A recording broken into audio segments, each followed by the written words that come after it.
Chapter 225. Sword Chi 9 Astronomy Complete text. Every word is below. Now that they had obtained another important auction item, they would be able to attract even more Chi warriors to the auction. Fellow Daoist, it's best if you save some spirit stones.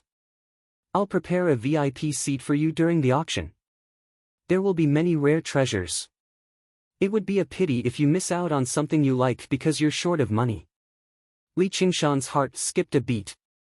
What treasures will there be? Do you have a catalog? Perhaps he would be able to find the second half of the arts of the boundless ocean. Although he knew the chances were slim, he still kept it in mind. Sure, Peipei said, it's not convenient for us to reveal the specifics, but we've advertised some of the extremely rare items. We'll be adding this Yao course soon. You can ask Ruping about these. Fellow Daoist, feel free to ask me. Lu Ruping smiled faintly, gentle and elegant. Her gaze towards Li Qingshan was even more affectionate. If Li Qingshan hadn't seen her change her expression before, he really would have been fooled by her. Sure, Peipei handed a jade lot to Li Qingshan. Fellow Daoist, remember, this item cannot be lost. We only recognize the lot, not the person. If someone else brings this lot, we'll also give them the spirit stones. Li Qingshan sank his consciousness into the jade lot, and a certificate immediately appeared. I'll take good care of it. Then he extended his hand towards Little Zhang. Little Zhang quickly placed the whale's ingestion of water into Li Qingshan's palm. A cold aura pierced his body, but it was extremely comfortable. As his true chi flowed into it, he immediately felt a connection with his blood vessels. However, there was a slight delay, as if his blood vessels were clogged with blood clots. Little Zhang said, if you want to achieve the best effects of a high-grade spirit weapon, you need to spend some time refining it with true chi. Only then will you truly be able to use it as you wish and be invincible. Li Qingshan nodded. He didn't put it into his 100 treasures pouch, but held it in his palm. He played with it casually, sending his true chi into it bit by bit. This sparkling and translucent ice whale was as exquisite as a work of art.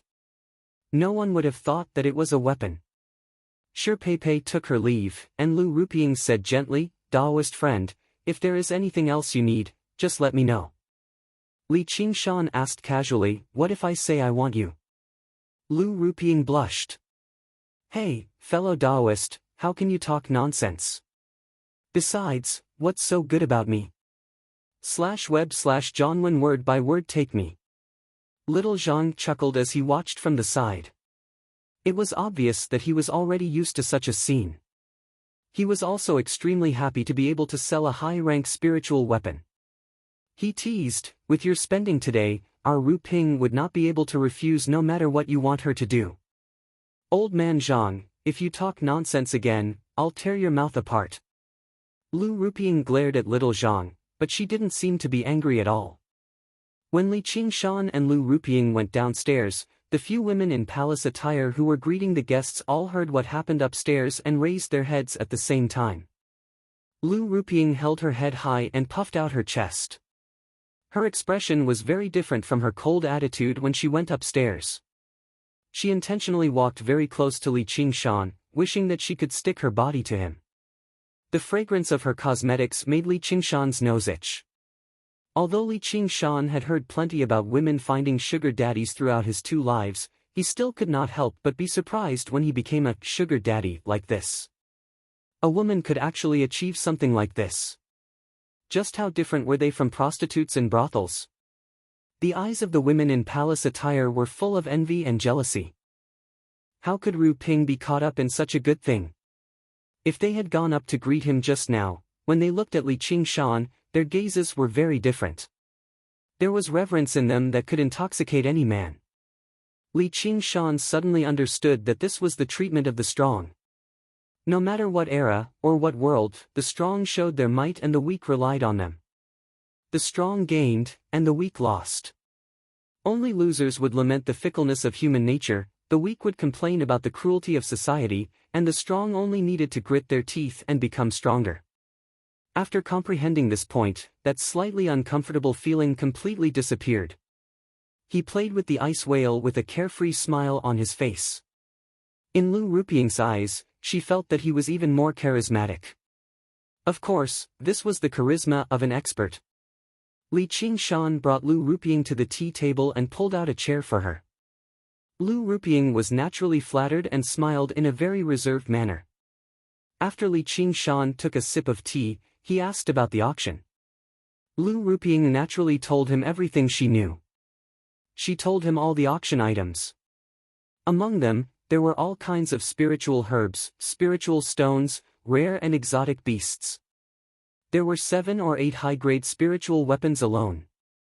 Lu Rupiang also secretly revealed that the ultimate treasure of this auction was a supreme-grade spirit artifact. The starting price was 5,000 spirit stones, and it was estimated that it would sell for more than 10,000 spirit stones. Although Li Qingshan was tempted, he knew that this was not something he could afford. Even if he could afford it, he would not dare to buy it.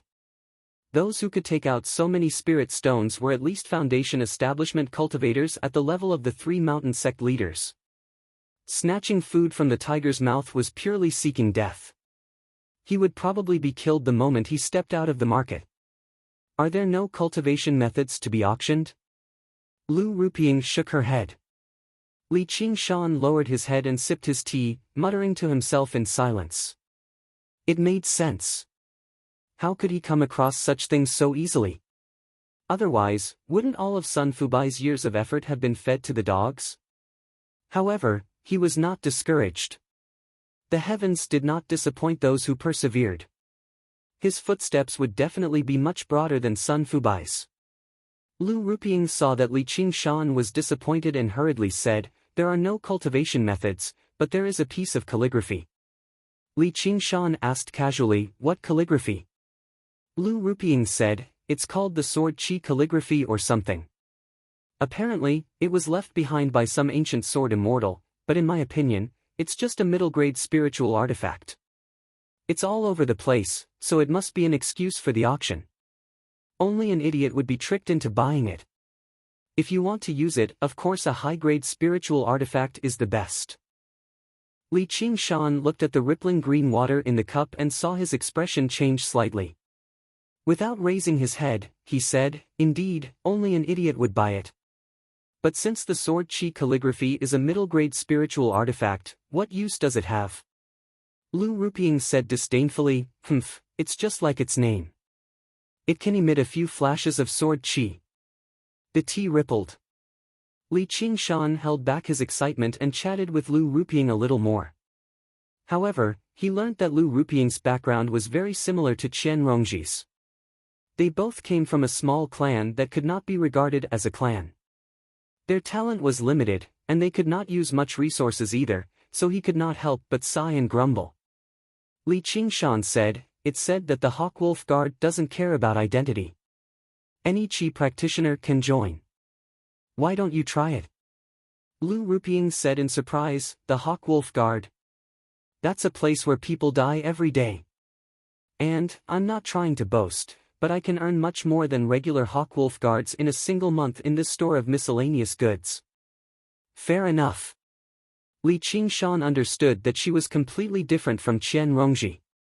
She was nowhere near as discerning and vicious as that woman. However, if the world was filled with women like that, then men would no longer need to live. Lu Rupiang could not help but say, "What else do you want to buy? Why don't you cut out a set of good clothes? My eye for clothes is very good. I'll pick out a few for you." Li Qingshan interrupted with a smile, "No, I want to sell a few more things." Lu Rupiang was stunned.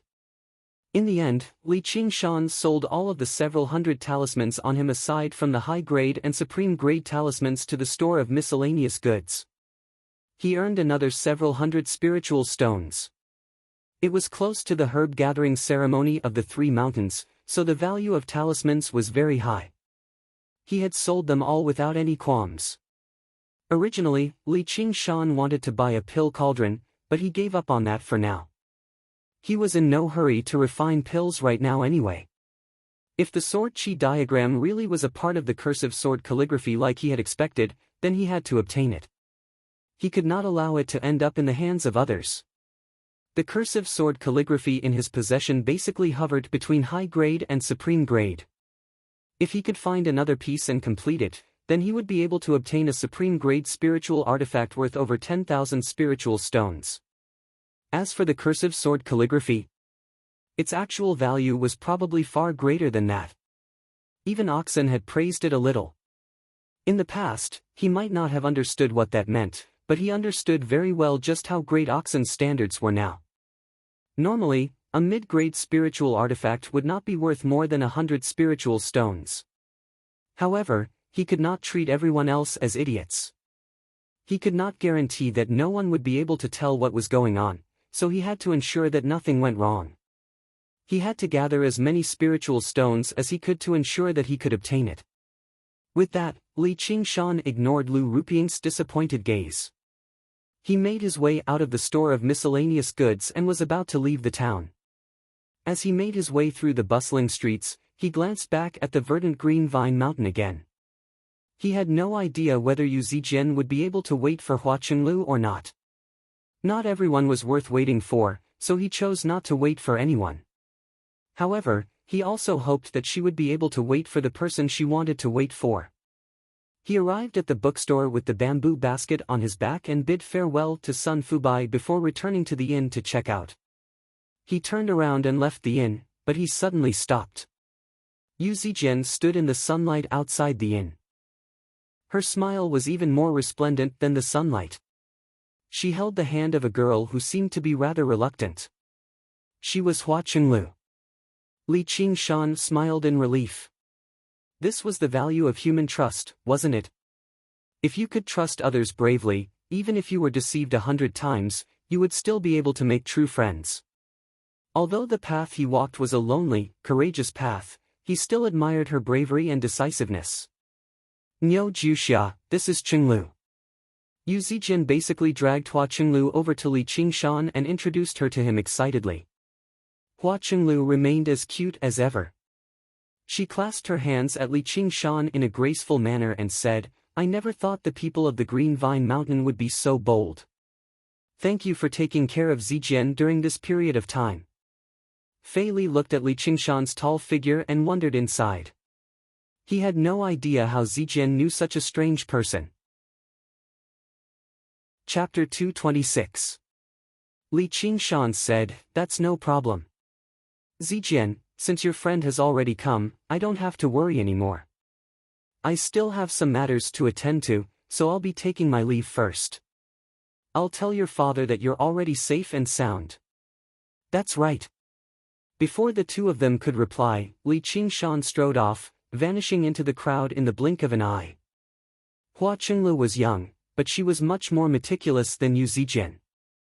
If he came into too much contact with her, she would probably see through his disguise.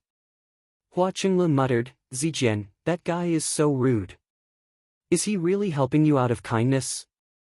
Though, his back seems a little familiar." "That's because Niu Jiuxia is very friendly. Why would he have any ill intentions?" Yu Zijian defended Li Qingshan in a hurry. Hua Qinglu shook her head. "You're young and ignorant. Be careful, or you'll end up being sold off. You'll still have to worry about it. You're the one who's young and ignorant. Niu Jiuxia is a good person, so why would he harm me?" Yu Zijian widened her eyes. "Forget it. I can't persuade you otherwise." Hua Qinglu turned around and left. Yu Zijian asked in a hurry, "Oi, where are you going?" Hua Qinglu raised her chin and pointed at a nearby mountain. "The Green Vine Mountain, obviously." Li Qingshan returned to the proud sword manor. Yu Shuquang was no longer there, having gone out to collect food and drink. Li Qingshan thought about how Yu Zijian would return very soon anyway, so he did not take it to heart. He ventured deep underground from the manor outside the city. He was as familiar with this area as he was with his own back garden. He knew every single demon here. Now that he had transformed into his true demon form, he didn't have to worry about any demon being blind enough to attack him. Instead, there were quite a few who were tactful enough to come out and greet him, "Leader, you're back. Li Qingshan nodded slightly sternly, maintaining his dignity as a leader. However, he thought inside, many of these guys are about to lose their lives to the demon cores in their bodies. Whose fault is that? If he was still a human, he probably wouldn't even consider such a problem. He would kill demons and hunt for demon cores as a matter of course. But when his body turned into a demon, he received the demon's help, and became the demon's friend and leader. His thoughts also gradually changed. Passing through the deep and serene cave, they walked for an unknown period of time. A blue light flickered in the endless darkness, like the only bright star in the pitch-black night sky. Li Qingshan was like a wanderer who had finally returned home. A look of relief appeared on his face as he quickened his pace. Before he even entered the cave, he heard a heaven-shaking snoring sound. Li Qingshan shook his head. "You bastard, I've really seen through you." There was no need to hibernate, just like there was no need to be a vegetarian. However, he still maintained his primitive instincts. Probably because he didn't sense any danger, Millipede turned over on the stone platform and didn't get up. "Sleep a little longer if you can." Li Qingshan didn't wake him up. He sat on the edge of the stone platform, his back pressed against the cold stone. Feeling the ripples of spiritual light, he slowly entered a meditative state. Little N took out the Book of All and read it carefully. No matter how rich the information in the book was, it still couldn't compare to the reaction of the human mind. The Book of All, in the darkness, the blue butterfly flapped its wings 1,000,000 times, and a month quietly slipped away. Suddenly, a howling gust of wind swept through the quiet cave. The butterfly fluttered, and the sea of flowers swayed. At the end of the gust, Li Qingshan took a deep breath and stood up. Looking inwardly at his body, he revealed a satisfied smile. He had already converted all the true qi in his body into Gui water true qi. At the same time, he had opened a meridian and reached the 4th layer of qi refining. His true qi was unprecedentedly strong. He took out the cursive sword calligraphy and infused it with true qi. Sword qi shot out, silently piercing the stone wall. A blue butterfly fluttered in the air for a moment, then suddenly split into two. This kind of power would be able to instantly kill a 6th or 7th layer qi practitioner. Even a 9th layer qi practitioner would be in great danger. If he could really restore the cursive sword calligraphy to its original state, he looked forward to seeing just how strong it would be. Calculating the time, it was about time to attend the auction. Little N had already taken the initiative to stand in the bamboo basket. Li Qingshan said, "You stay here this time. It's quite troublesome for me to carry a big bamboo basket all the time, mainly because it's too eye-catching." Which qi practitioner didn't have 100 treasures pouch? He just had to carry a big bamboo basket. Whether it was in the bookstore or Lu Ruping, he had asked about it indirectly. Although it was mostly out of curiosity, it was hard to guarantee that someone with observant eyes would notice anything. He promised, "If there's anything good to eat or drink, I'll definitely bring it back for you." "You think I'm annoying?"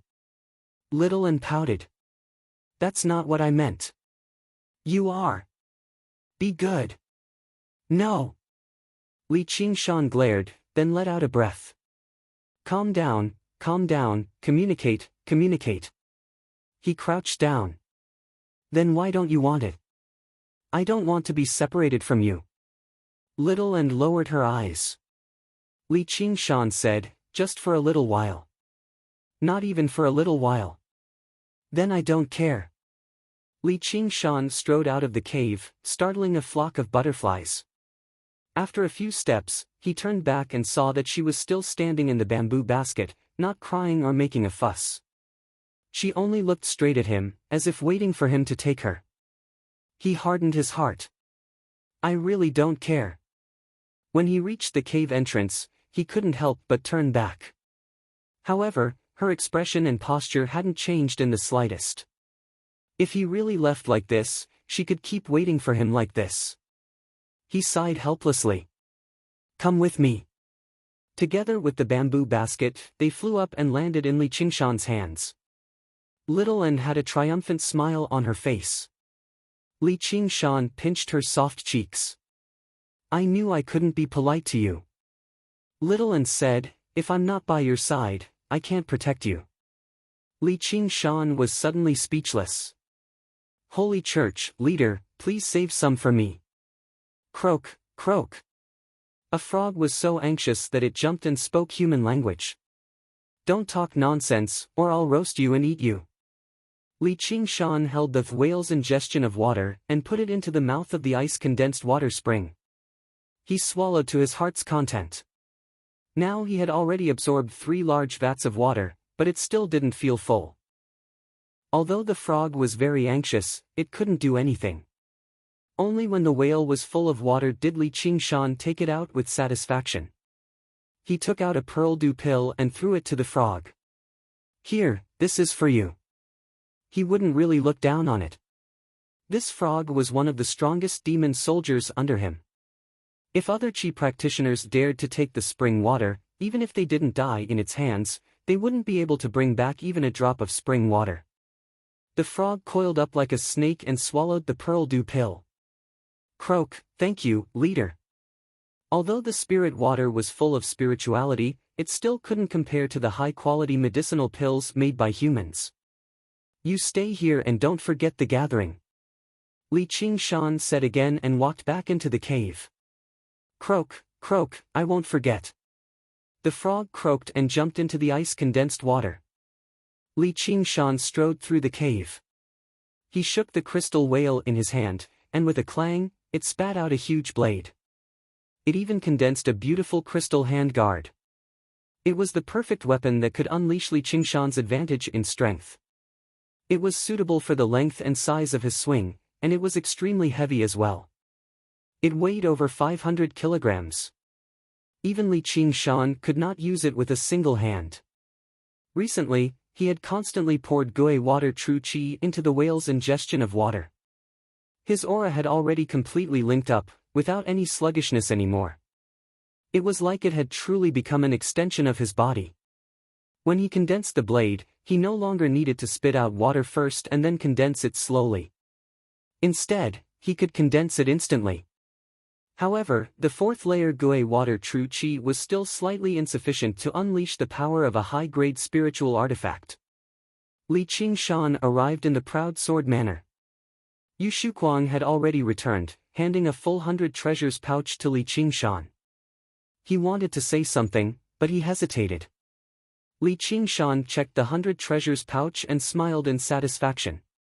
Then he asked, "Why don't I see your daughter?" Yu Shuquang said in surprise, "Didn't she go to the Green Vine Mountain? How did she return?" Li Qingshan frowned. In other words, she still hasn't returned? Was the Green Vine Elder really not going to give face to the Hua family? Yu Shuquang said, "It's not like she hasn't returned. Have you seen her?" As a result, Li Qingshan told him about his meeting with Yu Zijin below the Green Vine Mountain. Yu Shuquang sighed. "Thank you for your efforts. As long as she hasn't been bullied, I don't have to worry as a father. As for whether she goes to the 100 schools of thought or the Green Vine Mountain, that's probably not something we can control anymore." Li Qingshan said, "I'll be going to the Green Vine Mountain again very soon to see what has happened. Just wait here for my news." He passed another empty 100 treasures pouch to Yu Shuquang. "We still need to gather food, but there's no need to be in such a hurry. Just keep an eye out and be careful not to alarm too many people." The underground demons had an endless demand for food on the surface. It was also a great method for him to control his subordinates as the leader of the demon soldiers.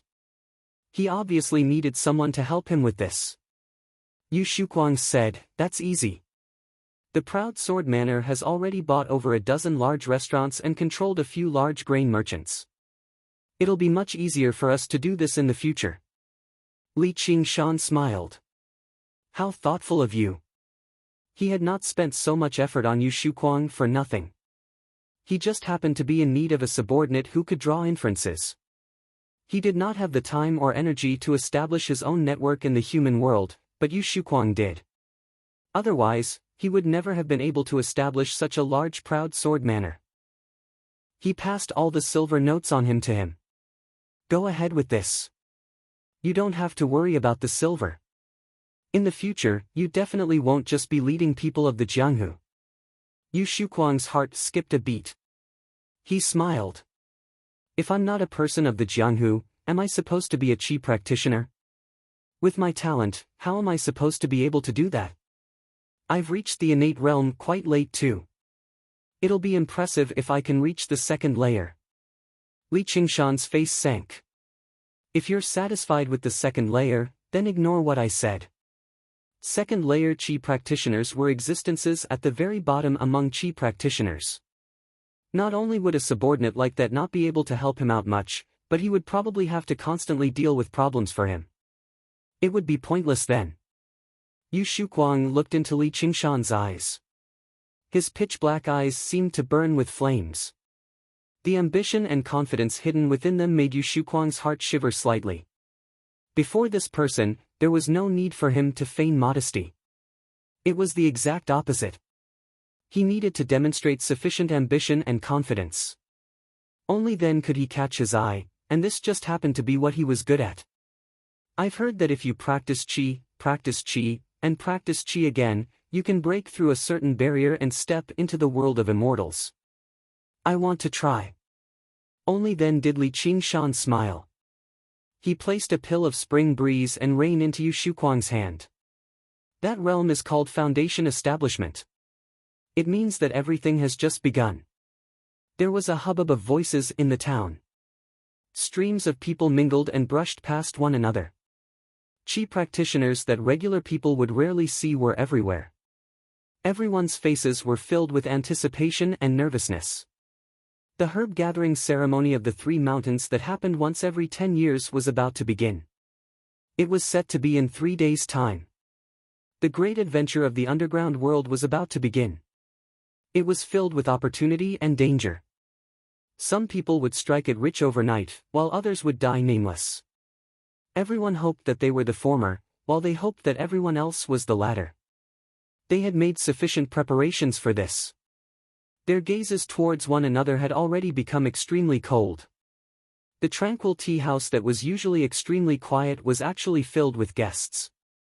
Lu Ziyu, who brewed tea, was basically so busy that he could barely move. Qi practitioners of the 6th layer and above had already become a common sight. Only they could afford to drink such a luxurious item. The situation was basically the same for the other stores. Business was extremely good. However, only the store of miscellaneous goods remained completely deserted. When people surged over there, they would be pushed away by an invisible barrier, unable to approach it at all. Unless they held an invitation, only great qi practitioners at the 6th layer or above could directly step through the formation and enter the building under the envious and admiring gazes of the crowd. Li Qingshan had arrived extremely early. He was already seated in the VIP seats, quietly waiting for the auction to begin. Looking outside, every single compartment was shrouded in a layer of smoke, blocking any probing gazes.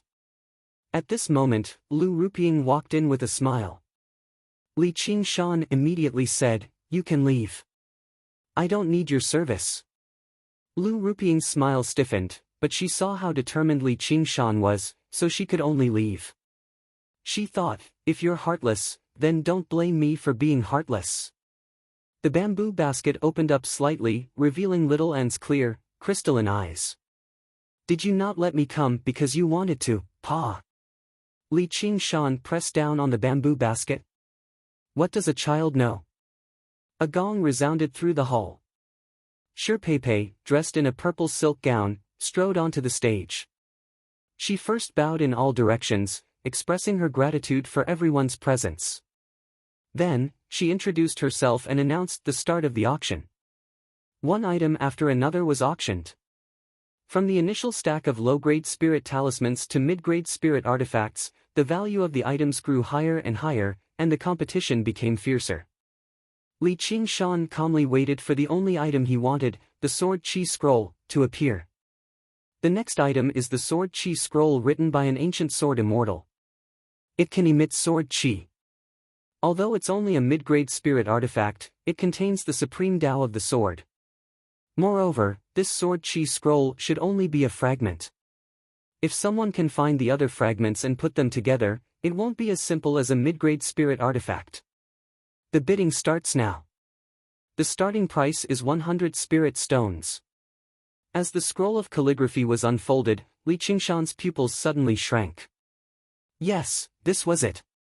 Although he didn't understand calligraphy, the twists and turns of the strokes contained in it were exactly the same as in the cursive sword calligraphy. After confirming one last time, he looked at Little and was proficient in calligraphy and swordsmanship, so he definitely wouldn't be wrong. As Little and nodded lightly, Li Qingshan smiled.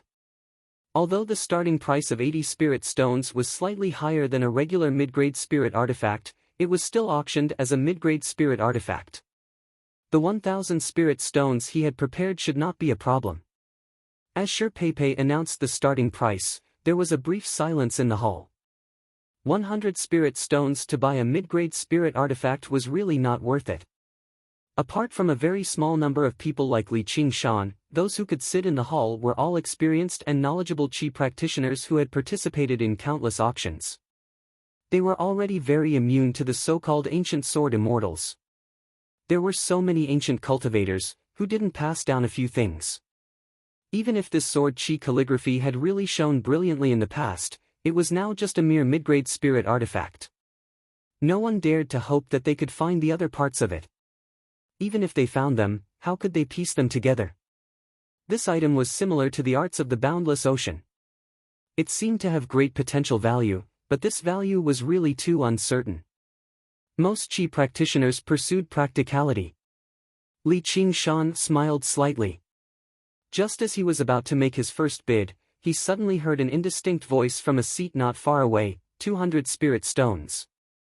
The moment he made his bid, it was as if he was determined to win, directly dispelling the thoughts of many qi practitioners who wanted to make a casual bid. Shi Pei said, "All right, this fellow Taoist has made a bid of 200 spirit stones. Are there any other fellow Taoists who are willing to make a higher bid?" This sword qi calligraphy had been appraised by her and she believed it to be a rare item. That was why she intentionally set the price a little higher than a normal mid-grade spirit artifact. If a rare item couldn't be sold for its value, then she would rather it not be auctioned and wait for another day. Li Qingshan sighed lightly. As expected, he wasn't the only one who could see the value of this item. He also made a bid, 300 spirit stones. The voice passed through the fog and immediately became distorted and indistinct. It was impossible to tell whether it was a man or a woman. Shi Pei took a deep look at the private room. She believed that it was Li Qingshan's room. A smile appeared on her face. It seemed that this rare item could be sold for its proper value. As expected, after a moment of silence, the guest in the other private room made another bid, 400 spirit stones. He actually directly raised the price to 100 spirit stones. The crowd was silent at first, then became slightly noisy. 400 spirit stones was already enough to buy a slightly inferior high-grade spirit artifact. Why would someone use it to buy a mid-grade spirit artifact? Could it be that this sword qi calligraphy really had some secret? Or was it someone hired by Zejia to intentionally raise the price? Although there were many people who were tempted, no one dared to risk the spirit stones in their 100 treasures pouches. They could only silently watch the two people bidding. They were slightly surprised that the first round of bidding had already begun before the high-grade spirit artifacts appeared. Li Qingshan frowned and calmly said, 500 spirit stones. Chapter 227. Li Qingshan also heard it, but he didn't care and continued, 700 spirit stones. 800 spirit stones. Holy Hall. Li Qingshan directly said, 1,000 spirit stones. The scene fell into a momentary silence. Even for a superior grade spirit artifact, it was extremely rare for it to be worth more than 1,000 spirit stones. Could it be that the sword qi calligraphy really had such an extraordinary ability? Everyone had the same thought, but at this moment, no one dared to make a bid. If they made a bid and really spent more than 1,000 spirit stones to buy this medial grade spirit artifact of unknown uses, then they really wouldn't be able to cry even if they wanted to. Is there anyone else who wants to continue bidding? If there isn't, this sword chi calligraphy belongs to this fellow Taoist. Shi Pei's eyes turned, and her wrinkled face was full of smiles. There was no more sound from within the thick fog. It was unknown whether it was because she felt it wasn't worth it, or because she had other plans in mind. Shi Pei said to Li Qingshan, "Fellow Taoist, the sword chi calligraphy is yours." A moment later, the sword chi calligraphy was delivered to Li Qingshan. Li Qingshan couldn't wait to open it. The strokes on the scroll were twisted, and the sword chi was fierce. It was just that it was half the size of the cursive sword calligraphy, which was why it could be considered a medial-grade spirit artifact. It seemed that when this calligraphy was separated, it wasn't equal. The problem now was, how was he going to fuse them together? Li Qingshan tried to take out the cursive sword calligraphy and stack it with the sword chi calligraphy. He shook it, but they didn't seem to have any intention of fusing, which made him slightly disappointed. But he immediately pulled himself together. His current cultivation was too low, and it was very difficult for him to control a superior-grade spirit artifact. He couldn't refine a supreme-grade spirit artifact at all.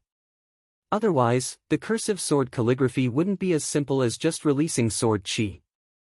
Only when his cultivation increased and he refined both spirit artifacts at the same time would he be able to try again. Little and watched eagerly. Li Qingshan casually passed the sword chi book to Little and Li Qingshan glanced at the room shrouded in mist and muttered to himself, "Why does this person want to buy this sword chi book?" Little and immediately began to study the sword chi book. He lay on the floor covered with a thick silk carpet, his left hand supporting his chin, and the fingers of his right hand forming a sword. Within an extremely small area, he moved quickly, leaving behind a series of stagnant afterimages. It looked like he was performing a sword dance, but it also looked like he was writing, but it was extremely rhythmic and beautiful. Her comprehension of the cursive sword calligraphy's sword intent had increased by another level. When he heard Li Qingshan's words, Little and tilted his head and said, "Perhaps he's the same as me." He suddenly stabbed out with his fingers sword dozens of times, tearing through the air and stirring up a fierce wind. The wind immediately howled in the room, causing Li Qingshan's clothes to flap in the wind. Li Qingshan suddenly understood. Yes, this was the most likely reason. If they didn't obtain a part of it, no chi practitioner would be willing to risk a few hundred spirit stones. At this time, there were a few soft knocks on the door. Li Qingshan opened the door, and Lu Rupiang said, "Just now, the fellow Taoist who was bidding against you wants to see you." Li Qingshan said, "All right, I also want to see him." He became more and more certain of his speculation. If he put together a piece of the sword chi book, then the cursive sword calligraphy would definitely be a supreme-grade spirit artifact. If he could obtain another fragment, then what would it be? A legendary spirit artifact? Lu Rupiang backed out obediently. She actually had no intentions of pestering him anymore. After leaving the room, she smiled disdainfully, but she was in no hurry to pass on the message. Instead, she turned in the direction of another room and knocked on the door. A young man opened the door. To no surprise, it was Mu Zhizong. When he saw her enter, he directly asked, "What took you so long?" Lu Rupiang said coquettishly, "The customer who was bidding earlier wants to see this guy surnamed Nyo, so he's a little late." "Senior brother Mu, please don't take offense." Mu Zhizong did not take this matter to heart.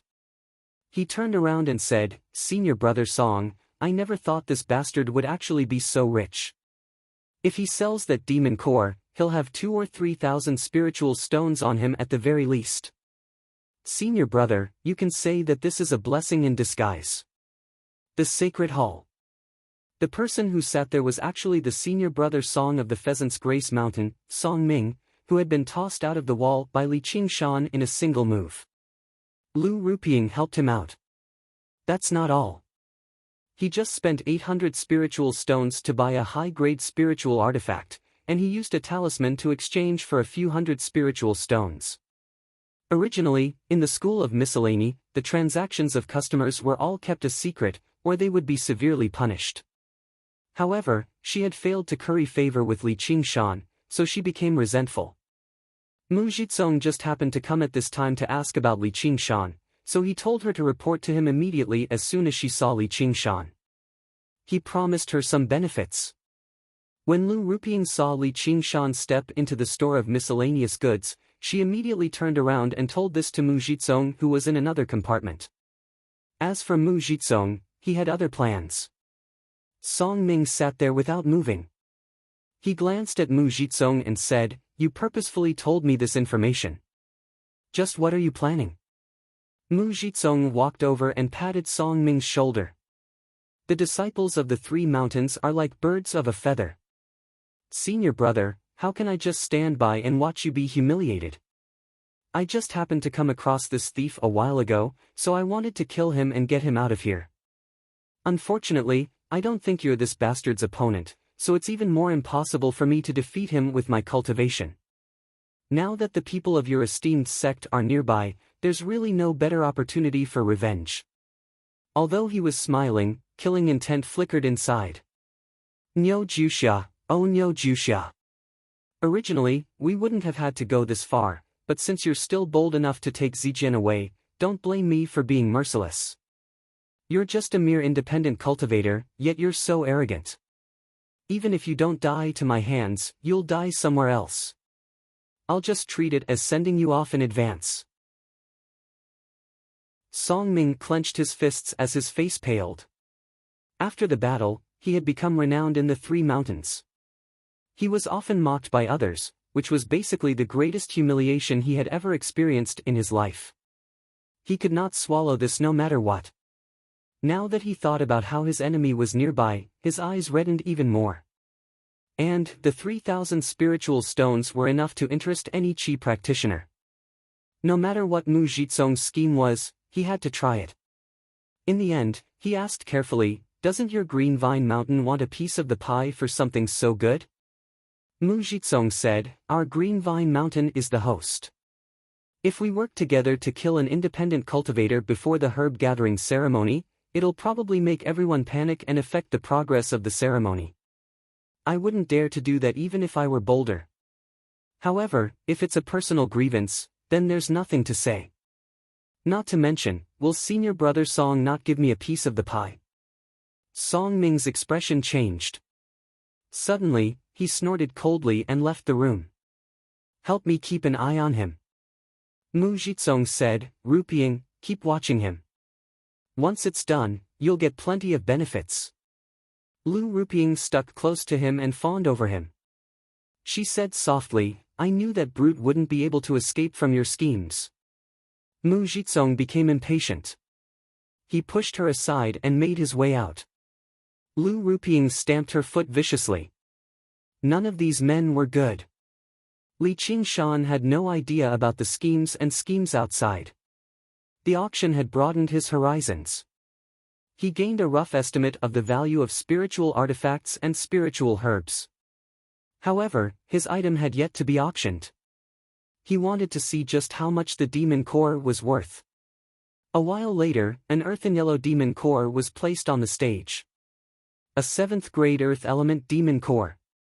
It can be used to make earth element pills. The starting price is 1,000 spiritual stones. Shi Pei gave a series of introductions to the functions of the demon core. In the end, she announced the starting price just now. Just the starting price was even higher than regular high-grade spiritual artifacts. Not only was it rarer, but it could be used in a wider range as well. Shi Pei looked at the few viewing boxes with the best seats at the very top. It had been extremely quiet the entire time, as if there was nothing there that could interest the people inside. Li Qingshan pursed his lips. He considered whether he should make a few bids and add fuel to the fire. However, he discovered very soon that there was no need for that. Finally, the first bid was heard from the few viewing boxes at the very top. 1,200 spiritual stones. 1,500. 1,600. The price of the demon core rose rapidly. The smile on Li Qingshan's face grew wider. He hugged little Anne and rubbed her radiant face. "Ha, we're rich." The noisy and lively venue quietened down once again. The auction had ended, and the lights on the stage dimmed. However, Li Qingshan could still clearly see the remaining aura in the air. The enthusiastic atmosphere seemed to have not dissipated. Li Qingshan was still sitting in the viewing box. He didn't leave. He was reminiscing about the bidding war just now. Of course, it didn't have much to do with the demon core. It was a supreme-grade spirit artifact in the shape of a small bottle. The base price was 3,500 spirit stones, and the base price of each bid was 500 spirit stones. Every time the price was raised, the chi practitioners below the stage would blush and their hearts would race. However, the Foundation establishment cultivators were calm and collected, bidding in a relaxed and composed manner. From the beginning to the end, whether they won or lost, there was not a trace of anger in them. There was absolutely no chi practitioner who dared to participate in such a dull bidding war.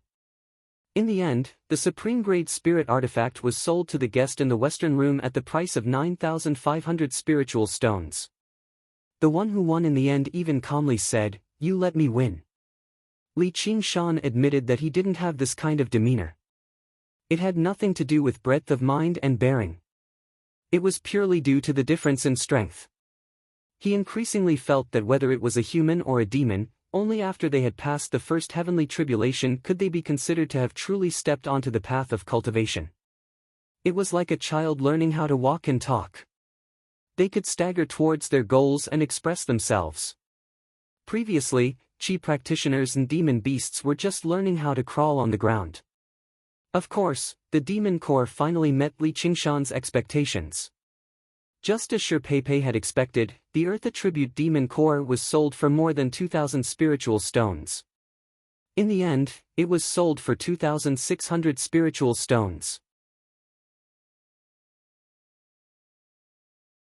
Chapter 228. Adding on the spirit stones he had prepared from selling the spirit talismans, Li Qingshan's spirit stones had once again reached 2,000.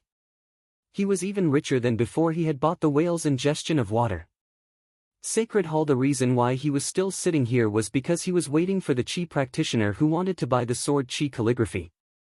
If he really did have another copy of the cursive sword calligraphy, then he would use these spirit stones to buy it from him. Footsteps came from outside the door. Li Qingshan opened the door and found Lu Ruping standing there. "Congratulations, fellow Taoist. Not only did you sell the Yao core for a high price, you also obtained what you wanted." Li Qingshan glanced at the empty space behind her. "Where's that person?" Lu Ruping said. That fellow Taoist suddenly changed his mind. "I'm sorry for making you wait. If there's nothing else you want to buy, please leave." Li Qingshan was a bit surprised. Could it be that that person didn't want the sword chi calligraphy anymore? Or was his speculation wrong? That person had been sent by the School of Miscellany to raise the price. Lu Ruping's change in attitude made him even more suspicious. He said, "See you again," and brushed past Lu Ruping. Lu Ruping's back was facing him. Her lips opened and closed, but no sound came out. She said, "See you again." She combed her hair and said in her heart, "But I still have to thank you." All she had done was sell Li Qingshan's appearance to the chi practitioner, and she had received 20 spiritual stones. It was rare to come across such a lucrative deal. Ever since she met this Nyo guy, she could be said to have been rolling in money. Whether it was from the School of Miscellany's rewards from his business or selling information about him to others, she had made a lot of money. However, she didn't notice that Li Qingshan had inadvertently turned around and looked at her back. His eyes flashed with a cold light. There were many people who could be vicious and merciless, but there were very few who possessed both intelligence and foresight. Qian Rongji was one, but there weren't many Qian Rongji. At the very least, she hadn't truly seen through Li Qingshan's personality. A favor of a meal must be repaid, and a grudge must be avenged. The sun shone weakly on the street, far from being able to offset the chill brought by the fierce cold wind. As long as one was a chi practitioner, they would be able to ignore this degree of temperature change, let alone Li Qingshan's demon body. However, he felt a deep chill. It wasn't because of the temperature, but because he sensed danger. This was a keen instinct that he had gained after transforming into a fiendish demon. As his cultivation increased, it became even sharper. This sharpness was no longer a so-called sixth sense. Instead, it directly benefited from the spirit turtle's method of sea suppression. Shamans were adept at using tortoise shells for divination and foreseeing the astronomical phenomena and the future. The tortoise carried the 9 palaces and 8 trigrams on its back and possessed extraordinary spirituality. As his cultivation increased, this spirituality gradually revealed itself. Although it could not foresee the future, it could still sense evil. Li Qingshan exhaled softly. He raised his head and closed his eyes. The clamor around him disappeared without a trace. A faint feeling of being watched surfaced in his heart. Not only did the person watching over him possess extraordinary cultivation, but they were also extremely skilled at concealing their presence. Even if he did not pay close attention, he would struggle to discover them. Li Qingshan opened his eyes. He did not hide in the safe town. Instead, he made his way out of the town. Danger would not disappear with time. He could only face it bravely. He stepped out of the town, and the ground sank slightly, forming a circular pit. It was like he had stepped on a trampoline. Li Qingshan shot over 100 paces away. His large figure charged towards the pure white snowy mountains with unbelievable speed. He turned around a mountain pass and vanished. The forest rushed towards him before retreating quickly. He dodged them all nimbly. If he really could not dodge them, he would directly smash through them. However, he refused to stop at all. He did not even use the spirit turtle's method of sea suppression to hide his presence. 1,000 paces away, a masked man in black stopped hiding and pursued him. Li Qingshan glanced backwards, and his eyes narrowed slightly. An 8th layer Qi practitioner. However, that was not any danger at all. It should not have given him such a great sense of danger. Was that all? He did not stop at all. Instead, he pushed himself forward with all his might. His body leaned forward and his hands would touch the ground from time to time. He was like a vicious, black tiger, running through the mountains and forests, assuming the form of the tiger demon. The sacred hall. The masked man cursed inside. He was determined to obtain the sword Qi calligraphy, but he never thought someone would interfere. Originally, he wanted to meet with Li Qingshan and take the sword Qi calligraphy back no matter what. However, upon further thought, if he bought it, he would have to spend over 1,000 spiritual stones at the very least. That was basically cutting off his flesh. As a result, he became interested in killing and stealing. In order to avoid alerting Li Qingshan, he went as far as to spend 20 spiritual stones to buy information on Li Qingshan from Lu Ruping. However, he did not expect that kid to be so vigilant. As soon as he left the market, he ran with all his might. His speed was surprisingly fast. However, he sneered inside. If you hide in the town, I won't be bold enough to touch you, but if you run out, you'll just be digging your own grave.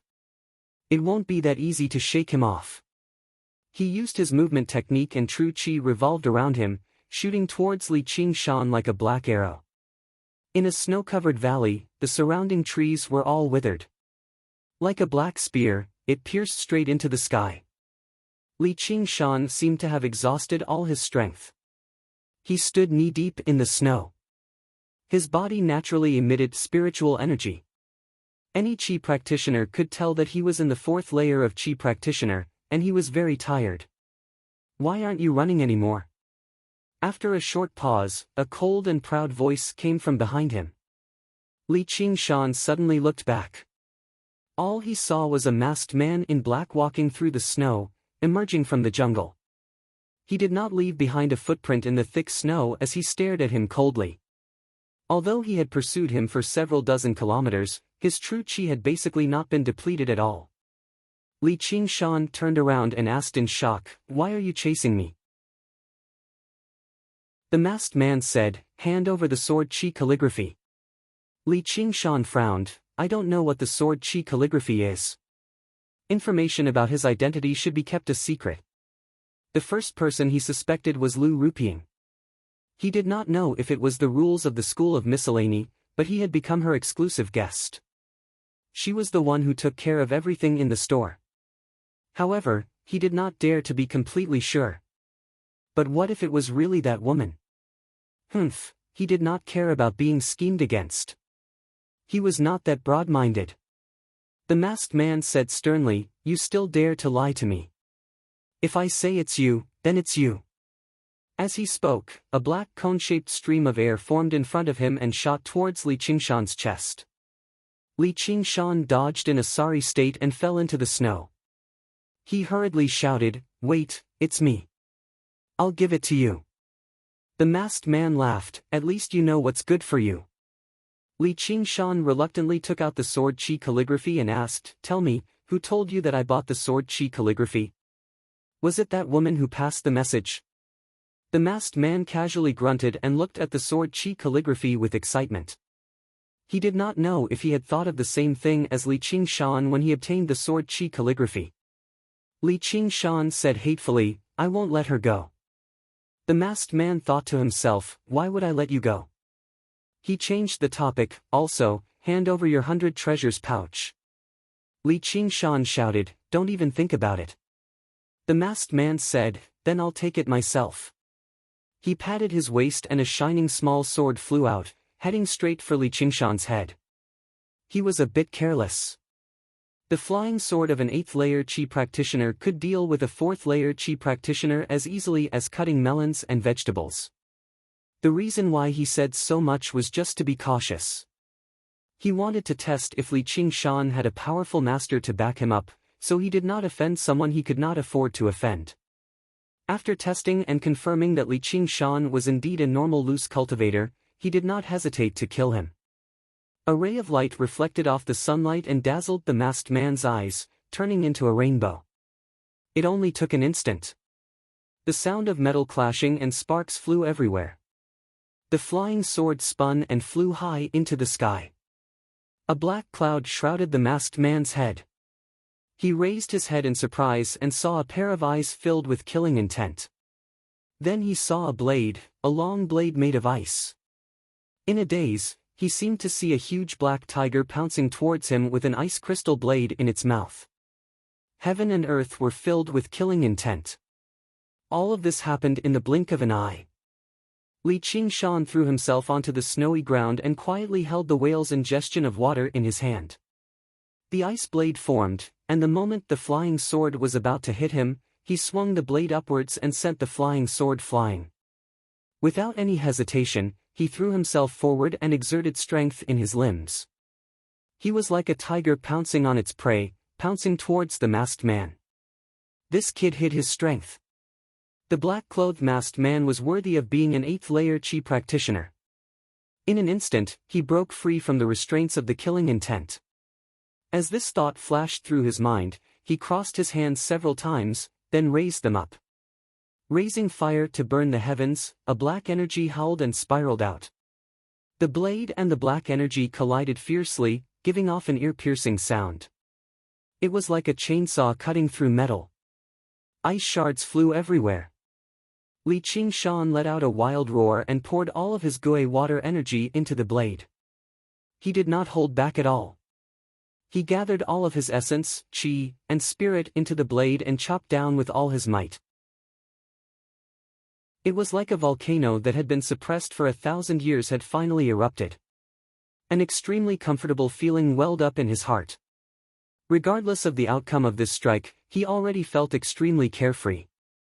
The ice crystal blade was also extremely carefree. It broke through the black energy vortex. The masked man turned pale with fright. This was definitely not the strength a 4th layer chi practitioner should have. The blade cut through the protective energy, giving off a sharp whistling sound. A stream of blood splattered onto the pure white snowy ground. Following that, a strong wind swept away the snow within a radius of several feet, revealing the black frozen ground below. On the frozen ground, there was a deep blade mark. Li Qingshan held the blade and stood upright. He gently touched the frozen blood on the blade and raised his head to look at the top of the forest. The masked man covered the wound on his chest and looked down. Their eyes met. It was like an invisible blade and sword clashing in the air, fiercely colliding countless times. Chapter 229. A startling sword. The black-clothed masked man formed a sword seal. His eyes were filled with cold fury, and he no longer dared to be careless. Although he had taken advantage of his carelessness, he definitely could not face an enemy who could injure him in one strike with the same attitude as a fourth-layer Chi practitioner. However, he was not worried. If he wanted to use a close-range weapon to fight against a flying sword, it would only be possible if he had an overwhelming advantage. Otherwise, he would definitely be slaughtered. Li Qingshan also knew this. He shook the whale's ingestion of water, and the ice saber suddenly turned into an ice shield. With a series of clanging sounds, the flying sword changed directions dozens of times and hit the ice shield dozens of times. Not only did it not break the ice shield, but it also froze over, and its speed became slightly slower. The flying sword shook once again, and its speed recovered. It continuously searched for Li Qingshan's weakness like a snake or a bird. However, the whale's ingestion of water was filled with ice condensate water, and the ice shield it formed was half a foot thick. It covered most of Li Qingshan's body. Although the flying sword was extremely agile, it could not break through it in a short period of time. A high-grade spirit weapon. The black-clothed masked man's eyes became even colder and brighter. According to that woman, even the beast core was sold by him. This was actually a blessing in disguise. Killing this person would definitely reap great rewards. He took out a scroll from his 100 treasures pouch and unfurled it. The strokes on the scroll were twisted, and there was sword chi. It was another cursive sword calligraphy. Li Qingshan's hair stood on end. A strong sense of danger surged in his heart, as if a great disaster was about to befall him. Dozens of sword chi cut through the raging wind, pierced through the drifting snow, and flew toward Li Qingshan. Vertical was the fastest, and in the blink of an eye, it was right in front of Li Qingshan's eyes, and pierced deeply into the ice shield. Horizontal was the slowest, but it was majestic and contained power. It seemed to be able to cut through all life, and it left a deep mark on the ice shield, causing ice shards to fly everywhere. Skimming and suppressing drew a deadly arc as they circled around Li Qingshan's back and went straight for his unprotected back at almost the same time. But the most subtle and fatal one was a hook. It suddenly hooked into the sky, then hooked into the earth. There was no way to predict its trajectory. It suddenly hooked into the black frozen earth. Li Qingshan felt a cold murderous aura seeping out from the soles of his feet, trying to hook his life and soul. The flying sword did not stop at all. It kept searching for Li Qingshan's flaws. Li Qingshan let out a growl. The whale's ingestion of water spat out all of the ice condensate water, forming a ball of ice around him. It also formed the shape of the spirit turtle's profound shell. Piercing, smashing, slicing, and ripping. The ball of ice that was supposed to be tougher than steel was like a fragile soap bubble under the assault of the sword chi. It produced a series of cracking sounds, and cracks immediately covered the entire ball of ice. Li Qingshan was amazed. This was the first time he had witnessed the true power of the cursive sword calligraphy in the hands of someone else. The true chi of an 8th-layer chi practitioner granted the cursive sword calligraphy absolute destructive and lethal power. If Li Qingshan had not used ice condensate water but regular spring water or even spiritual water, he definitely would not have been able to block the attack. But at a closer glance, the cursive sword calligraphy in the masked man's hand paled in comparison to his own, both in terms of size and glow. It was only equivalent to a high-grade spiritual artifact. The masked man was slightly surprised. Who knew how many chi practitioners stronger than him he had killed with this sword calligraphy, yet it actually failed to breach the defenses of a puny chi practitioner today. The flying sword hovered in the air quietly. The masked man said, "Where did you get that high-grade spiritual artifact in your hand from? It can actually block my sword chi. No wonder you're so determined to obtain the sword chi calligraphy. So you really do have another fragment. It won't be so easy to kill me now." Li Qingshan shook the whale's ingestion of water, and the ball of ice once again transformed into an ice blade. There were no cracks on it, but it had consumed a lot of his true qi. He took out a spirit stone to recover his true qi. The masked man suddenly laughed loudly. Li Qingshan said, "What are you laughing at?" The masked man said, "The more good things you have, the happier I will be. Because these things will all belong to me in the end." Li Qingshan said, "Is that so? Then it looks like I have to laugh too." The masked man narrowed his eyes. "You've seen my moves just now. Do you still think you can escape death? Your arrogance is indeed not bad. Even I was almost fooled by you. But little tricks are useless in the face of absolute strength." He touched the terrible wound on his chest. Under the effect of his true qi, it had already begun to heal. It wouldn't be long before it would be as good as new. The reason why he had stopped to talk to Li Qingshan was largely because he wanted to use this opportunity to recover from his injuries. He wanted to use his jinqi to expel the cold air from his body. His injuries were basically healed, so he didn't waste any more words. He pointed at Li Qingshan. "Go!" The flying sword shot towards him. Li Qingshan also used the spirit stone to recover his true qi. He didn't transform into his demon form. He couldn't release his demon aura here. The surrounding desolate mountains could be hiding many qi practitioners preparing to participate in the herb-gathering ceremony. There might be spying eyes on the distant peaks of the snowy mountains. They were here to kill demons. Once they felt the demonic aura, even Foundation establishment cultivators might be alerted. He couldn't take this risk. A normal 4th-layer qi practitioner obviously couldn't defeat an 8th-layer qi practitioner.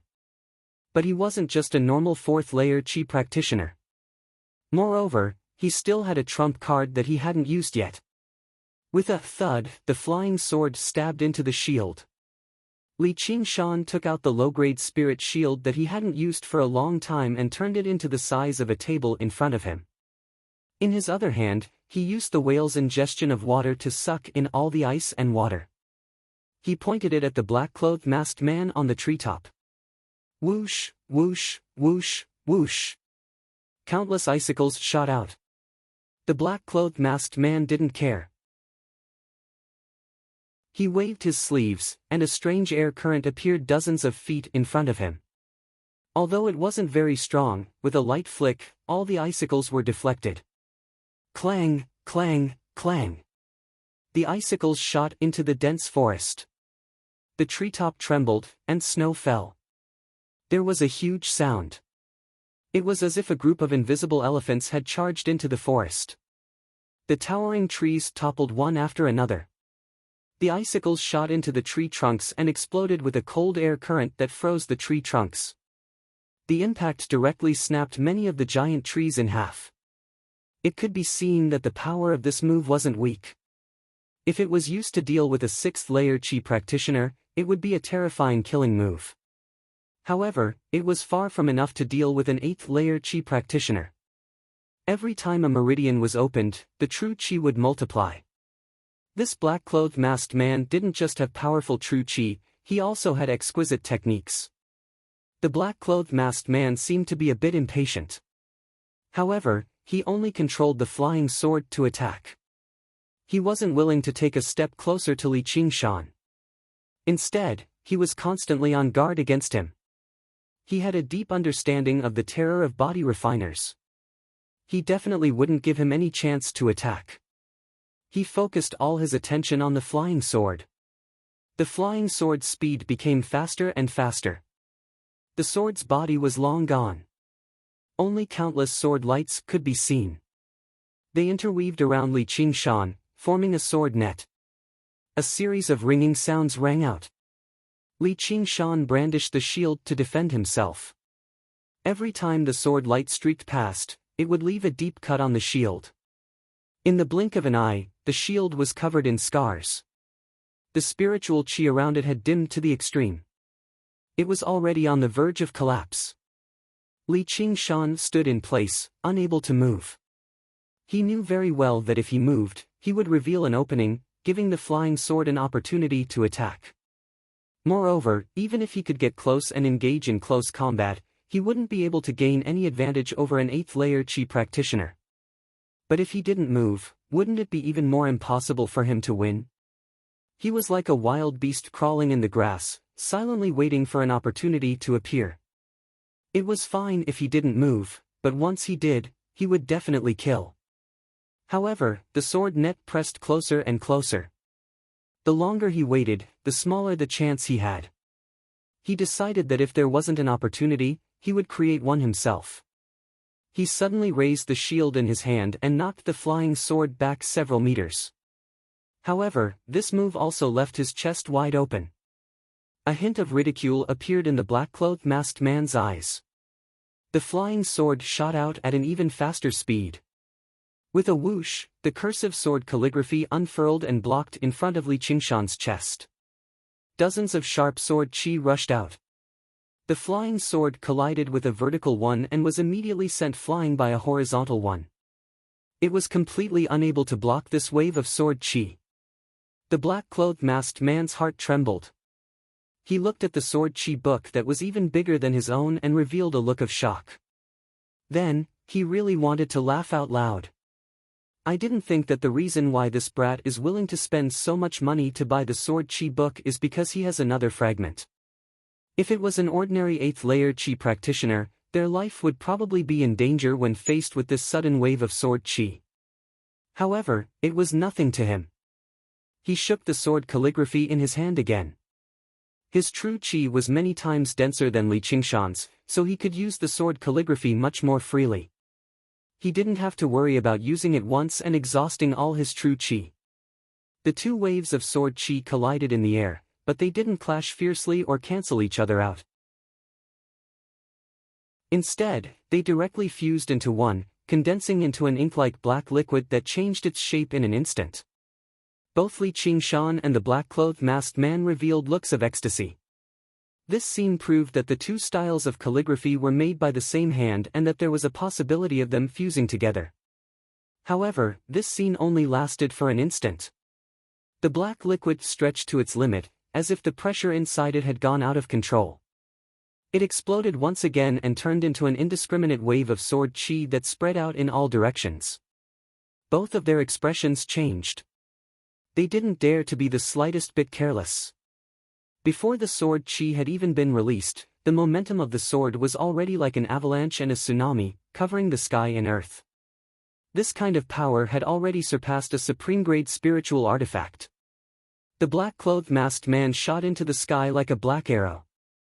Li Qingshan didn't have time to dodge, so he knelt down on one knee and held the shield in his left hand and the whale's ingestion of water in his right hand.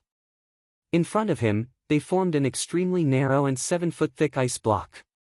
The sword will flashed, and all the ice and snow within a radius of 100 feet disappeared. The black-clothed masked man looked down from the sky and saw a black circle on the white ground. He couldn't help but swallow a mouthful of saliva. He was inexplicably excited.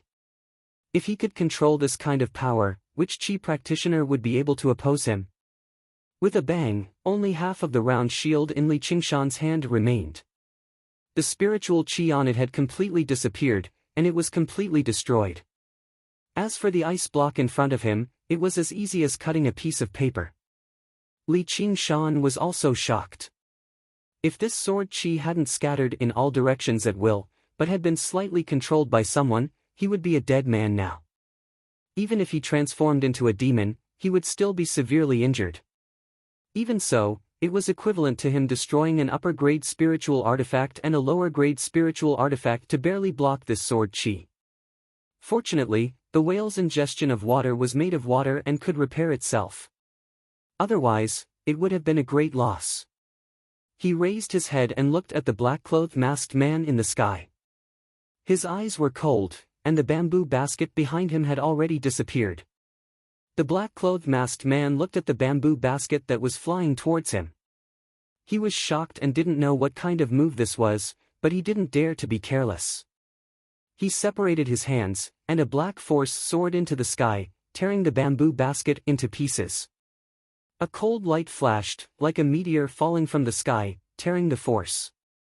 Before the sword arrived, the sword chi seemed to have already passed through his body. The black-clothed masked man's eyes widened, and his body slightly stiffened. Not only was he shocked by the sword will, but he was also shocked and terrified. This sword will was clearly the same as the one in the sword writings. Could it be that there was really someone talented enough to understand the sword will? What was even more unbelievable was that the person holding the sword was actually a child who wasn't even 10 years old. Li Qingshan was shocked. When did this girl's swordsmanship reach such a level? Even from such a distance, he could feel the horror of the sword will. He couldn't help but think, if this sword was aimed at him, how would he deal with it? However, he couldn't come up with a suitable answer. Of course, he was originally a combat type. In a real life and death battle, he could only stimulate his full potential. And the huge crisis of life and death made the black-clothed masked man instantly come to his senses. He wanted to dodge, but found that it was impossible to do so. This didn't mean that it was impossible to borrow strength from the air. An 8th-layer chi practitioner could casually release a wave of true chi and fly over 30 meters. Little Un held the sword in her hand, the tip pointing straight at the black-clothed masked man. The tip of the sword was not straight, and it constantly trembled slightly. Li Qingshan felt that it was extremely familiar. He suddenly remembered that in the box of the sundry goods store, Little Un had been lying on the ground, and her small hand had been constantly drawing in the air. It turned out that after obtaining the sword chi writings, Little Un had already completed a portion of the cursive sword writings sword will. And when Li Qingshan had been fighting with the black-clothed masked man, although she had been hiding in the bamboo basket, it hadn't affected her observation of the outside world at all. With a single glance, she could clearly see the strokes on the cursive sword writings in the black-clothed masked man's hands, and she could even feel the sword chi it released up close. For ordinary people, this was just something that happened in the blink of an eye, and they wouldn't care at all. But for her, this brief glimpse was enough. In the world of geniuses, one only needed to comprehend. The 3 cursive sword writings overlapped in her mind, forming this sword. She had already obtained a trace of that ancient sword immortal sword will. Like a comet striking the moon, in the time it took for a spark to fly off a flint, there was no time for the flying sword to save him, and there was no time for the talisman to be taken out. The black-clothed masked man frantically stretched out his hand, releasing all the true chi in his body. A black energy swirled out like a tornado. Just like in the box, the tip of the sword suddenly stopped trembling, and all the strokes converged into a single point. Little Anne and the black-clothed masked man brushed past each other, and both of them fell from the sky. Li Qingshan hurriedly rushed forward and caught Little Anne in his arms. She was sweating profusely, and the smell of sandalwood was growing stronger. Her eyes were dim, but they were still clear. She was just exhausted. The black-clothed masked man did a somersault and landed steadily on the ground. He pointed at Li Qingshan and then at Little and Yu. Just as he said one word, an arrow of blood spurted out of his throat, and he flew to Li Qingshan. He trembled a few times, and then collapsed. With a loud rumble, hundreds of giant trees slowly tilted and fell to the ground. The sound echoed through the valley like thunder. At the same time, the hidden blade in Little Anne's hand turned to dust, and was blown away by the wind. The power of that one sword strike was not something a low-grade spiritual artifact could endure. At the same time, it had exhausted all of her energy. The effect was to instantly kill an 8th-layer chi practitioner. Little Anne stared at Li Qingshan and raised her chin. I'll keep my word. Li Qingshan rubbed her nose. All right then, I guess you're right. The flying sword fell from the sky like a dead snake. It was swept up by true energy, and fell into Li Qingshan's hand. At the same time, he picked up the 100 treasures pouch and the remnant of the cursive sword calligraphy. Little Anne released a wisp of fire from her fingertip, and it drilled into the corpse, destroying all traces of it. Her body instantly recovered. Li Qingshan said, "Someone will be here soon. We can't stay here for long. Let's go." He had killed a powerful enemy without transforming and obtained the spirit artifact that he had yearned for even in his dreams. However, for some reason, that sense of danger did not dissipate. It was still hanging over his head like a dark cloud, so he chose to leave immediately. The two of them vanished into the messy valley. A while later, a group of Qi practitioners arrived. They stared at the surroundings in shock and looked at one another. Just now, were their Foundation establishment cultivators fighting here? Only the leading Qi practitioner frowned slightly. He was young, and his face was as smooth as jade. He was a 9th-layer Qi practitioner. Although practicing Qi could slow down aging, it was clear that he was not old. He could be regarded as a genius no matter where he was at an age like that. He asked indifferently, "Song Ming, are you sure it's this direction?" He wore the same uniform of the Pheasant's Grace Mountain as Song Ming, except there were 3 multicolored plumes embroidered on his chest, one more than Song Ming. All the other Qi practitioners gathered around him. Not a single one of them was not a disciple of the Pheasant's Grace Mountain. Song Ming went up in a hurry and said politely, "Yes, first senior brother. Many people have personally witnessed it. It can't be wrong." The first senior brother said, "Then where is he right now?" His voice was still as calm as ever, but it originated from his absolute confidence in his strength. Song Ming hesitated. He's definitely nearby." Before the first senior brother could say anything, another Qi practitioner beside him said, "Junior brother Song, the herb gathering ceremony is about to begin. How do we have the time to look for him with you? If you want us to avenge you, you better be a little smarter." Song Ming became furious, but he did not dare to lose his temper, as the person who spoke was also a core disciple of the Pheasant's Grace Mountain, and he was at the 7th layer. The first senior brother raised his hand, and all the voices quietened down. "Bullying Song Ming is bullying all the disciples of our Pheasant's Grace Mountain. As the first senior brother, I can't just stand up for you. I can't not get my revenge.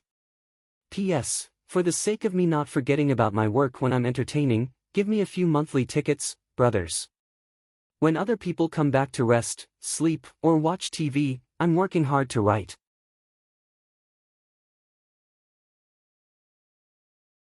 Chapter 230. The Truth-Seeking Society First Senior Brother is benevolent and righteous. No wonder he's been selected as the future sect master of the Pheasant's Grace Mountain. Our Pheasant's Grace Mountain will definitely become the leader of the 3 mountains. What leader of the 3 mountains? With first senior brother's talent, condensing a golden core and making the Pheasant's Grace Mountain a medium-sized sect will be a piece of cake. Song Ming also said in a hurry, "Thank you, first senior brother." However, he understood very well that if it were not for the several thousand spiritual stones worth of 100 treasures pouches, why would the arrogant first senior brother be so loyal? He would not even have time for cultivation. The snow began to fall again. The spring water gurgled, gurgling under the frozen snow, which was why it was known as a quiet spring. Surrounded by the snowy mountains, there was a small valley with many exquisite thatched cottages. It looked like a paradise. A few Qi practitioners in loose clothes walked around the valley, chatting and drinking with each other in a carefree manner. It was a happy scene. All of a sudden, everyone turned around and saw a tall figure walking out of the forest. His steps were heavy and majestic, and he didn't have the slightest elegance of a Qi practitioner. Instead, he was like a ferocious beast that had walked out of the forest. "Who are you?" "This is the base of the Truth-Seeking Society." Li Qingshan said loudly, "I've come to find Han Xiong." His voice boomed through the entire valley. Han Xiong emerged from a hut. As soon as he saw Li Qingshan, he beamed with joy. "Fellow Niu, you've finally come." Li Qingshan nodded. "I've come to take a look." Han Xiong introduced him to the Qi practitioners in a hurry. When everyone heard that he was the renowned Niu Juxia, they all praised him. They looked at one another and smiled. Afterwards, they led Li Qingshan into the largest hut. The hut had a wooden floor. Everyone sat on the ground, with a charcoal fire at the center. Food and alcohol were currently being cooked. The fragrance filled the entire room. Even Li Qingshan's nerves eased up slightly when he found a place like this in the snowy weather. Han Xiong said, "Please wait a moment, fellow Daoist. I will invite our president over." A while later, even more Qi practitioners surged in. There were around 20 of them now. The Qi practitioners conversed with Li Qingshan all at once. They were all very enthusiastic. 2 female cultivators even served him a bowl of hot alcohol and a bowl of meat soup. Li Qingshan sniffed and praised, "Good wine." He drank the wine and ate the meat, but did not say anything else. Seeing that he didn't want to talk much, the Qi practitioners didn't force him either. They started chatting among themselves, mostly about the herb-gathering ceremony. As it turned out, they were planning to form a small team and enter the underground together. However, their eyes never left Li Qingshan. Li Qingshan, however, seemed to be unaware of anything. He sat like a stone statue in front of the stove, allowing the flickering flames to reflect his figure on the wall. After a while, Han Xiong returned with an old man. The old man was as skinny as a monkey, wearing a loose Taoist robe that looked like it was stolen. Han Xiong had to bend over to speak into his ear. However, the group of wandering cultivators seemed to be very respectful towards him. When they saw him, they all called out, "President." Li Qingshan looked back as well. A 7th-layer Qi practitioner. Among this group of independent cultivators, he could be regarded as a rare expert. Apart from the old man, there were 2 6th-layer Qi practitioners as well. The 3 of them seemed to be the leaders of the group. Han Xiong hurriedly said, "Fellow Daoist Nyo, this is the president of our truth-seeking society, Priest Cho."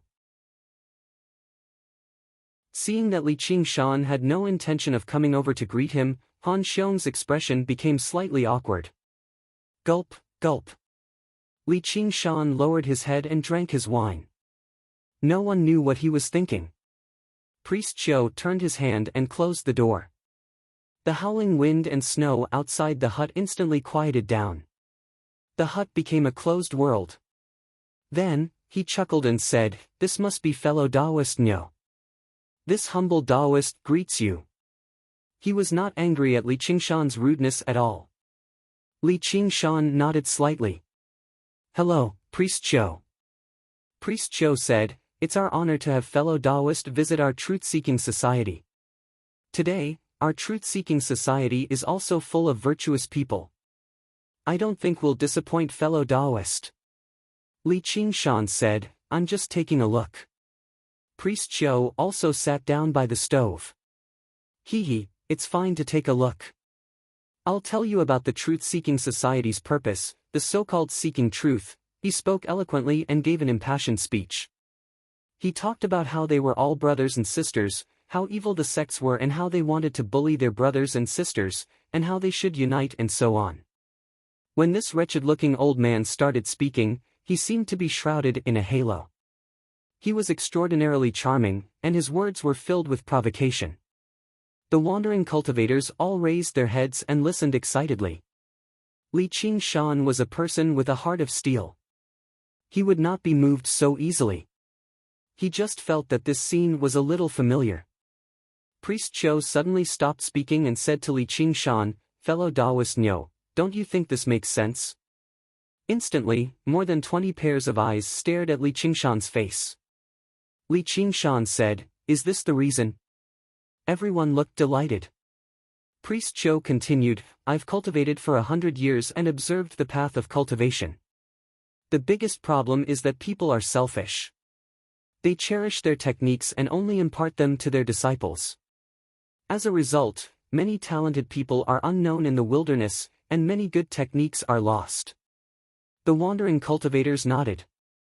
They were such talented people, but they all became wandering cultivators because they did not receive the inheritance. If we can break the prejudice of the sects and families and exchange our techniques and knowledge throughout the cultivation world, so that every senior can be the teacher of the younger generation, how can the cultivation world not prosper? There will also be less fighting and killing.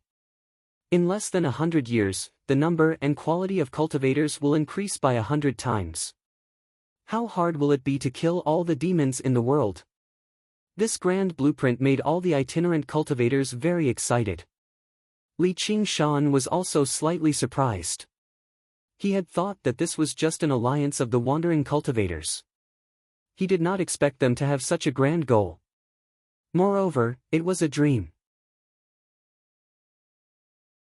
If they could realize it, they would not be far from the great harmony of the world.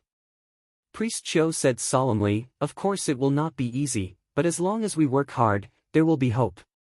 The truth-seeking society is the hope of the world's cultivation." Then, it was time for the wandering cultivators to communicate. A man stood up and said, "I was originally at the second stage of Qi training. Ever since I joined the truth-seeking society and communicated with fellow Taoists, I have benefited a lot.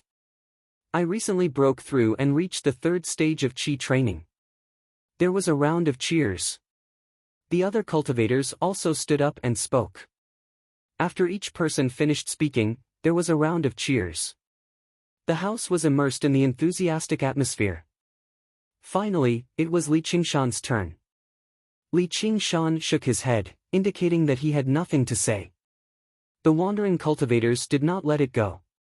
They urged him in unison, "Speak, speak, speak, speak." Li Qingshan frowned slightly. Priest Qiu raised his hand and the urging stopped immediately.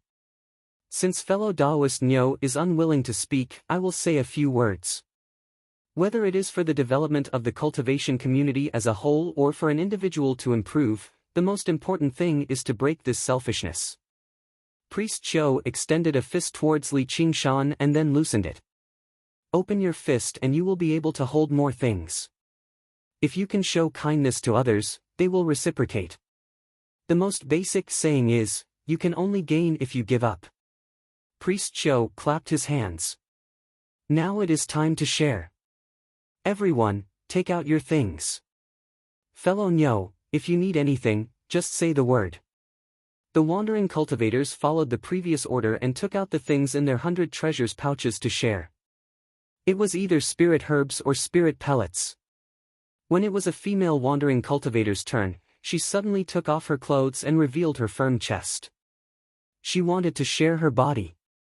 If anyone needed it, they could go to her room to find her. This made Li Qingshan dumbfounded. The female cultivator saw Li Qingshan's expression and said proudly, "We are all brothers and sisters. In this lonely world, we should comfort each other. My body can satisfy everyone and I can also obtain happiness. Why not?" After winning the praise of the crowd, she puffed her chest even higher. It was as if there was a more noble spirit that replaced the vulgar concept of chastity. It made her whole person sublimate like a saint. Li Qingshan grinned and did not say anything. He only felt that the things he saw today were really strange. The entire sharing process was carried out in an extremely harmonious atmosphere. There were no arguments, no quarrels, and the atmosphere was harmonious. Sometimes, when 2 or 3 Qi practitioners valued the same thing, they would immediately give it to each other. Even blood brothers would not be so friendly. In both of Li Qingshan's lives, he had never seen so many friendly, humble, and kind people. Everyone's faces were brimming with happiness. In this lonely cultivation world, it was simply too good to be able to be so kind and warm to each other. Finally, it was Li Qingshan's turn. Li Qingshan, who had been silent since the beginning, said again, "I have nothing to share." As if a bucket of cold water had been poured on this warmth and happiness, everyone's expression changed. More than 20 pairs of eyes stared coldly at him. Priest Qiu said, "Don't forget what I said. You can only gain by giving up. Only when you give your heart to someone else will they give their heart to you." Han Xiong said, "Fellow Niu, didn't you buy the Gui water condensing Qi method and the Book of All? There is no loss in sharing them, right?"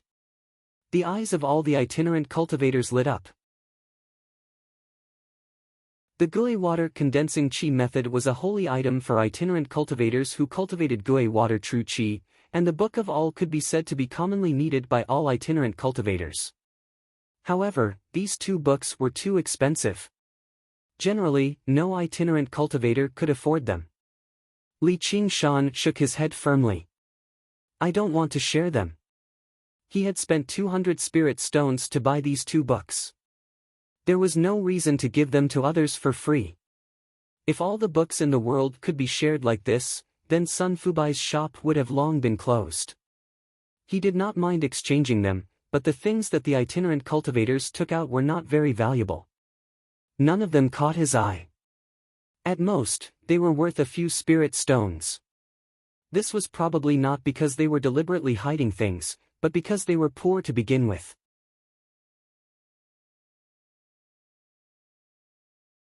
Chapter 231. It was understandable that the weak wanted to team up, but the strong would never want to be on equal footing with the weak. At least, Li Qingshan did not want to be on equal footing with the weak. His lonely and arrogant heart did not need too much warmth from strangers. Little and alone was enough for his family. The expressions of the wandering cultivators all changed. Just now, the female cultivator who wanted to share her body cursed in a low voice, "Selfish." All the wandering cultivators followed suit, "Selfish. Selfish. Selfish." The sound waves surged like the tide, surrounding Li Qingshan. In the rising flames, the shadows on the wall twisted like evil spirits about to pounce on people. Li Qingshan picked up the iron rod and poked at the fire. He asked, "Did you add something to the fire?" Priest Qiu was slightly shocked. "I don't know what you're talking about." Li Qingshan said, "Your voice is also very unique. It reminds me of some old things. The buildings in Jeping City, the singing, the dancing, and the incense. After that experience, if he fell for it a second time, he would be an idiot." Priest Qiu lowered his head. "Join our truth-seeking society, and I can make you vice president." The 2 6th-layer Qi practitioners wanted to say something, but Priest Qiu stopped them with a look. "Oh?" Li Qingshan smiled. "I can join, but I want to ask, during the herb-gathering ceremony of the 3 mountains, will you also go underground?" Priest Qiu smiled. "I'm already too old." St. Hall. Han Xiong said, "The president is our father, the hope of the cultivation world. How can he go to such a dangerous place? We will find the spirit herbs and bring them back to share." He was originally a smart and capable person, but at this moment, there was a kind of fanaticism in his eyes. What he said was met with agreement. Li Qingshan's heart was like a mirror. The strongest did not go underground, but waited for the weak to take the risk to gather the herbs and bring them back to the strong. How was this a relationship between father and son? It was clearly a relationship between master and slave. Priest Qiu used the truth-seeking society to enslave all the rogue cultivators here. What was even more terrifying was that these rogue cultivators were willing to do it. They were like fanatical believers who had been completely brainwashed. This was not something that could be done in a short period of time. Under the gaze of the Qi practitioners, Li Qingshan shook his head and said, "You and I are not on the same path." Priest Qiu said sinisterly, "Selfish people don't have the right to live in this world." The killing intent condensed to the point that it was almost tangible. The flame dimmed bit by bit and was finally extinguished. Among the 20-odd Qi practitioners, there were strong ones and weak ones. However, it really was just as they said, they were siblings. Their true energies tangled about, all of it gathering on their father Daoist Qiu's body. Daoist Qiu's true energy continued to climb, easily breaking through the 8th level to the 9th, then the 10th. The terrifying true energy surpassed Li Qingshan's understanding of Qi practitioners, and it came crashing down on him like a tsunami. Holy Church, this seemed to be some kind of mystical joint attack technique. No wonder they dared to oppress Li Qingshan even though they knew that he could defeat a 6th-level Qi practitioner in one move. Li Qingshan felt like he was a straw hut by the seaside that was about to be crushed by the tsunami. He rubbed his forehead. Was this how it felt? Priest Qiu said, "Look at how strong I am. If you continue to be stubborn and refuse to let go of your selfishness, only death awaits you. Open your heart and join us. Become one with the big family, and you will receive the big family's protection." As he said this, the 20-odd rogue cultivators also spoke in unison. Their thunderous voices rolled in the small hut, as if they wanted to crush all dissidents. The walls of the hut were flashing with runes and some kind of formation. It was like an iron fortress. Li Qingshan felt like he was trapped in a cage with a monster. Li Qingshan propped himself up and knelt on one knee. He held the whale's ingestion of water in his hand and shook his head. "Is that all? Kill!" Priest Cho roared. The Qi practitioners pounced forward as if they had gone mad. Spells, spirit talismans, spirit tools, and all kinds of colorful lights rushed toward Li Qingshan. Boom, boom, boom, boom. Sparks and lightning shot everywhere. The violent air currents blew the extinguished ashes high into the air. By the time the dust had dispersed, an ice ball had formed where Li Qingshan was. Li Qingshan curled up, hiding in the ball. He was completely unscathed. Priest Cho raised his hand, and the surging true qi condensed into a huge hand that grabbed the ice crystal ball. Crack, crack. The ice crystal ball was covered in cracks. Even the profound ice formed by the ice condensate water could not withstand the terrifying power of over 20 qi practitioners. The ice crystal ball shattered, and the true qi hand grabbed Li Qingshan and pressed him to the ground. Li Qingshan spat out a mouthful of blood and asked, "You didn't plan to let me go from the beginning, did you? Originally, I wanted to control you so that I could use your power while taking your things. I never thought you'd actually be so insensible. Do you have anything else you want to say now?" Priest Cho walked over and looked at the immobilized Li Qingshan. He was complacent like a victor. Li Qingshan said indifferently, "Is that all you've got?" Priest Cho said angrily, "Die." In the snow forest beside the valley, Little End squatted unhappily and used a branch to draw on the snow. Because she did not have a bamboo basket, Li Qingshan told her to wait here. However, ever since Li Qingshan entered the small house, all sounds and auras had been cut off. This made her feel slightly uneasy. Suddenly, this feeling of uneasiness grew stronger for no reason at all. Little End suddenly stood up and stared at the small house in the distance. After a moment of hesitation, she was about to walk towards the small house. However, she suddenly seemed to sense something and shrank back. She sharply observed her surroundings, and 2 prayer beads fell from her wide sleeves. They rolled and turned into 2 tiny skulls. One flew into the sky, and the other flew close to the ground. Fiery light flickered in her eyes, and her vision instantly became extremely wide. She could see the entire valley, and she could see every blade of grass and tree on the ground in great detail. Great beauty in white bones, seeing through illusions. She immediately saw a dozen or so qi practitioners stealthily approaching from all directions. They had all used high-grade concealment arts, and their figures were almost transparent. In this world of white snow, even those with extremely good eyesight would find it difficult to find their traces. However, Little End could see them extremely clearly with her divine abilities. She couldn't help but panic, but she did not know how to inform Li Qingshan. The smug expression on Priest Cho's face froze. He stared in disbelief at the horrifying wound on his chest. Li Qingshan was still lying there, staring coldly at him. Beside Li Qingshan's hand was an unfurled cursive sword calligraphy. The instant Daoist Cho made his move, the crisscrossing sword qi cut through his protective jinqi like a knife cutting through butter. Priest Cho said in disbelief, This is a supreme-grade spirit artifact. How could a little qi practitioner have such a treasure?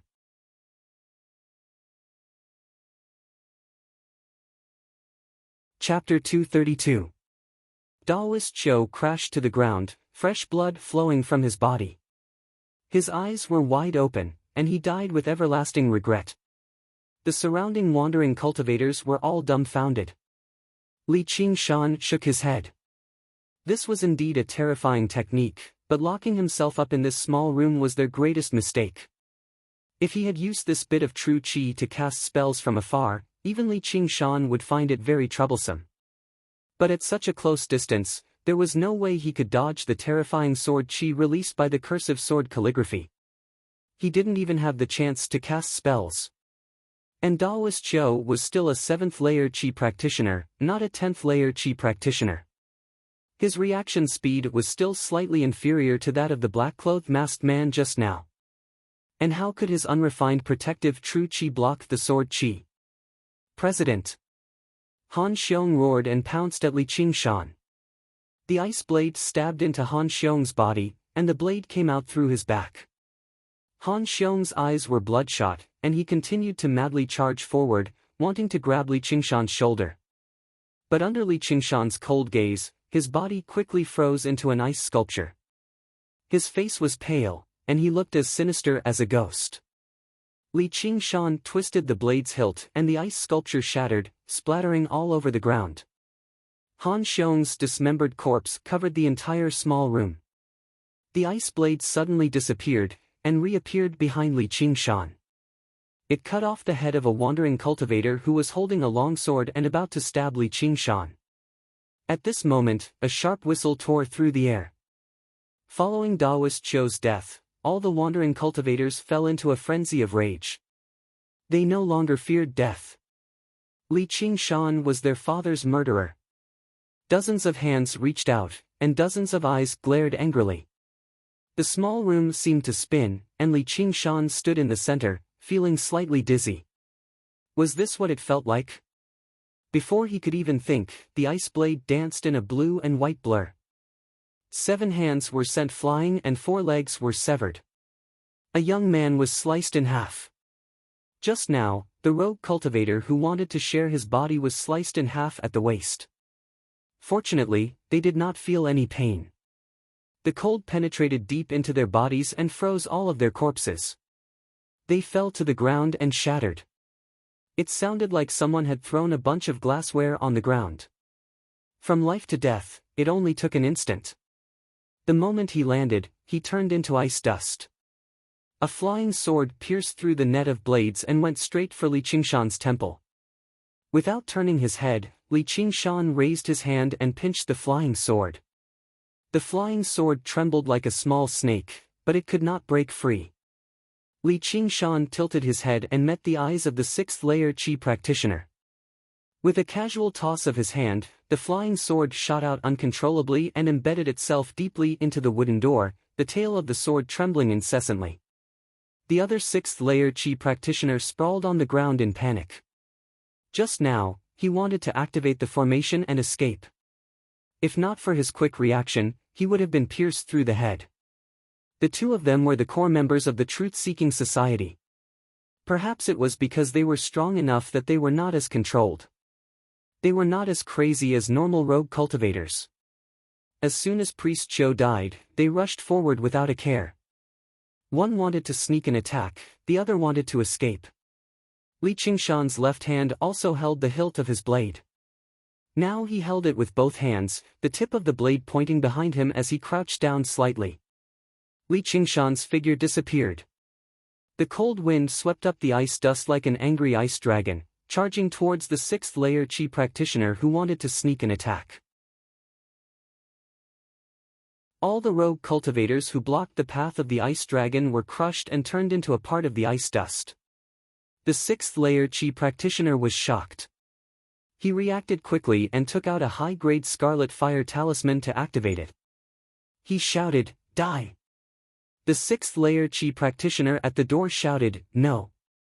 The scarlet fire talisman had already spat out flames that resembled the breath of a fire dragon.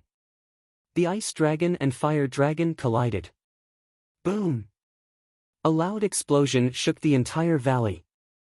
Sacred Hall, the roof of the secluded hut in the valley, was lifted several feet high by the shockwave and shattered into pieces in the air. A puff of white smoke rose from the hut. Because of the array, the hut still maintained its original structure, but it was charred black everywhere. The dozen or so figures who had quietly gathered around hurriedly crouched down and looked at the little house not far away in shock, not knowing what had happened. Little and let out a sigh of relief. He had already sensed Li Qingshan's aura. The whale's ingestion of water blade in Li Qingshan's hand had turned into a strange shape. The edge of the blade extended in all directions, forming a huge ball of ice that covered Li Qingshan. Although it was very thin, It was enough to block the explosion of the Scarlet Fire Talisman. The long and narrow edge of the blade had already pinned the 6th layer Qi practitioner to the charred wall. This whale's ingestion of water blade was extremely useful to him. With his ability to react in battle, he was able to make full use of the blade's transformations. However, because he was only at the 4th layer of Qi refining, he still couldn't completely control this high-grade spiritual weapon. If it weren't for the fact that he cultivated Gui water true Qi and that his true Qi was extremely pure, he wouldn't have been able to display such power. Li Qingshan pulled out the blade, and the Qi practitioner slid down from the wall and landed on the ground with a bang. Li Qingshan turned around. The only living person left in the room was the 6th layer Qi practitioner at the door, but he was also heavily injured. The wooden door he had wanted to open had already been blown open, and the formation had completely dissipated. He crawled out with difficulty. The other wandering cultivators had all been turned into charred corpses in the explosion. It was just like how using a lightning summoning talisman in a thunderstorm would have an extremely strong effect. The small hut sealed off with formations completely restricted the power of the Scarlet Fire Talisman to the cramped space, constantly condensing and compressing it. Even 6th layer Qi practitioners would be heavily injured if they did not possess a defensive spiritual artifact. Li Qingshan walked over slowly with his blade in hand. The Qi practitioner looked back in fear, doing everything he could to mobilize the remaining true Qi in his body. Don't kill me. I was forced to do this. However, Li Qingshan did not hesitate at all. He was expressionless, but there was a hint of confusion in his eyes, as if he was thinking about something he did not understand. He arrived before the Qi practitioner and raised his blade. Stop. The Hawk Wolf Guard will handle this. Over a dozen people leapt out from the snowy ground and drew their blades with a series of swishes. The wind-entwining blades shone brightly under the sunlight as they pointed them directly at Li Qingshan. 9 wolf fang flying blades hovered in the air, ready to strike. The invisibility technique had lost its effect, revealing their black uniforms of the Hawk Wolf Guard. Every single one of them was a commander. The man in the lead was dressed in scarlet clothes, but he was a scarlet wolf. He did not carry a blade. Instead, thin chains wrapped around him, flickering with light. Arg! With a short, miserable shriek, Li Qingshan raised his blade and swung it down. The Qi practitioner's head rolled down the stairs of the hut. How dare you! The man in scarlet clothes became furious. The chains in his hands immediately thickened and lengthened, reaching straight out with a clatter. The tip of the chains turned into a snake's head, biting towards Li Qingshan. Li Qingshan tilted his head slightly and dodged the snake's head, but the chains suddenly twisted in the air. They circled around a few times before tightening suddenly, wrapping around Li Qingshan. The snake's head bit firmly into Li Qingshan's shoulder.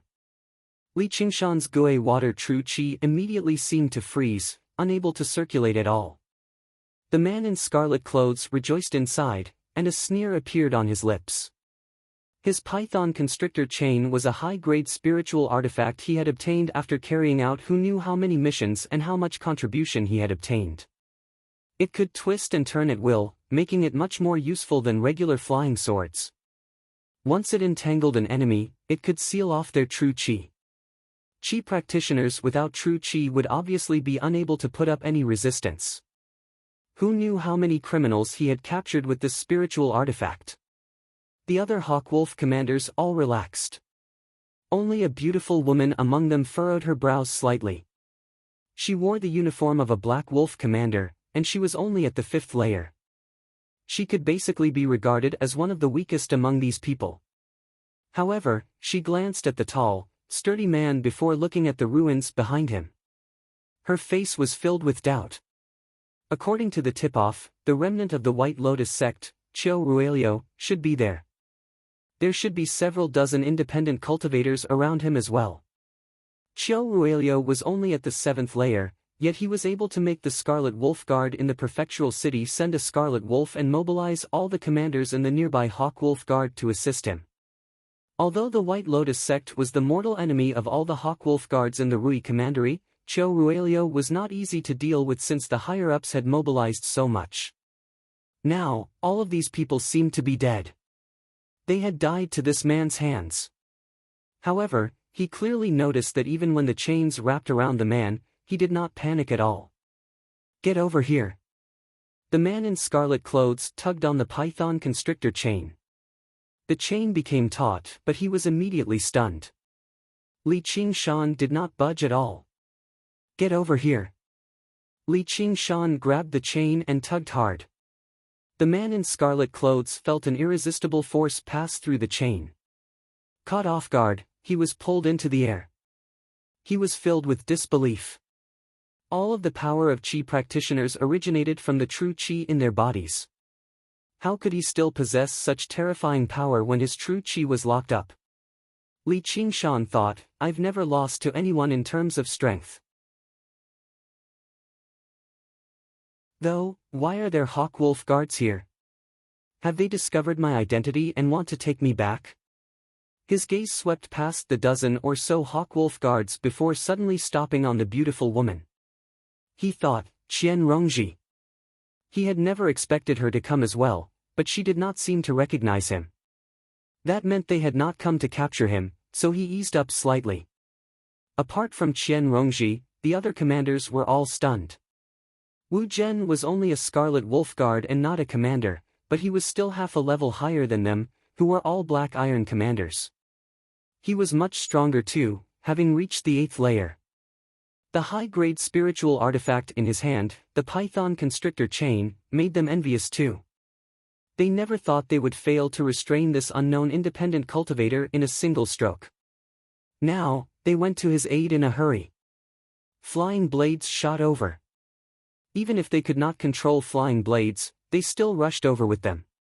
Qian Rongji said, "Be careful. This person is born with tremendous strength. He might even be a body practitioner."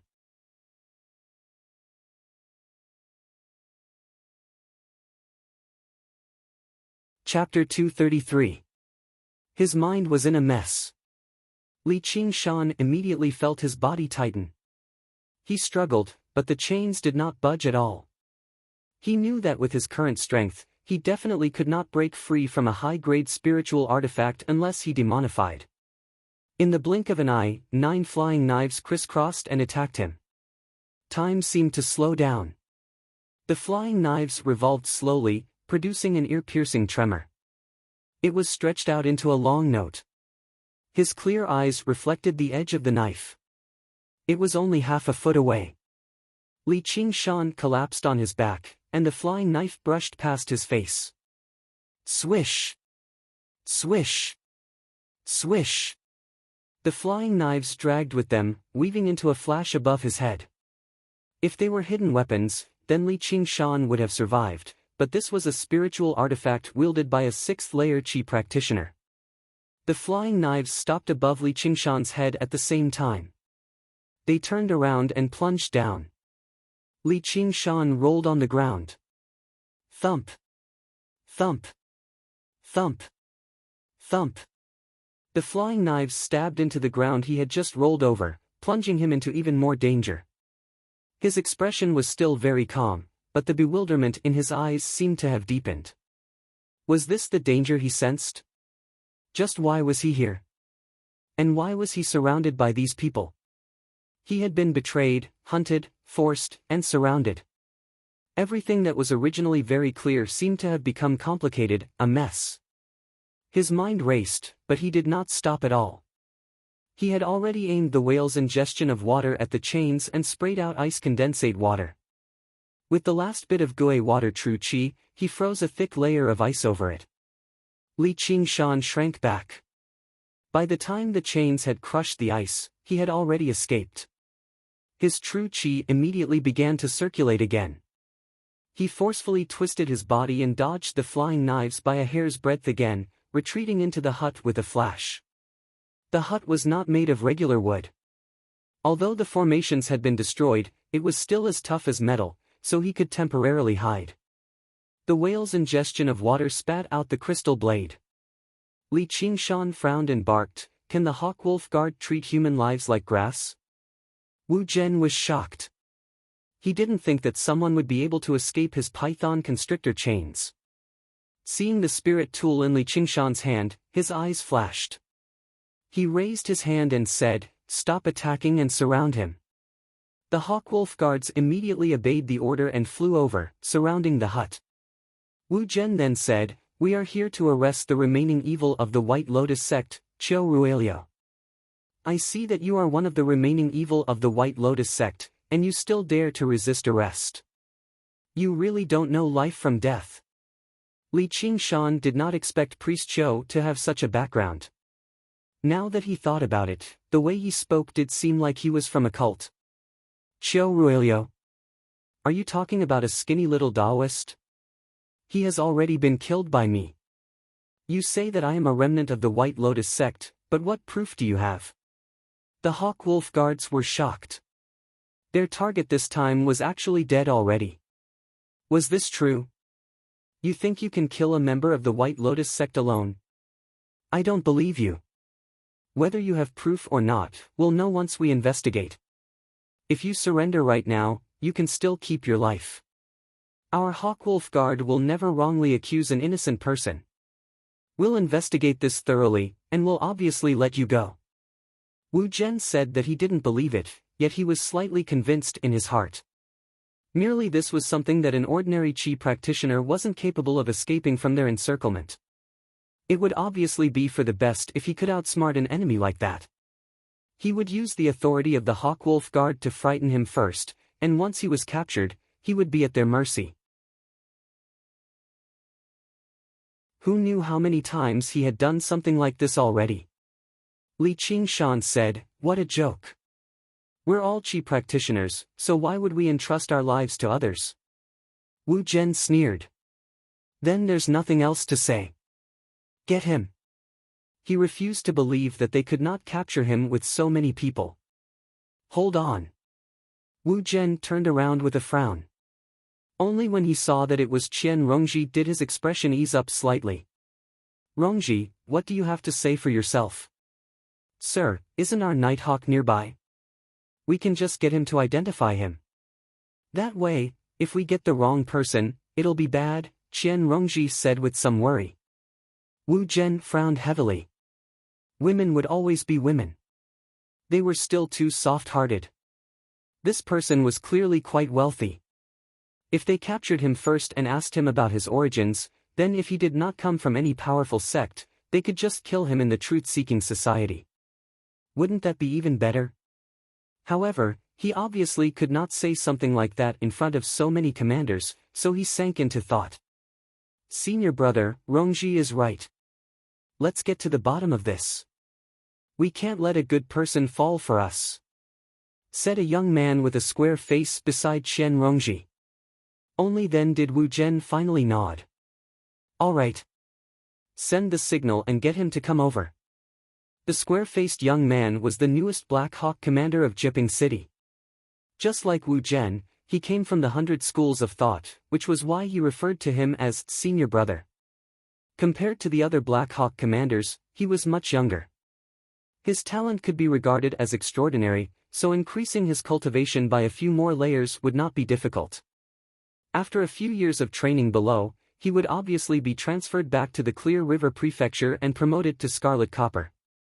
Coupled with their many years of friendship, Wu Zhen obviously valued his opinion a lot more. He would not refute it so easily. Before long, a black wolf guard emerged from the forest. He bowed in all directions. "I'm Zhou Pei. Greetings to everyone." The square-faced young man said, "Zhou Pei, do you recognize this person? That burly man over there, come out and let him recognize you." Li Qingshan found the voice familiar, but he was unable to recall where he had heard it before. He arrived at the entrance in a flash and met the black wolf guard's eyes. The two of them said at the same time, "Zhou Wei. Niu Jiuxia." This Zhou Pei was the Qi practitioner Zhou Wei who did not like to talk much by Han Xiong's side when he first met him. He never thought he would actually be a Nighthawk. The so-called Nighthawk was a hawk that never saw the light of day. It was an extremely special position within the Hawkwolf Guard. They would infiltrate various organizations with different identities and gather information. An information network in the world of mortals could be established by bribing some people of the Jianghu. However, establishing a network like that in the world of cultivation required cultivators. Because this job was very arduous, not only was it shameful, but it could even easily endanger one's life, regardless of their cultivation. They were all known as hawks. Li Qingshan had only heard a rough introduction when he joined the Hawk Wolf Guard. This was the first time he had seen someone like this.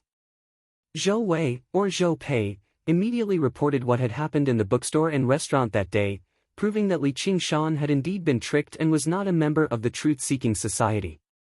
With that, he stood to one side with his head lowered. He only glanced at Li Qingshan in surprise.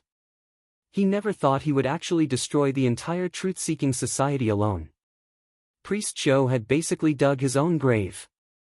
Only now did everyone understand the whole story. They looked at one another and waited for Wu Zhen's decision. The square-faced young man sighed. Fortunately, Rongji reminded me. I didn't kill the wrong person. Qian Rongji said politely, "You're too kind, Commander."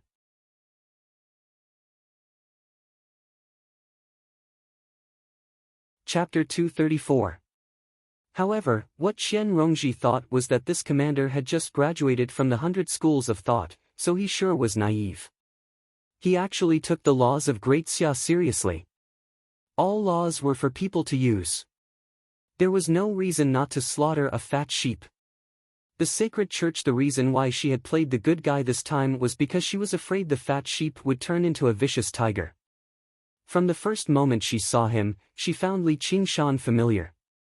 If it were Yu Zijian or Hua Qinglu, then he would just be familiar. She would not think too much about it. It was exactly because Li Qingshan's colossal figure was just too shocking that people would misunderstand him instead. She felt like she would never forget this person if she had seen him before. However, Qian Rongji's thoughts were much deeper and meticulous.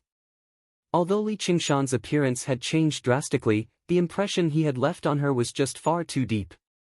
This impression was no longer limited to just his appearance. The changes in his expression, the way he spoke, and his attitude towards the enemy all matched up with the man in her heart. Coupled with the gaze that had stopped on her face, she concluded very soon that there was a 70 to 80% chance that this person was Li Qingshan. After reaching this conclusion, how could she allow the Hawk Wolf Guard to continue arguing with Li Qingshan?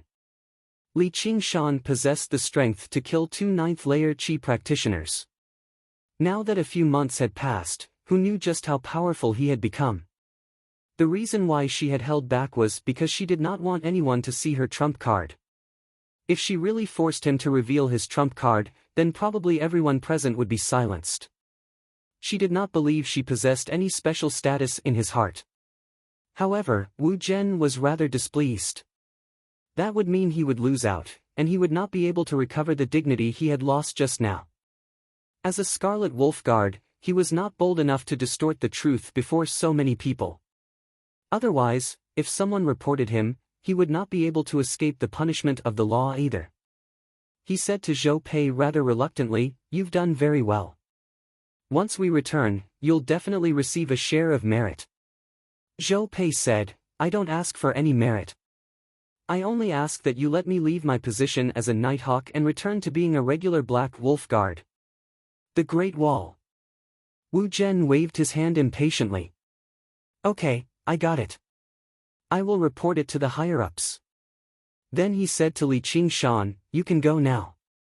Li Qingshan used his true qi to gather all of the 100 treasures pouches into his hand. Wu Zhen glared at him. "Leave it behind." With a point of his finger, the iron chains stretched out like a python and coiled around the small house. They shook their heads and clattered loudly, as if they wanted to devour someone.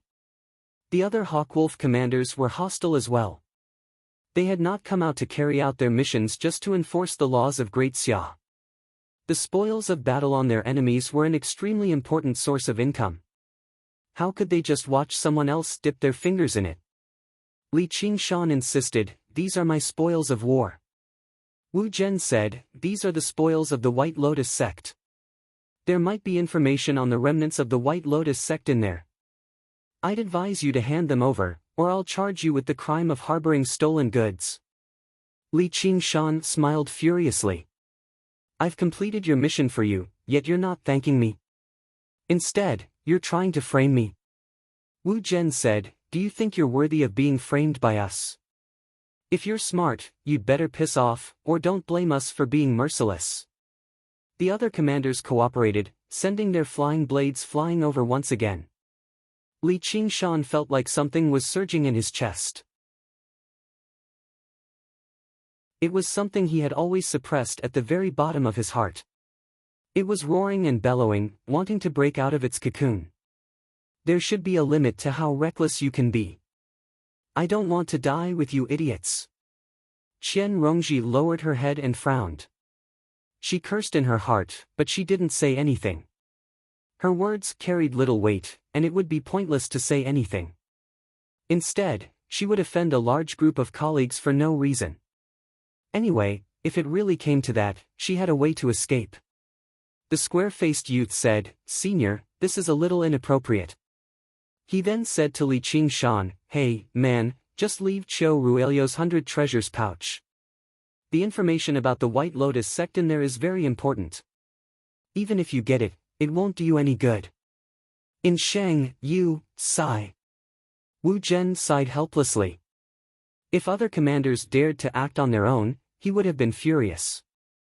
However, Fong and Shang was very familiar with him from the 100 schools of thought.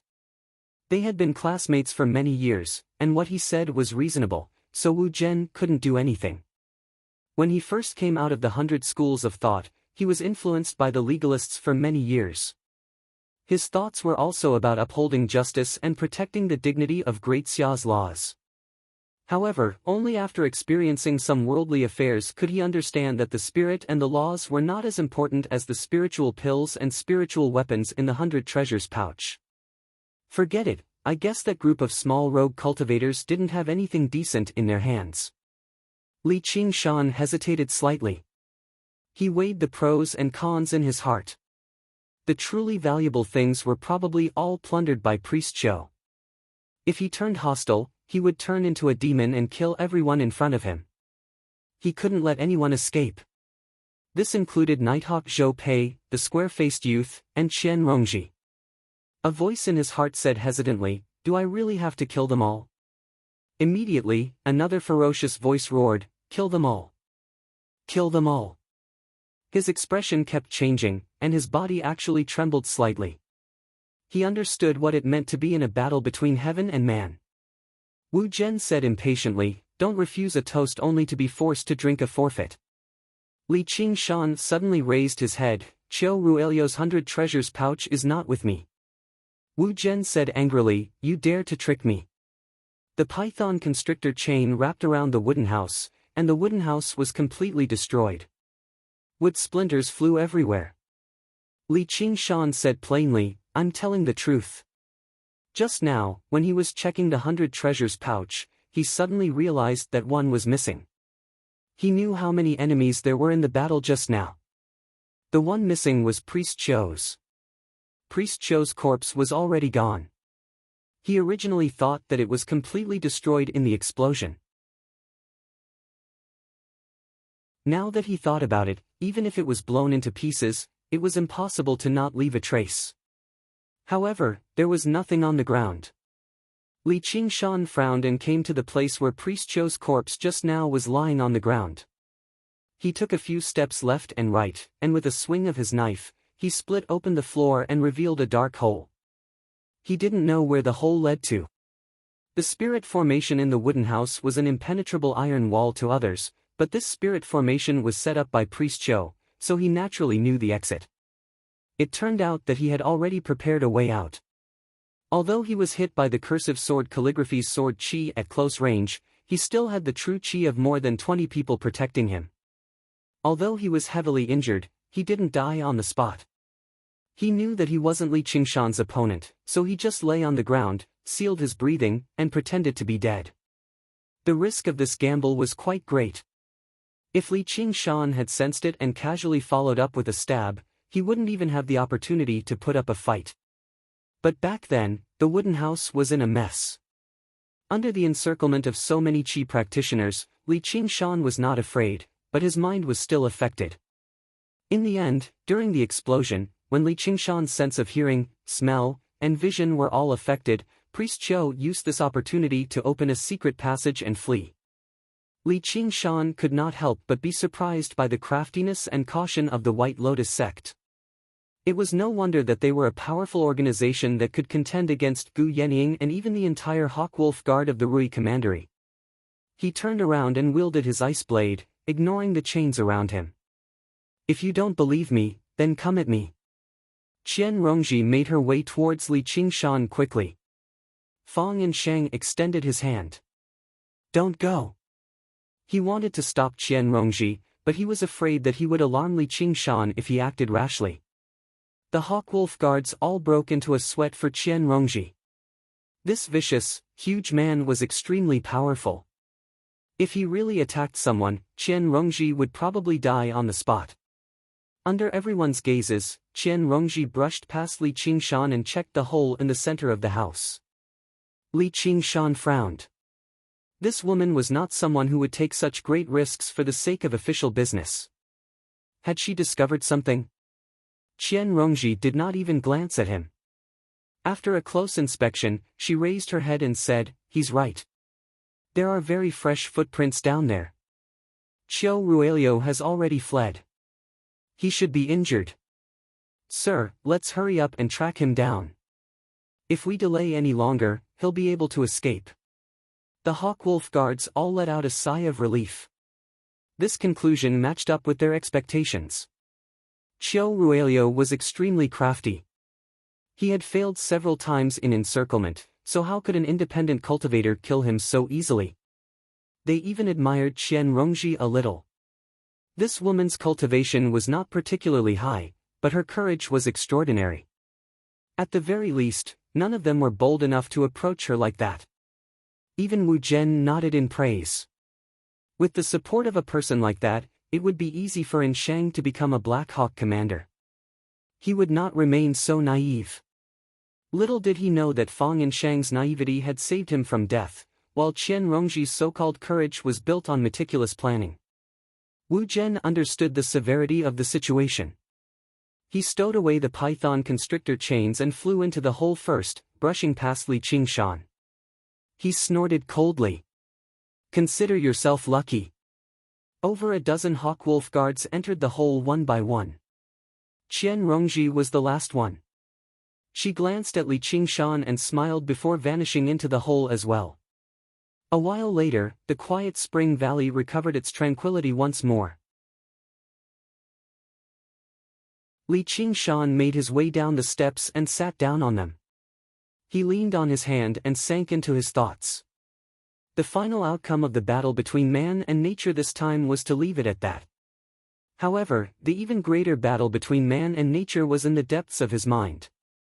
That was the boundary between man, immortal, Buddha, and demon. The true conflict did not originate from the outside world, but from within. It was a series of questions that he could not answer, an answer that he could not choose. However, there had to be an answer. Not all questions could be avoided. He could not avoid them, nor did he want to avoid them. Even though none of the answers were what he wanted, he still had to make a choice. Life was not about doing what you wanted. It was not about doing what you liked. It was exactly through these difficult, or even painful, choices that people could grow, going from an ignorant child to the type of person they wanted to become. Are you ready? Hee, I've finally found you.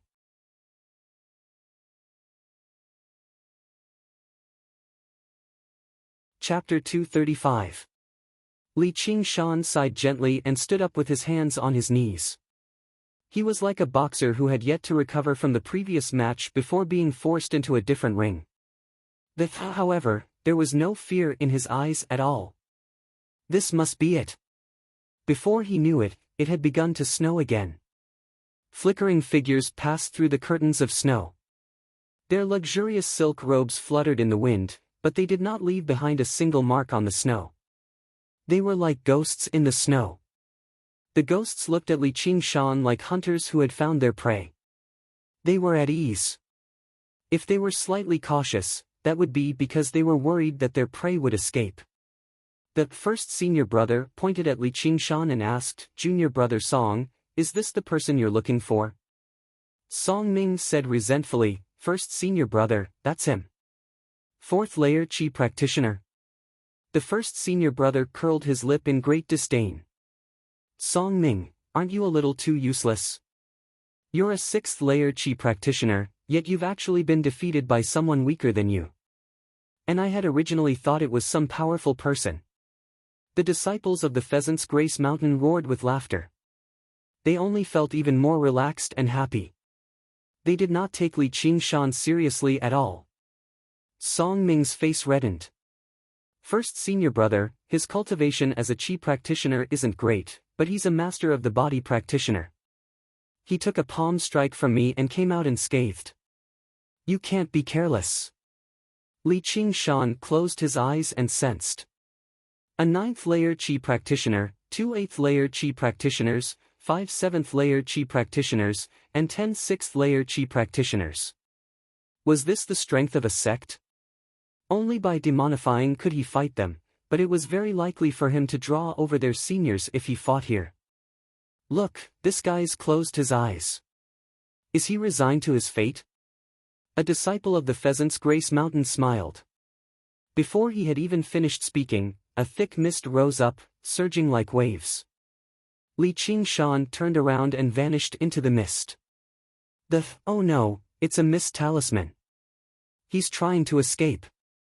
Song Ming cried out.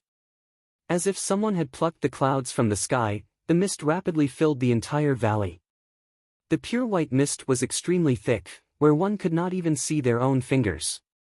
It contained water spiritual Qi, such that even the vision of Qi practitioners was greatly affected. Eldest senior brother snorted coldly, "Insignificant tricks." With a flick of his sleeves, a spell was cast, and a strong gust of wind blew, clearing away the fog. The valley was filled with the howling of the wind, causing everyone's clothes to flutter loudly. Li Qingshan's figure suddenly appeared. He had already rushed to the hillside in the distance and was fleeing at an extremely fast speed. Since he couldn't fight, he could only flee. Eldest senior brother's wild wind technique is really powerful. You're too naive to think that you can escape with such a small trick. The disciples of the Pheasant's Grace Mountain praised him. They did not slow down at all. Their sleeves fluttered in the wind as they chased after Li Qingshan. Back then, when Song Ming flew into the proud sword manner, he could already be considered to be extremely confident. However, there were at least a dozen people here who were even stronger than him. Every time they flew, they would cover a distance of 100 zhang. Pride appeared on the eldest senior brother's face. Only after all his junior brothers had set off did he shake his sleeves and take off. He caught up to everyone even though he had set off later. He took the lead and rapidly closed the distance between him and Li Qingshan. Li Qingshan used the tiger demon climbs the mountain and leapt onto the top of the mountain. Hearing the whistling, he suddenly looked back. The eldest senior brother reached an even higher altitude than the top of the mountain and bellowed out, "Peck of the golden pheasant." His right hand formed the shape of a pheasant's head, and he pecked at Li Qingshan from afar. He was like a golden pheasant pecking at a bug on the ground. He did it with indescribable ease, as if it was nothing at all. However, Li Qingshan felt like he was facing a great disaster, because he was playing the role of this bug. A huge, golden beak pierced through the air. He had already used the greatest technique of the Pheasant's Grace Mountain. The disciples of the Pheasant's Grace Mountain all sighed in amazement inside. Although this technique was taught to all inner disciples, how could it compare to the ingenuity of the first senior brothers? They had never thought the first senior brother would use such a powerful technique right off the bat. The kid was dead for sure. The sacred Holy Qingshan felt like no matter how he dodged, he would not be able to avoid this gentle peck. He raised his right hand, and the whale's mouth sucked in light before suddenly spitting out a fist-sized, transparent ball of water. Boom! The gui water lightning collided with the pheasant beak in the air. A ring of light erupted, and the wild wind crushed the forest, forming a scene of wheat. The first senior brother blurted out, "Gui water lightning." His true chi surged and dispersed the incoming wave of air, but he also slowed down slightly. How could a mere fourth-layer chi practitioner use the Gui water lightning? Suddenly, he noticed the spiritual artifact in Li Qingshan's hand and came to a realization. High-grade spiritual artifact. Song Ming was right. This kid really was extremely wealthy. He was a great prey worth hunting. However, the disciples on the ground were not as relaxed as him. A few of them were blown backwards by the wild wind with insufficient cultivation. They could only swallow the words of flattery they were about to utter. Their faces were filled with shock. How could a fourth-layer chi practitioner block the first senior brother's peck of the golden pheasant? Only Song Ming called out, "I told you. This guy isn't easy to deal with." He actually felt a sense of elation. Instead, he hoped Li Qingshan could use a few more powerful moves and last a little longer against his first senior brother. That would prove that he was not useless back then. Instead, the enemy was just too powerful. Li Qingshan used this time to leap off the top of the mountain. His head was below his feet, and the world was flipped upside down.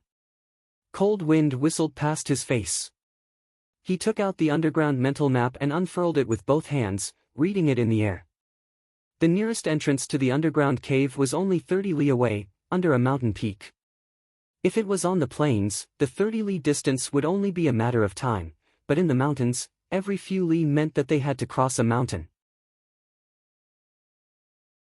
Although this was still a remnant of the boundless mountains and had not truly entered the depths, the mountains were tall and majestic. They could not be measured with common sense. Any one of these mountains could be regarded as a famed mountain on earth from Li Qingshan's past life. Even with the tiger demon climbs the mountains, Li Qingshan's speed was greatly affected. He casually stuck a mid-grade swift breeze talisman on himself, which made him move slightly faster. The withered trees seemed to be slamming towards him, but even with that, he was unable to widen the distance between them. Every time he looked back, the ninth-layer chi practitioner would get a little closer. However, he was not worried. What he was thinking about was not just running away.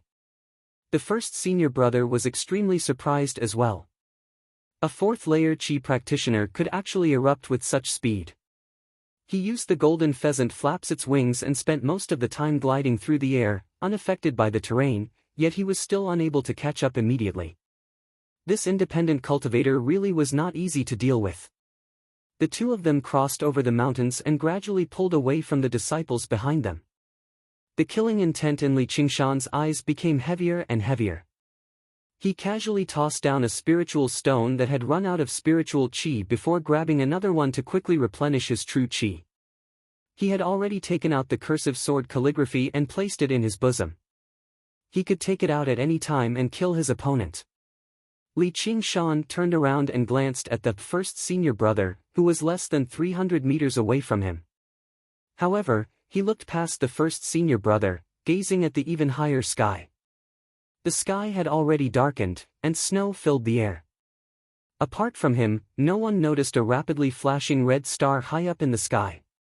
Little N stood on a huge skull, dragging a scarlet tail of flames behind him as he passed through the snowstorm. His robes and long hair fluttered in the wind as red light flickered in his eyes. His gaze pierced through the snowstorm, gazing at the mountains. A snowy night like this, a mountainous terrain like this, and a scene like this all seemed familiar. Unknowingly, a year had already passed. However, this time, she would not be as weak as before. She would not have to watch helplessly as he left by himself in despair. This time, she would definitely help him. All she had to do was wait for him to give the signal to attack. Li Qingshan thought to himself, a little further, a little further. The first senior brother had no idea that he had already fallen into a trap where the world intersected. The roles of hunter and prey had silently swapped. He had never imagined that a mere fourth-layer chi practitioner could harm him at all. Once again, Li Qingshan climbed to the peak of a tall mountain. The first senior brother took this opportunity to close the distance between them to within 300 feet. A look of joy appeared on his face as he raised his right hand. A golden light shot out, piercing through the snowstorm and leaving a straight golden line in its wake. Li Qingshan sensed the danger. He did not have time to turn around, so he held the ice blade behind him. With a ding, the golden light pierced deeply into the ice blade. Li Qingshan's perlicue trembled violently. Just now, he could clearly see that the golden light was a golden feather. The mystic ice that was frozen by the ice condensate water was as hard as a top-grade spiritual weapon. Yet, it was pierced by this tiny feather. Its power was even greater than Grandma Shimon's red thread needle. Protective chi and spells would be as fragile as a piece of paper. Even if it was a defensive spiritual weapon, if it was not a top-grade one, it would probably be pierced through in one blow. The first senior brother became even more surprised.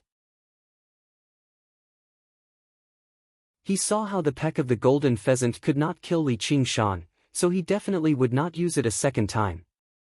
He switched to using his life-bound spiritual artifact, the golden pheasant's plume. However, he never thought it would be blocked by the ice blade. The golden pheasant's plume was not a regular high-grade spiritual artifact. Instead, it was a spiritual artifact that the disciples of the Pheasant's Grace Mountain had begun nurturing ever since they began practicing qi. They constantly poured their true qi into it, and whenever their cultivation increased, they would add in essence gold to forge it. Only then did they manage to forge a single golden pheasant's plume. The amount of effort they had put into it was uncountable. However, its power was terrifyingly great, and it could only be used by the user of the sect. Li Qingshan did not leap into the pitch-black valley. Instead, he stopped and turned around.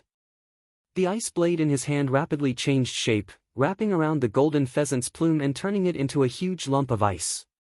The first senior brother stood at the top of a lone pine tree, which swayed in the wind and snow.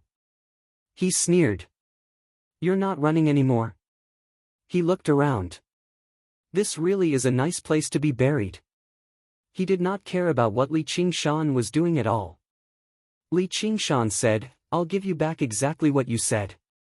He had already sprayed out all of the ice condensate water, wrapping the golden pheasant's plume into a ball. He stepped on it.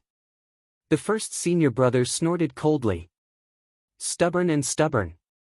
You're still using these puny tricks? I'll show you the power of the Pheasant's Grace Mountain." The golden pheasant's radiance. The golden pheasant's plume erupted with dazzling light, illuminating the ball of ice completely and turning it golden. It was a beautiful sight. However, Li Qingshan could sense that the ice was rapidly melting, as if it was suppressed by the power of the golden pheasant's plume. It was unable to trap the golden pheasant's plume. The first senior brother dove down. "Be smarter in your next life. Don't offend the disciples of the Pheasant's Grace Mountain."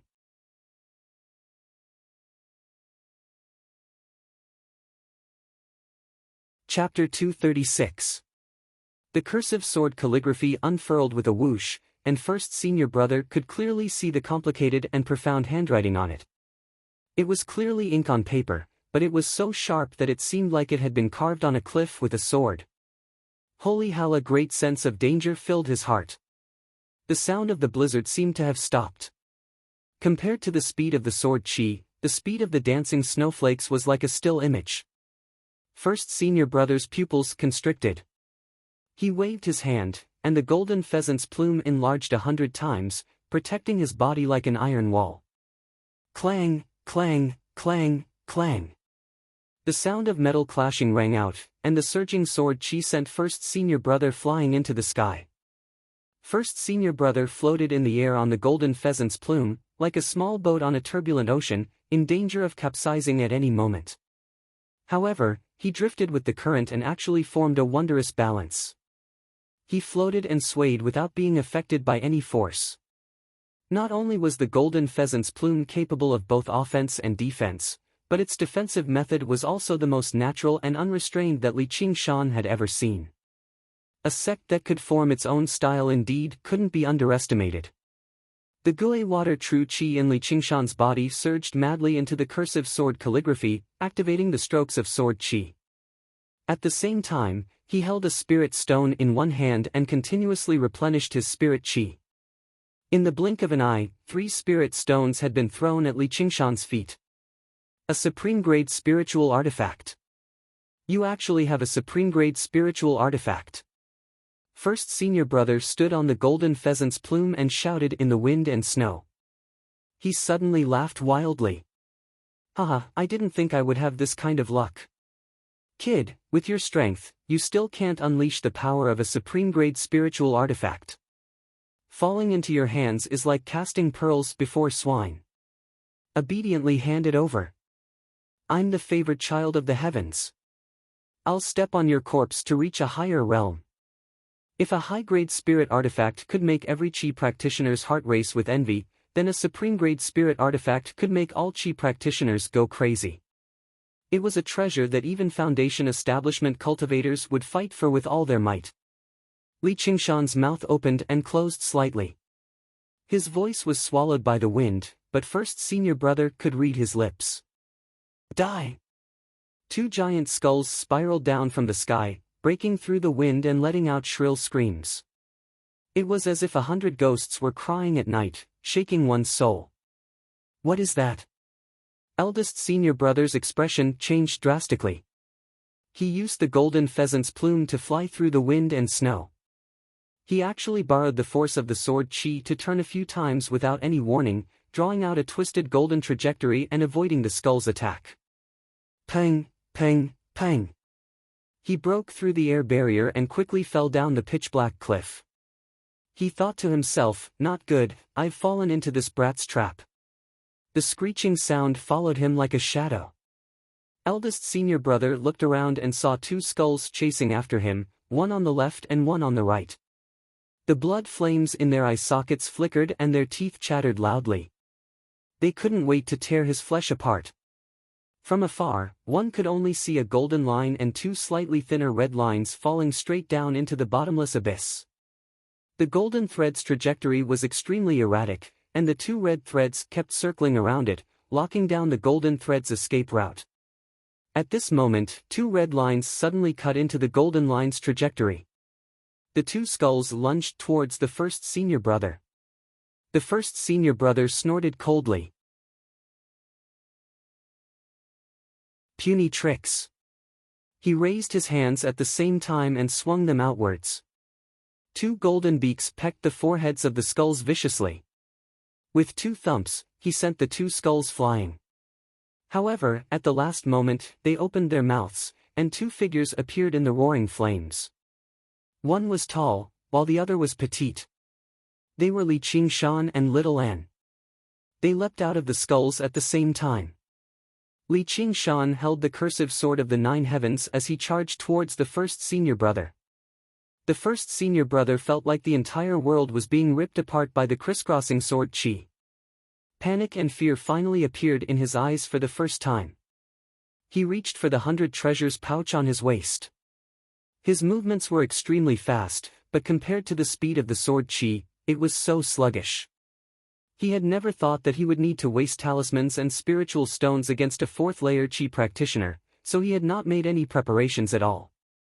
I'm a genius, the future sect master of the Pheasant's Grace Mountain. My future is limitless. I can't die here. That thought flashed through the first senior brother's head. The sword qi vanished with a flash. The first senior brother lowered his head and looked at himself. He laughed aloud, I'm not dead. I won't. His words came to a halt, and his chin fell down, revealing many crisscrossing bloody marks. The marks shifted and staggered. With a soft thump, a bloody mist erupted in the air. Pieces of his corpse rained down from the sky, but before they could even land, they were incinerated by the flames. Having lost control, the golden pheasant's plume returned to its original size, drifting away in the wind. Li Qingshan and Little An landed on the ground at the same time. Little An grabbed the golden pheasant's plume, while Li Qingshan opened his hand. There was 100 treasures pouch in it. The 2 of them smiled at each other. An indescribable feeling of tacit understanding rose up in their hearts. Li Qingshan shoved the talisman between his fingers back into his belt. This was a supreme-grade talisman he had obtained from Grandma Shiman. He had no idea what it was used for. He followed the trajectory on the talisman and checked the Book of All, but he did not find any corresponding information. Low and mid-grade talismans did, however, have a very complete record. Clearly, the value of a supreme-grade talisman like this was not something the Book of All could record. However, he did not buy the book for nothing. Little and deduced that this talisman should be a fire element offensive talisman through looking at the patterns of the other talismans. Among the 5 elements, fire could be regarded as one of the best. The power of a supreme-grade talisman went without saying. Li Qingshan planned to immediately activate the supreme-grade talisman and kill the first senior brother if he and Little and still could not kill him even when they worked together. If he failed again, he would kill the first senior brother even if it meant leaving behind traces of demon chi and turning into a demon. Before the battle had even begun, he was already completely confident in victory. The people behind us are catching up. Little N licked his lips with the tip of his tongue. The flesh and blood of a 9th-layer chi practitioner was far more delicious than that of an ordinary person. I'll send them all to heaven. A red light flashed in Li Qingshan's eyes. After 3 consecutive battles, his bloodlust and killing intent had been completely stimulated. His fatigue had long since disappeared without a trace. Even the confused thoughts and the intense battle between heaven and man no longer existed. He only needed to kill more. When faced with a choice between life and death, there was no need to waste time choosing. He wanted to live and kill all his enemies. It was that simple. Li Qingshan and Little N did not even exchange a glance. They quickly disappeared into the pitch-black valley, forming a stalemate and quietly waiting for their prey to take the bait. Li Qingshan buried his body in the snow and held his breath in concentration. The second wave should be 2 8th-layer chi practitioners. Since he couldn't turn into a demon, it would not be easy to deal with them either. If the 2 of them cooperated well, they might be even more difficult to deal with than the 9th-layer chi practitioner just now. He had to launch a sneak attack at the first moment. Once he killed one of them, the other would be easy to deal with. After this wave, the rest would be easy to deal with. The cursive sword calligraphy could instantly kill 6th or 7th-layer chi practitioners. Little An, with the help of the 2 skull prayer beads and the sword techniques recorded in the cursive sword calligraphy, would not be able to last a single round. When the difference in strength reached a certain level, numbers became meaningless. He was also completely confident in this battle, but for some reason, the unease in his heart did not relax. Instead, it grew stronger and stronger. His heart beat faster and faster. Not good, let's go. Li Qingshan jumped out of the snow and called out to Little An. Then, he immediately sprinted towards the underground cave that he had predetermined. Little N flew to Li Qingshan's side and asked in confusion, "What's wrong?" Li Qingshan said, "I don't know, but it's very dangerous." Little N thought for a while before suddenly raising his head. "I understand now. It's the sect master of the Pheasant's Grace Mountain, a Foundation establishment cultivator." Li Qingshan frowned. A Foundation establishment cultivator? Yes, probably only Foundation establishment cultivators could give him such a great sense of danger and pressure. If it were a chi practitioner, even if they were only at the 10th layer, he was confident he could slaughter his way out even at the risk of exposing himself and transforming into a demon. He might even have the chance to turn the tables. However, Foundation establishment cultivators were experts on an order of magnitude higher. The spells they cast were all the power of supreme-grade spirit talismans, not to mention the effects of spirit artifacts. Even if Li Qingshan transformed, he definitely could not contend against them. However, he had only just killed the chi practitioner of the Pheasant's Grace Mountain in a snowy mountain like this. He did not even have the opportunity to call for reinforcements, so how did he alert the attention of a Foundation establishment cultivator? Little N could see Li Qingshan's doubts. She explained, "The Book of All records that the core disciples of sects often have life lamps. The life lamps are in the hands of the sect master. If a disciple dies, the life lamp that belongs to them will be extinguished, and the location will be indicated. It went without saying that ninth-layer Qi practitioners would definitely be the core figures among the core figures in sections. Li Qingshan still had no idea that his first senior brother was the future sect master of the Pheasant's Grace Mountain. A while ago, at the top of the Green Vine Mountain 50 kilometers away, 3 old men sat before one another, discussing the herb-gathering ceremony of the 3 mountains. They were the supreme rulers of the 3 mountains, the sect masters of the Green Vine Mountain, Pheasant's Grace Mountain, and Burial Mound Mountain. They were collectively known as the 3 elders. The Green Vine elder was the host, sitting in the seat of honor. He was dressed in green clothes, and his hair and beard curled down his face.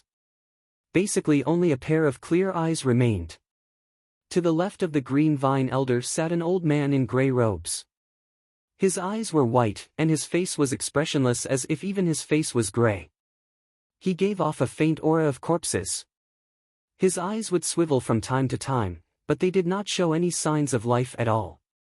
If regular people saw him, they would probably treat him as a corpse. Even the swiveling of his eyes would be treated as a fake corpse.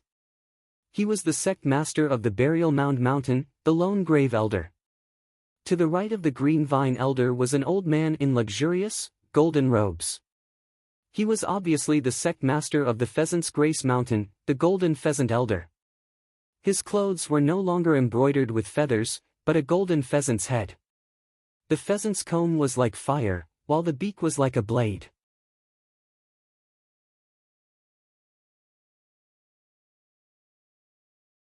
Chapter 237.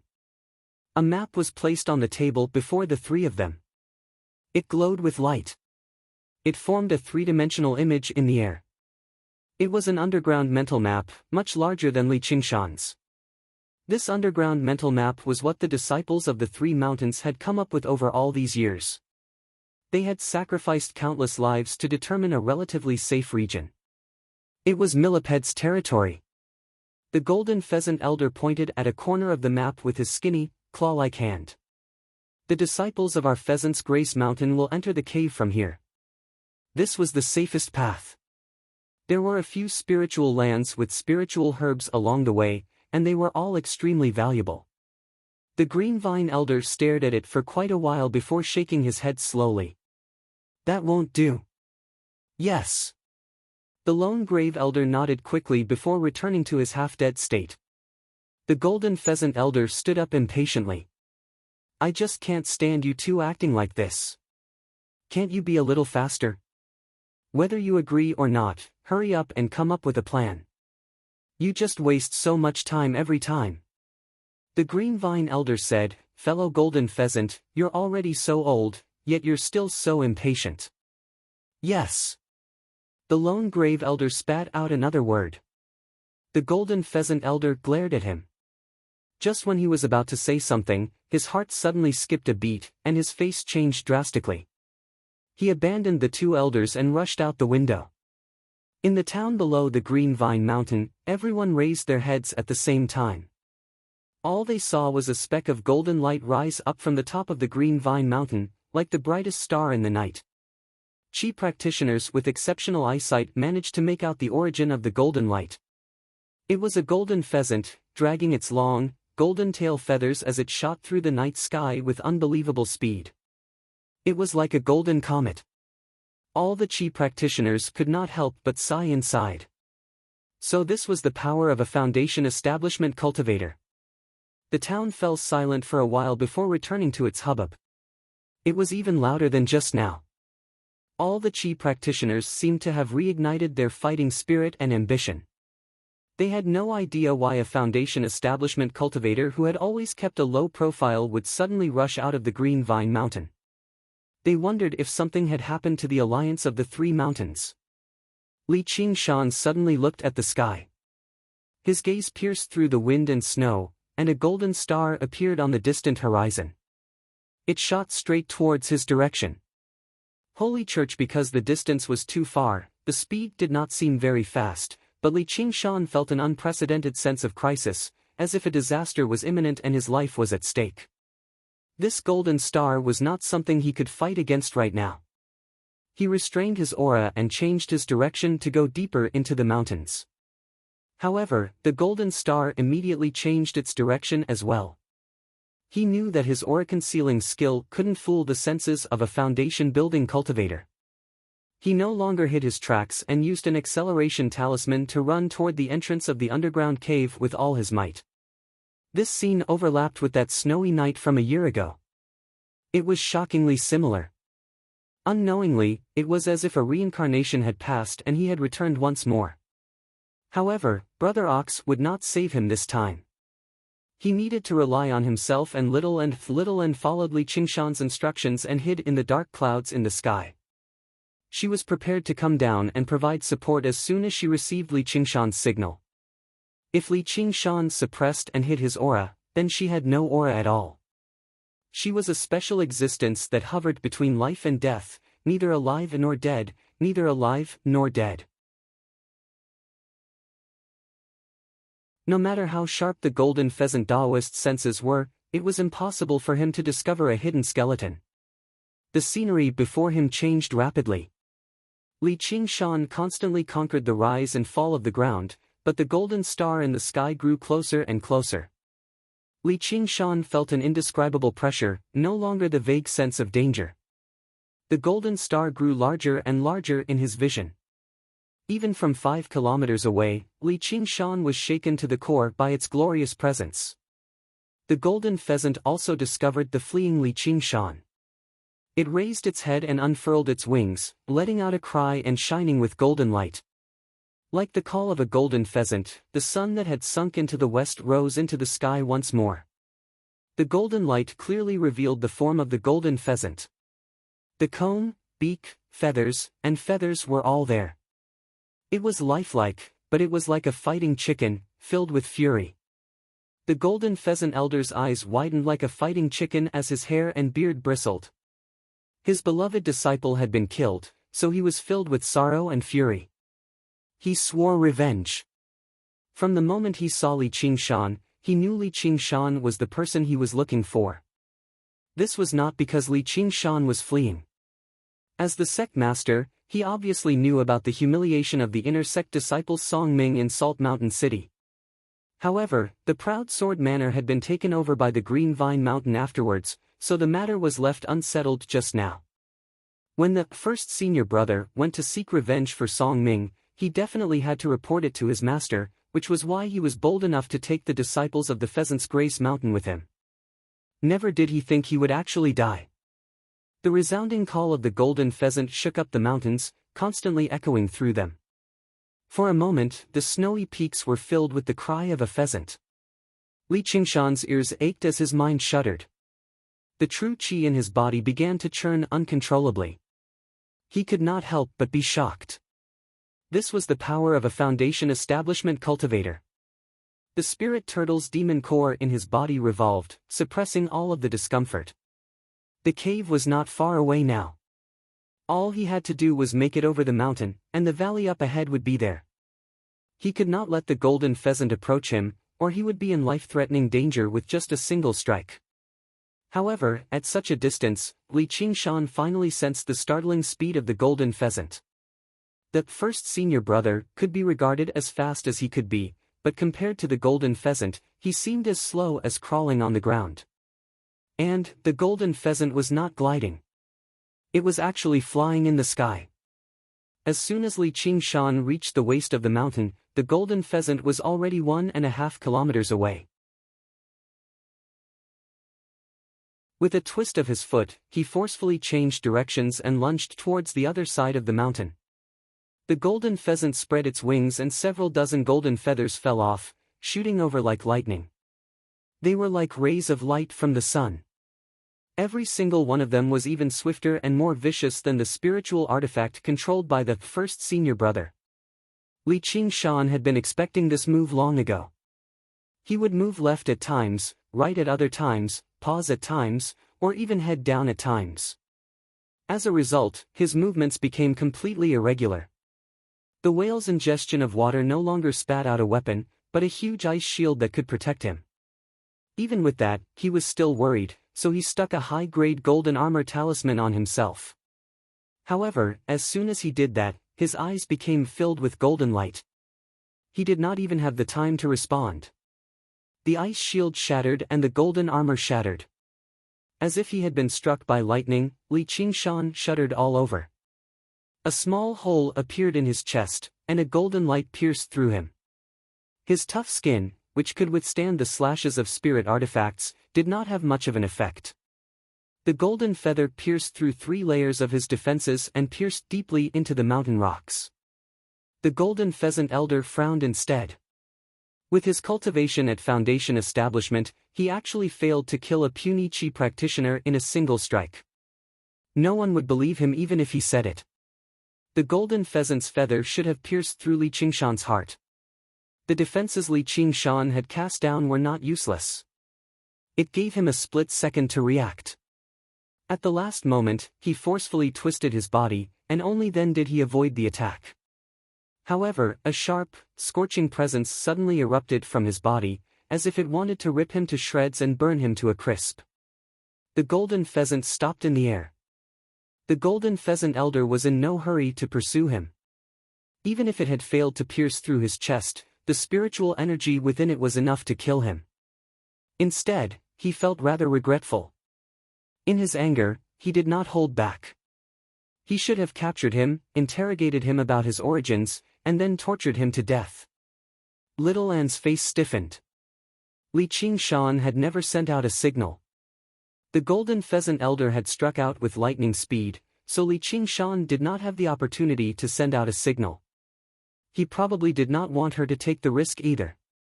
Flames of fury burned in her eye sockets. She was about to lunge over without any regard.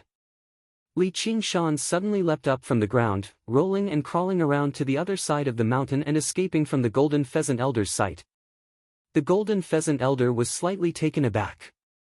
A vicious smile appeared on his face as he bellowed, "You'll regret it just now. Why don't you just die?" Li Qingshan ignored him. Who knew how many times he had heard bullshit like that?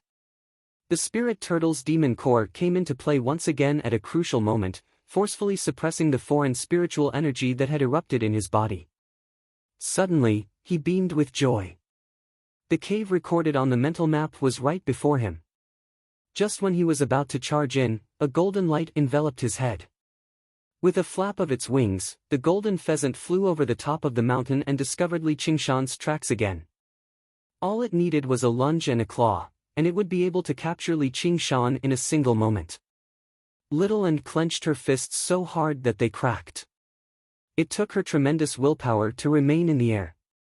If she lost her patience and appeared casually, not only would she be unable to help Li Qingshan, but it would be very likely for her to end his chance of survival instead. If she slipped up and was captured, Li Qingshan definitely would not be able to escape alone. Before absolute power, it was pointless for the weak to work together. Instead, it would drag them down.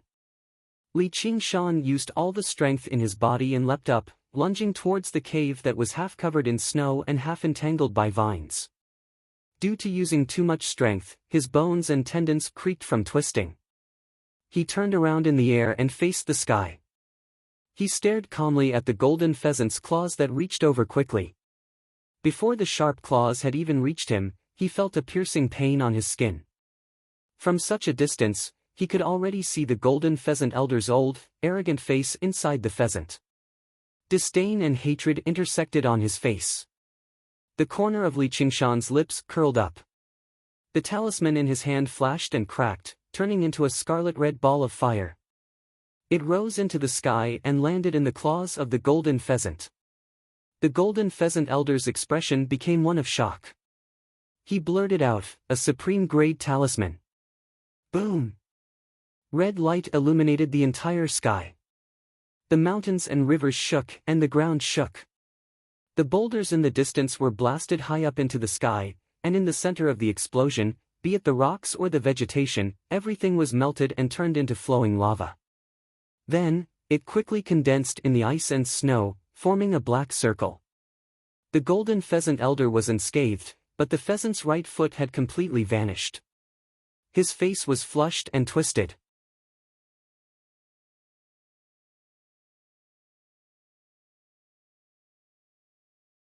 Chapter 238. The golden pheasant elder let out a great roar. The golden pheasant flapped its wings madly, kicking up a fierce gust of wind that uprooted many towering trees. The sacred hall at this moment, the disciples of the Pheasant's Grace Mountain all rushed over. They cried out, "Master! First senior brother! A bunch of trash!" The golden pheasant elder raised his hand, and the fierce gust of wind blew them away. They collided heavily against a tree and slid down, but none of them dared to grumble. "Forgive us, Master! Spare us, Master!" The golden pheasant elder's heaving chest settled down slightly. He called out, "Where's Song Ming?" Song Ming made his way over meekly and knelt on the ground. "Master!" Suddenly, he felt an invisible force press down on him, pushing him to the ground. The golden pheasant elder said, "This is all because of you. If it weren't for a piece of trash like you, your senior brother wouldn't have, fellow golden pheasant, no one expected something like this to happen. Why must you vent your anger on a junior?" A slow, leisurely voice rang out from the sky. Before anyone knew it, the green vine elder and the lone grave elder had appeared in the air. The one who spoke was obviously the green vine elder. The two of them exchanged glances, and they seemed to be smiling. The three mountains were both allies, but they also competed with one another. One was stronger than the other. The Pheasant's Grace Mountain had lost a genius disciple, which was great news to them. They were even happier than obtaining a demon core. The golden pheasant elder became furious again. His chest heaved up and down viciously again. "This is a matter of my Pheasant's Grace Mountain. It has nothing to do with you two old coots. Fellow golden pheasant, that's where you're wrong. Our three mountains are allies, so your enemy is obviously our enemy. Once you return, immediately issue a bounty for the three mountains." "We have to bring the culprit to justice," said the green vine elder. Who knew whether he was smiling or not from his mouth hidden under his beard? "Yes." The lone grave elder nodded. The golden pheasant elder was unable to turn him down. His desire to avenge his beloved disciple trumped his pride, but it had been a long time since he had been insulted like this. He ground his teeth and said, "If you find that kid, don't be in a hurry to kill him. Just contact me. I want to capture him alive and skin him alive to appease the hatred in my heart." Sacred Hall. Song Ming continued to lie on the ground. His face was ashen. Although he had survived, his future on the Pheasant's Grace Mountain could be regarded as gloomy once his master became disgusted with him. How did this happen? He could never have imagined that his eldest senior brother, who was in the 9th layer of chi refinement, would die at the hands of such a small fry. He had heard that Master had given him 2 supreme-grade talismans. Even if he encountered a Foundation establishment cultivator, he would have a way to survive. How could he die at the hands of a small fry? The other disciples of the Pheasant's Grace Mountain lowered their heads in grief and fury. The divine heaven's heaven was them all. Although heaven. Sect King Out Yen Heaven. In particular, the 2 8th layer chi practitioners had always been firmly suppressed by the first senior brother, unable to catch a breather. Now that the first senior brother had passed away, they could obtain even more resources. They might even have the chance to inherit the position of sect master. Wasn't this fantastic news that had fallen from the heavens? Thinking of this, they exchanged glances and immediately turned away. Li of Elder of Fi Chen Out, He Chen, King Out of, do Chi practitioners who are hated by Foundation establishment cultivators still have a way out? No one knew. Li Qing Shan listened to them quietly. In the center of the mountain, in the depths of the earth, Li Qing Shan had concealed all of his aura. He was like a hibernating toad, buried in the earth. Actually, even without purposefully concealing it, his aura was already extremely feeble. It was very difficult for people to detect him. His back had basically been charred completely. He could not feel anything at all. The tiny hole in his chest was currently ripping apart and growing larger bit by bit. Violent spiritual chi rampaged through his body. Even the spirit turtle's demon core was basically unable to suppress it. Who knew how many times he had braved death from a single encounter with a Foundation establishment cultivator? He had only barely managed to escape thanks to his talismans and the geographical advantage. However, he was still heavily injured. He was a mess from the inside out, completely immobilized by the earth. If he were a regular chi practitioner, he would have died already. However, he could not care about the danger he was in, nor did he care about his wounds. He focused all of his attention on his ears, using his extraordinary hearing to listen to the words on the ground. He was focused and solemn. Only when the voices vanished did he suddenly smile. His smile gradually widened, revealing his ghastly, white teeth. Although there was no sound coming from it, the malevolence and insolence was becoming more and more intense. Sharp claws extended from his hands and feet, and his hair became scarlet red. At the same time, it spread throughout his body. His iron-black skin was densely covered in stripes that resembled tiger stripes.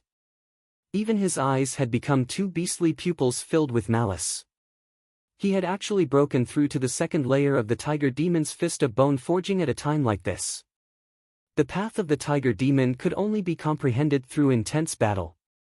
Li Qingshan had basically gone through 5 battles without stopping today. The masked man in black was the first battle, the truth-seeking society was the second battle, the Hawk Wolf Guard was the third battle, the first senior brother was the fourth battle, and the golden pheasant elder was the fifth battle. Each battle was more intense and dangerous than the last. He was heavily injured and exhausted, and only then did he manage to carve out a path of survival. He had been pushed to the limit. If he could survive, then he would erupt. Li Qingshan began to struggle, producing a soundless roar. His long canines were like sharp daggers as his body gradually grew larger, pushing aside the rock around him and turning into his demon form. Demon chi surged, crushing and annihilating the foreign spiritual chi in his body. The hole in his chest shrank, and the wounds on his back closed up rapidly, returning to normal a while later. No, they had become even tougher than before. After the great damage, the ox demon forge's its hide had actually strengthened. It was like black metal had undergone another round of forging. Its defenses had doubled at the very least. Even if he was directly struck by a mid-grade spiritual artifact, he would not be damaged at all. Li Qingshan smiled in a self-deprecating manner. As it seemed, he would have to suffer a little more injuries in the future. With the powerful life force and regeneration of his demon body, he had completely recovered in a while. Letting out a gentle sigh, Li Qingshan used the spirit turtle's method of sea suppression again and returned to human form. More accurately, he was half human, half beast. He did return to his original size, but he had a head of fiery hair, scarlet eyes, a mouthful of sharp teeth, and the pattern of a beast on his face. He did not seem human no matter how he looked at him. Li Qingshan could not be bothered with that. He found a direction and used his sharp claws to dig as hard as he could. An indescribable fire filled his heart, supporting his movements. The pitch-black soil seemed to become the faces of his enemies. He grabbed at them as hard as he could and ripped them apart. Only then could he ease the agitation in his heart. The tiger demon's main killer had the greatest influence on his mind. However, he no longer tried to control this influence and suppress this killing intent. Instead, he allowed it to blaze in his heart like a raging fire. Suddenly, his vision cleared up. He had finally dug out a cave that had not collapsed. He leapt down and turned around gracefully in the air, running towards the depths of the cave. In the desolate mountains, a child waited silently in a pit covered by the ocean. This was also the arrangement they had made. If they were separated, they would meet up at the entrance of another cave. She was expressionless and motionless. If it were not for her clothes fluttering in the wind, she would look like a marble statue standing in the snow from afar. However, her heart had long been like the magma under the icy plains, boiling hot and anxious. A black hoe that looked like a bear but was 3 or 4 times bigger took heavy steps in search of food in the forest.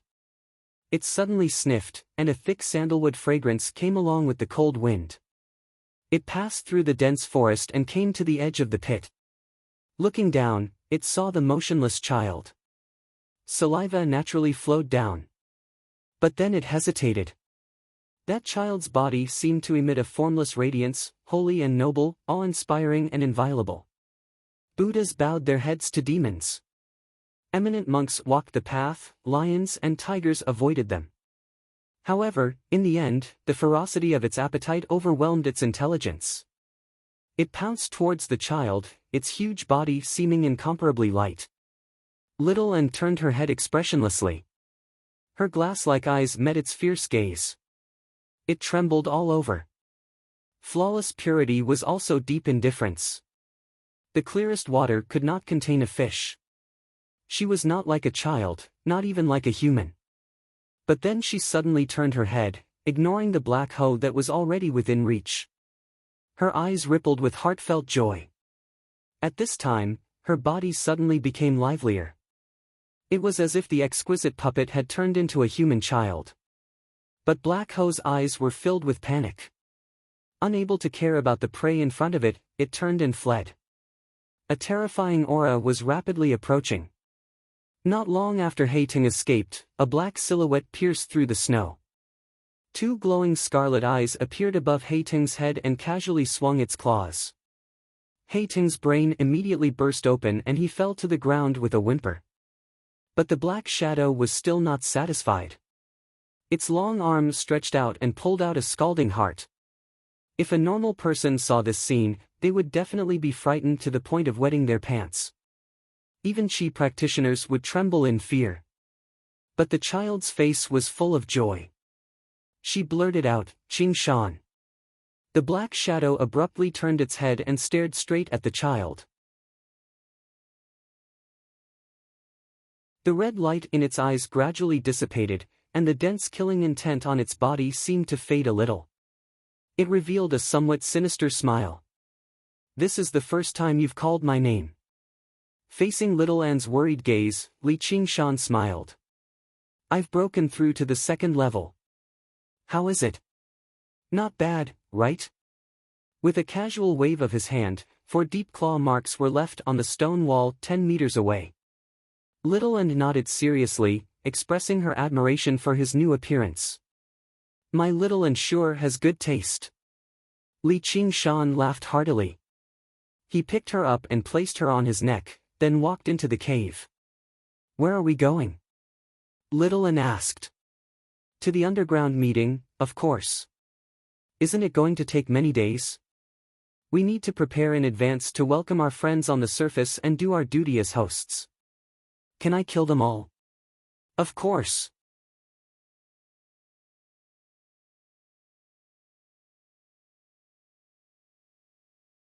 Chapter 239. It's all your fault. If it weren't for you, I wouldn't have ended up like this. The Sacred Hall. Song Ming grabbed Mu Jitsong's sleeve firmly. His eyes were bloodshot. He was completely done for. Although the Golden Pheasant Elder did not punish him in the end, his seniors and juniors all avoided him like wolves or tigers. Even the outer disciples who often hung out with him stopped talking to him. He had completely become a loner on the Pheasant's Grace Mountain. Mu Jitsong shook off his hand impatiently. "Senior brother Song, weren't you the one who wanted revenge? Was I the one who forced you to do it? Why, I'm in pain, but don't you think you'll have it easy either?" Song Ming no longer possessed any of his elegant and refined bearing. Spittle flew everywhere as he raised his hand and swung it at Mu Jitsong like a madman. "You've lost your mind." Mu Jitsong shivered inside and retreated in a hurry. Although he avoided the palm strike, his chest still ached from the true qi. Song Ming wanted to pursue him, but green vines emerged from the ground and wrapped around him firmly. He waved his hand and a golden pheasant's plume appeared. Mu Jitsong called out, "Don't forget, this is the Green Vine Mountain." Outside the window, there were green trees and red flowers, like it was spring or summer. However, when he gazed out further, it was hazy clouds and snowy mountains. This was the residence for inner disciples on the Green Vine Mountain, Mu Jitsong's room. Song Ming's heart shuddered. He slowly calmed down and stowed the golden pheasant's plume away. Mu Jitsong dispersed the green vines and patted Song Ming's shoulder. He tried to persuade him, the three mountains have already issued a warrant for your arrest. At the very least, you'll be able to avenge yourself, senior brother. There are no obstacles in the world that you can't overcome. As long as you perform well during the herb gathering ceremony, you'll definitely be able to regain Master's favor. Who knows, you might even find some spiritual herbs underground and consume them. Your cultivation will skyrocket and you'll become the new first senior brother. Mu Jitsong was afraid that he would really offend Song Ming and force him into a corner, so he tried to persuade him. Song Ming emerged from the residence with a deathly stillness. Under a great camphor tree, Ma Chaochuan bowed towards him. Senior brother. Slap! There was a resounding slap. Ma Chaochuan crashed heavily into the camphor tree, its leaves falling to the ground.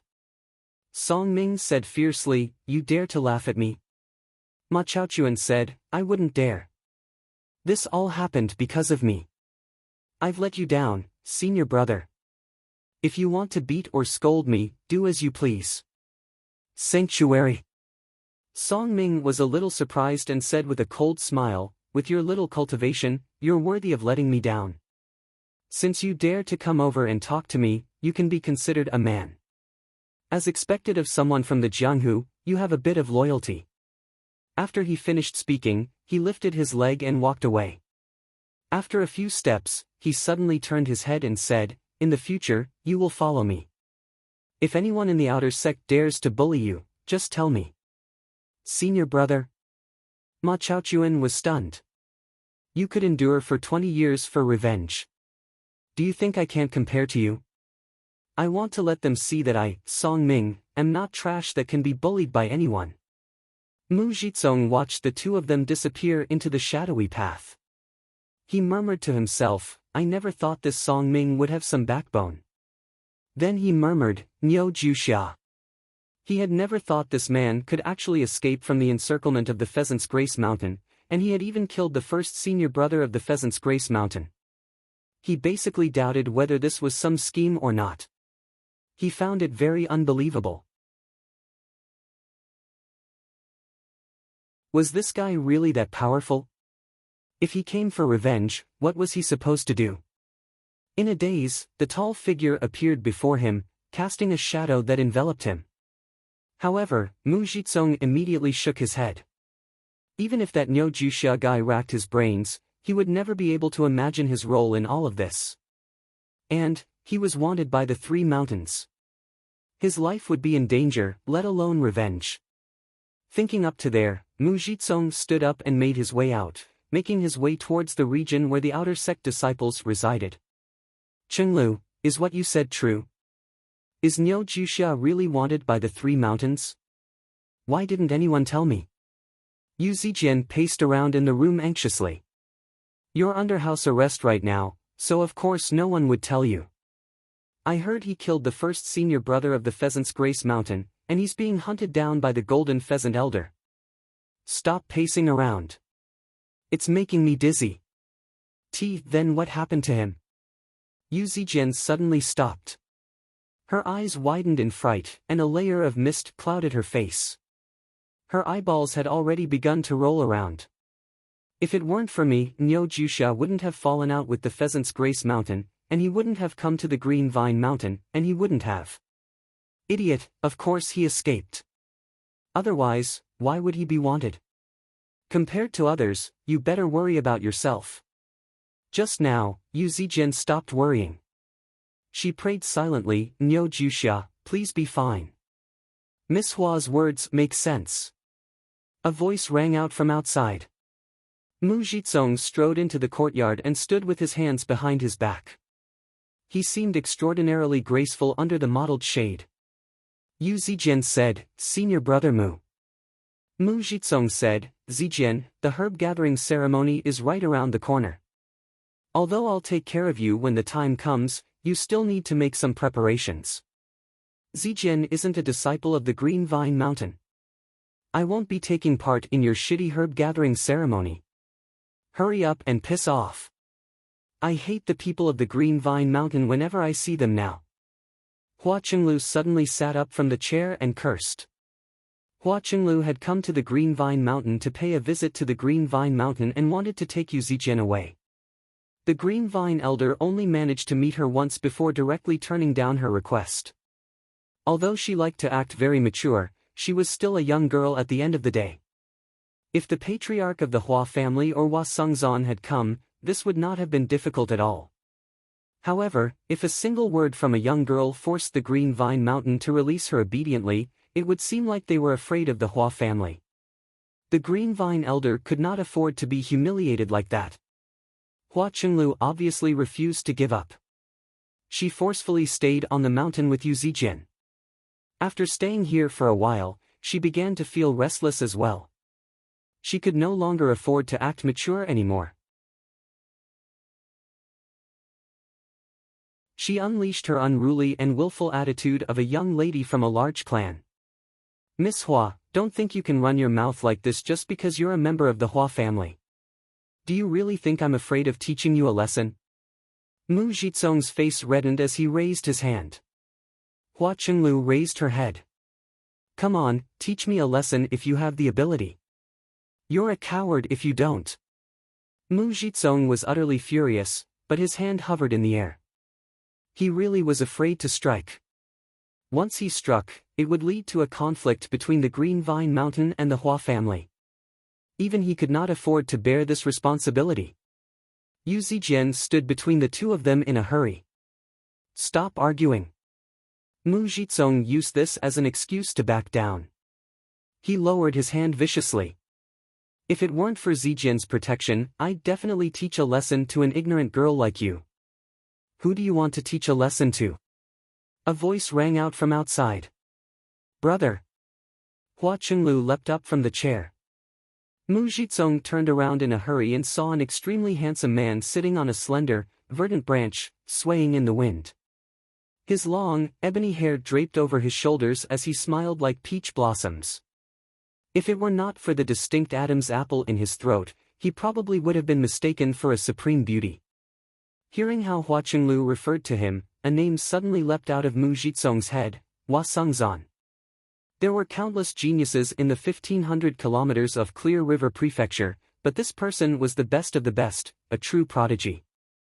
Not only did he come from a renowned clan, but he was also handsome. He was the only Scarlet Wolf commander in the entire Rui Commandery who was not at Foundation establishment. This was not because of his connection to the Hua family or the White Hawk commander's recruitment. Instead, it was because he had reached the 10th layer before the age of 20. Everyone believed he would become the youngest Foundation establishment cultivator in the Clear River Prefecture very soon. Although he had been stuck at the 10th layer for many years, which made his reputation as a genius dim slightly, he was still a dazzling existence to regular Qi practitioners. He was known as the greatest below Foundation establishment in the Clear River Prefecture. Mu Jizong bowed in a hurry. I didn't know Commander Hua was coming, so I failed to welcome you. Let alone the Hua family, just Hua Sengzan's identity as a Scarlet Wolf commander was enough to strike fear into the hearts of any Qi practitioner. In the eyes of these sects and cultivators, the Hawk Wolf Guard was not some righteous emissary who upheld the law and the law. Instead, they were the hawks and dogs of the empire that concocted crimes and punished them severely. Hua Qinglu ran over to the bottom of the tree and stamped her foot. Why have you only come now? Zijian and I have already been bullied to death here. Mu Jizong smiled dryly. I was just joking with your sister. Then I'll joke with you too. Hua Sengzan's face sank, and he raised his hand. He wielded great authority in the Clear River Prefecture. Who knew how many Qi practitioners he had killed and interrogated in the past? Although he did not seem awe-inspiring normally, once his face grew cold, his sternness seemed to bring the spring scene to late autumn. Mu Jizong staggered a few steps back and tripped over the chair, falling on his bottom. He raised his hand to cover his face like a woman and cried out, "No! But nothing happened afterwards. Mu Jizong lowered his hand, only to see Hua Sungzan sitting there with a smile on his face. Just now, his bearing seemed like an illusion. Hua Qinglu sneered, "What a coward! My elder brother already said it was a joke." Mu Jizong's face reddened. He felt both humiliated and fearful. Earlier, he had been completely overwhelmed by Hua Sungzan's bearing. Not only was he unable to put up a fight, but he had even lost the courage to run away. All he could do was kneel on the ground and beg for mercy, allowing himself to be slaughtered. If Hua Sungzan had struck back then, killing him would have been no different from killing an ordinary person. Before he had even used a single move, he had already suffered a crushing defeat. Senior brother Mu. Yu Zijian wanted to help him up, but Mu Jizong had already leapt up himself. He said, "I'll go report this to master." He rushed out the door. Hua Qinglu called out, "Why don't you get down here?"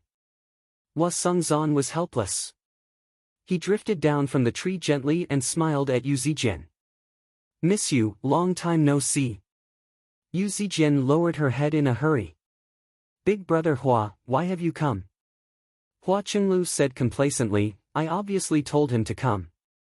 However, Hua Sungzan said at the same time, "I've come for some business." The two of them exchanged glances. Hua Qinglu pinched his nose furiously. "So it's not for me." Hua Sungzan sighed. "Of course it's for you. I told you not to come to the Green Vine Mountain in such a hurry and wait for me to deal with it. It's instead become difficult now." The minds of people were extremely complicated. If he came now, the Green Vine elder would probably feel like the Hua family was trying to oppress him through their influence. If it weren't for me, Zijian would have been forced to join the Green Vine Mountain already. Fair enough. Since Commander Hua has graced us with your presence, why don't you come up the mountain for a chat? Allow me to perform my duties as a host.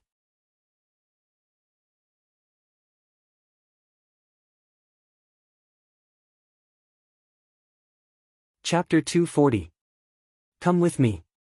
Hua Qinglu picked up Hua Qinglu and flew out of the canopy like a bird, flying towards the top of the mountain. "Zijian, wait for me." Hua Qinglu turned around and called out, but all she saw was a swath of greenery. She had already traveled very far away from the courtyard.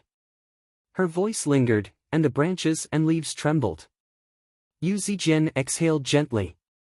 If it were not for the assistance of these kind people, who knew what kind of situation she would be in. Regardless of the outcome, she thanked them from the bottom of her heart. If people did not possess these warm feelings, what was the point of living in this world? However, if someone were to be harmed because of her, she really had no idea what she would do. "Niu Juxia, you better be fine." As they advanced through the fierce winds, the wind whistled past their ears. Hua Qinglu asked, "Brother, what's your mission here?" "It's a secret." Hua Sungzan smiled, but his brows were rather solemn. Obviously, he could not hide this from his younger sister, Hua Qinglu. She pouted unhappily, but she did not ask any further.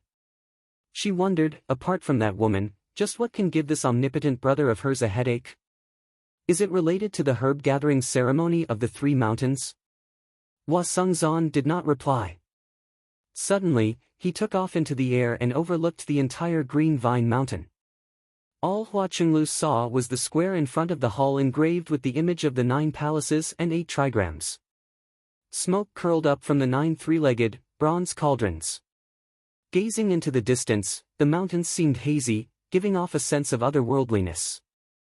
The Green Vine Mountain could be regarded as a rare blessed land.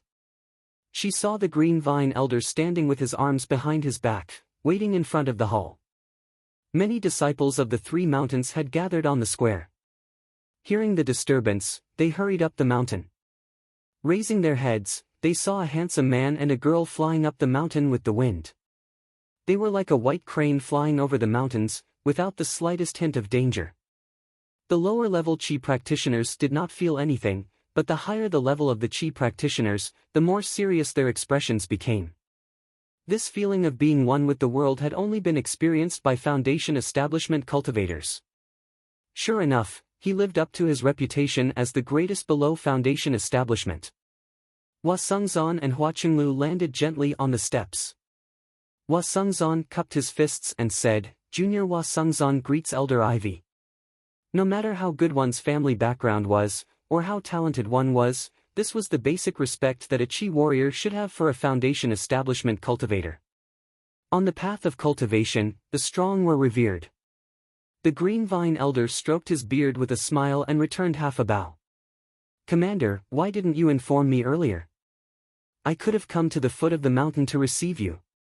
"If that's the case, it does seem like I'm taking advantage of my seniority and treating an esteemed guest lightly." However, he secretly blamed Hua Sungzan for not paying respects to the mountain first, directly passing through the formation and climbing up the Green Vine Mountain. However, he was truly amazed by the ability to pass through the formation without making a sound. Hua Sungzan said, "Because I was worried about my little sister, I panicked. Please forgive me, Senior. Xiao Mei has been disturbing you on the mountain for many days. I am afraid that my words and actions are improper." "Thank you." Senior is magnanimous and did not argue with me. Cheng Lu quickly thanked Senior. "Thank you, Senior Green Vine." Hua Qinglu bowed rather reluctantly. Hua Sungzan patted Hua Qinglu's head gently and said helplessly, "My little sister is young and ignorant, and she has always been spoiled. There's nothing I can do about her, so I hope Senior doesn't take offense. Your little sister is naive and innocent, so why would I take offense?" The Green Vine Elder laughed aloud. Even though he was rather displeased, he could not stoop to the level of a little girl, or he would seem far too petty. Hua Sungzan resolved the conflict from the past in a few words. He smiled and clasped his hands. "I still have some official matters to attend to, so I want to meet with the sect masters of the Three Mountains. This isn't a place to talk, so let's go in." At this moment, he was no longer the elder brother who apologized for his little sister, nor was he a junior who respected his senior. Instead, he was the commander of the Hawkwolf Guard, representing the dignity of the law. He naturally treated him as an equal, even taking the upper hand and taking control of the situation. The Green Vine Elder could not help but become stern. He raised his hand. "Please." He could not help but sigh inside. This child is graceful and composure in handling matters. He's actually much better than all of his disciples. He's worthy of great responsibility. If a disciple like him could inherit the legacy, would the Green Vine Mountain not prosper? Hua Sungzan made Hua Qinglu wait outside. When the Green Vine Elder entered the hall and was about to enter, he suddenly turned around and glanced past every single face on the square. Afterwards, he became slightly disappointed. He mocked himself inside, "If that person could appear here so easily, then I wouldn't have gone through so much trouble." As expected, the Golden Pheasant Elder and the Lone Grave Elder were already seated in the hall. When they saw Hua Sungzan walk in, they stood up slightly before sitting down again. Their eyes were filled with caution. They wanted to maintain their dignity as sect masters, but they also did not want to offend the Hawkwolf Guard. Hua Sungzan seemed to have already grown accustomed to this treatment. He only clasped his hands and did not act like a junior. "What orders do you have for us, Commander?" The Green Vine Elder dismissed all of his disciples. Only the 4 of them were left in the large hall. Their voices echoed through the hall, and the vermilion pillars seemed to extend into the darkness. It seemed extremely lonely. Hua Sungzan pondered as he paced around. He seemed to be organizing his words, but he also seemed to be thinking about something. Suddenly, he stopped and said, "I've come to warn the 3 of you. Someone is coming to take over the 3 mountains. The 3 of you need to be prepared." "What?" The Green Vine Elder was surprised. "Your the Golden Pheasant Elder directly leapt to his feet. He had been in an extremely horrible mood these past few days, so vulgarities slipped out of his mouth. He only managed to stop himself halfway through. "Oh?" The Lone Grave Elder rolled his eyes. Many expressions immediately appeared on his corpse-like face. The Green Vine Elder lowered his eyes. "Don't be an alarmist, Commander. Our alliance of the three mountains has existed for several generations. It's a 1,000-year foundation, so how can it be taken over so easily?" The Golden Pheasant Elder waved his hands about violently. "With the three of us working together, who do we have to be afraid of? Don't tell me Commander Gu of the White Hawk has taken an interest in our foundation?" "That's right," said the Lone Grave Elder. Their confidence was not without reason. Great Xia had been established for several thousand years, and the situation across the 9 provinces was peaceful. There were not even many conflicts between sections. Although there were some undercurrents, the 3 foundation establishment cultivators could basically fend them off if they worked together. Golden Core cultivators were obviously not people they could fend off, but all Golden Core cultivators came from large clans and businesses, so why would they take an interest in the 3 mountains? And the Hawkwolf Guard had never interfered with the conflicts between sections. They would rather fan the flames, so why would they be so kind as to inform them? Hua Sungzan purposefully fell silent for a while, giving the 3 of them enough time to respond. Only then did he say, "This person comes from the Sword Collection Palace." The 3 agitated old men seemed to be choked by an invisible hand at the same time. They were rendered speechless, unable to say anything at all. The Sword Collection Palace was a great sect renowned across the entire Green Province. It was said that only those who had reached foundation establishment had the right to become inner disciples. To all the smaller and medium-sized sects of the Green Province, this was an undefeatable name. After quite a while, the Golden Pheasant Elder was the first to return to his senses. He bellowed, "You're lying. The Sword Collection Palace is a righteous sect, so why would they attack other sects so easily? What do we have that's worth their attention?" The Green Vine Elder smiled bitterly. "If you're not joking, Commander, we can go prepare to change our allegiance. How are we supposed to contend against the Sword Collection Palace?" The Lone Grave Elder's face darkened. His body had already tensed up, making him seem more and more like a corpse. Hua Sungzan said, "Not attack, but control and recruitment. Actually, there's no need for the 3 of you to worry too much. I've received accurate information that the person who has come is only an inner disciple of the Sword Collection Palace. He's only undergone the heavenly tribulation recently. This is the first time he has left the mountain for training. As long as the 3 of you defeat him, there'll obviously be nothing to worry about." The 3 old men looked at one another. A disciple of the Sword Collection Palace had actually come to deal with them. This was utterly humiliating, but they just could not get angry, as this was the Sword Collection Palace. As a matter of fact, they even felt slightly relieved. If he was just an early foundation establishment cultivator, would they still have to worry about not being able to deal with him with their cultivations? Hua Sungzan shook his head inside. The knowledge of people from sects was still limited to stories passed down by word of mouth at the end of the day. It was impossible for them to analyze things as clearly and in detail as the Hawkwolf Guard. Hua Qinglu sat in front of the hall, hugging her knees. No matter who tried to talk to her, she would say viciously, "Piss off." Just as she was bored from waiting, Hua Sungzan emerged from the hall. The sect masters of the 3 mountains personally came to see him off. This kind of courteous treatment surprised all the disciples in the square. The eyes of the female cultivators even lit up. If they wanted to choose a partner, they just happened to need a man like him. If it were in the past, perhaps Hua Sungzan would have smiled at them and spread his reputation as a promiscuous playboy. But right now, he was not in the mood to do that. He was still worried, so he said sternly, "I'll be in the town below the mountain. If he appears, send someone to contact me. By then, the 3 of you will definitely have to work together against him, or the 3 mountains will be in danger." He was clearly saying that if they fought one by one, they would not be able to defeat a disciple of the Sword Collection Palace. If the Golden Pheasant Elder heard that normally, he definitely would have cursed aloud, but right now, he seemed very cautious.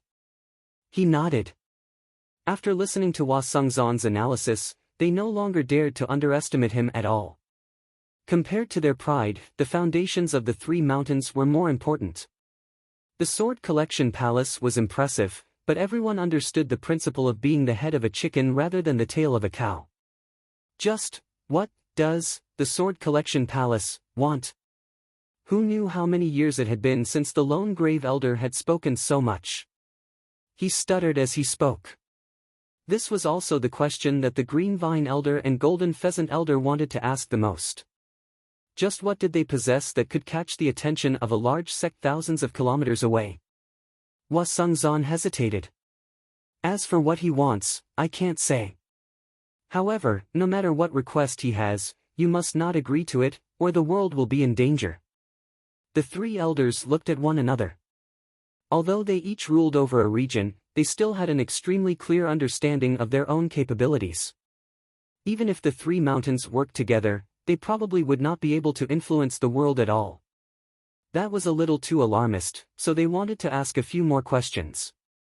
Hua Sungzhan clasped his hands and made his way down the stairs, flying off with Hua Qinglu.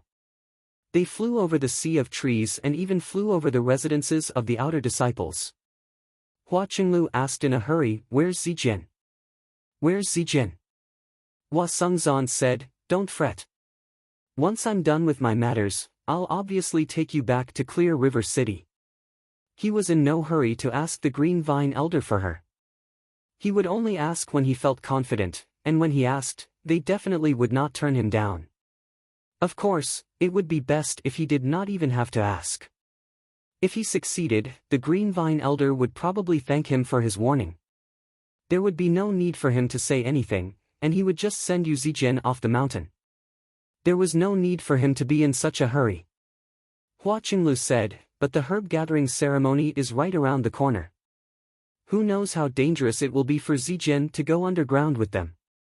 Hua Sungzhan said, "Can't you see that there's already someone who's willing to take care of her? There won't be any danger." It's actually a good thing. But. No buts. If there were danger, there wouldn't be so many Qi practitioners going underground. It'll be fine as long as they don't go too deep. We've been on the Green Vine Mountain for so long, so how can we leave without making some profits? Hua Sungzhan seemed to think of something. He muttered to himself, "In terms of danger, I'd be more worried about the demons." What? Hua Qinglu asked in confusion. Nothing. The greenery dispersed, and the wind and snow blew over. Below the Green Vine Mountain, the town was currently at its busiest. The herb gathering ceremony was right around the corner, so almost 1,000 Qi practitioners had gathered here. All of them wanted to make some last-minute preparations. This was the busiest time for trade. But at this moment, the ruckus outside the northern entrance of the town had fallen silent. A wide path had been opened up on the jostling streets, allowing a group of Qi practitioners to pass through. The person in the lead was Wu General. His scarlet clothes were eye-catching, while the black robes of the commanders behind him fluttered in the wind. They were dignified and somber. Why has the Hawk-Wolf Guard come here? Don't tell me they're also participating in the herb-gathering ceremony? Surely not. There's never been a precedent like this. Wu Zhen's face was so sunken that it seemed like it was about to drip water. He made his way into an inn quickly, and the commanders behind him entered as well. Their faces were all ugly. The owner of the inn went up to receive him with a bow. "Sir Wu, you've finally returned. Please come in.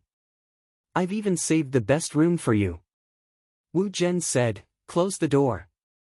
The owner said, "I still have business to do." "Close the door." Wu Zhen's voice became even deeper. The owner closed the door in a hurry. Wu Zhen cursed aloud, "You're all a bunch of trash. You can't even catch an injured person. Every single one of you looks impressive, but you're useless. How am I supposed to report back?" The door upstairs slowly opened up a crack. Seeing a group of Hawk-Wolf guards below, he immediately shut the door tightly. Fong and Shang said, "Senior brother, the terrain underground is complicated. The caverns crisscross with one another.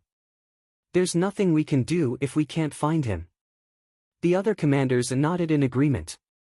Qiu Ruelio's cave was not just a short, secret tunnel.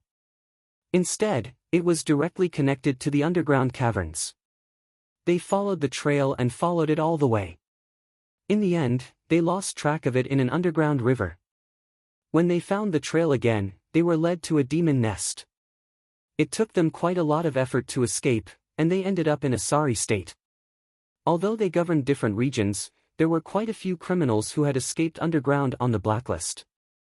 They were unable to capture them. Wu Zhen just happened to have nowhere to vent his anger. He roared at Fang and Shang, "Haven't you learned tracking techniques from the 100 schools of thought? Have you?" Fang and Shang lowered his head. "I have. Why can't we find him if we do?" "Ha!" Fang and Shang whispered, "Didn't you learn it too, senior brother?" The commanders all pursed their lips, but no one dared to laugh out loud. Wu Zhen's expression immediately seemed like he was about to explode. Qian Rongji pulled Fang and Shang aside in a hurry and advised, "Don't be angry, sir. We've finally destroyed the Truth-Seeking Society, a branch of the evil White Lotus cult. After Qiu Ruelio suffered, he definitely won't show himself for a very long time. Even Commander Gu couldn't find the White Lotus Mother." Wu Zhen's anger subsided slightly after being advised by a beautiful woman who even compared him to Gu Yenying. He glared at Fang and Shang viciously. Just when he was about to say something, a lazy voice came from upstairs. "Hey, it's not good to talk about your superior in private."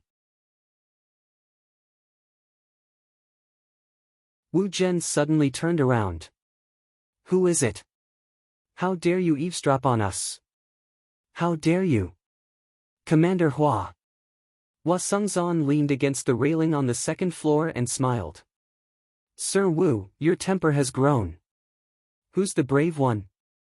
Wu Zhen's face became bitter. "I'm the brave one, all right. Why are you here?" Hua Sengzan said, "I just lost a criminal. There's no need for you to be like this. The net of justice is broad and thorough, so why would you worry about not having an opportunity in the future? It's just like what Rongji said. Boss Gu didn't kill the White Lotus Mother either." He shifted his gaze and looked at Qian Rongji. "I was just speaking carelessly. Please forgive me, Commander. I never thought you'd still remember my name." Qian Rongji bowed politely. She did not try to play up to him at all. Although they had only met once, this Commander Hua had left a very deep impression on her. She concluded that he was difficult to use. She personally believed her beauty and arts of charm were nowhere close to the sect master's opponent, and even the sect master did not seem to be able to control her completely. Moreover, at this point, taking the initiative to throw herself into his arms would only make him look down on her. Hua Sengzan smiled. "As long as it's a beauty's name, I'll remember it." "Oh right, have you found the one called Li Qingshan who joined the Hawkwolf Guard with you?" Qian Rongji said, "Commander, although Li Qingshan and I joined the Hawkwolf Guard at the same time, we're not familiar with each other. I haven't heard from him in so long, so he's probably dead underground already." "Really? I feel like we might be able to see him again." Hua Sengzan waved his hand and casually tossed down a painting scroll. It unfurled in the air, depicting a man in green clothes. The artist's technique was excellent. The man looked very young, no more than 20 years of age, but he was full of melancholy. His emaciated body supported his loose green robe, and there was even a hint of emaciation in his bones. "This is your new mission. Identify this person. Once he appears in the vicinity of the Green Vine Mountain, contact me immediately. Remember, you can't touch him no matter what." With Wu Zhen in the lead, the Hawkwolf Guards answered loudly, "Yes sir." Clang! Yu Zijian paced around the courtyard alone. Suddenly, the sword on her waist thrummed gently. She stopped in surprise and drew the sword. The blade that was as clear as autumn reflected her confused face. She looked at the sword again and again, but she was confused. In the end, she could only sheath it. Clang! She leapt in fright and took a step back. She drew the sword again and looked at it again and again.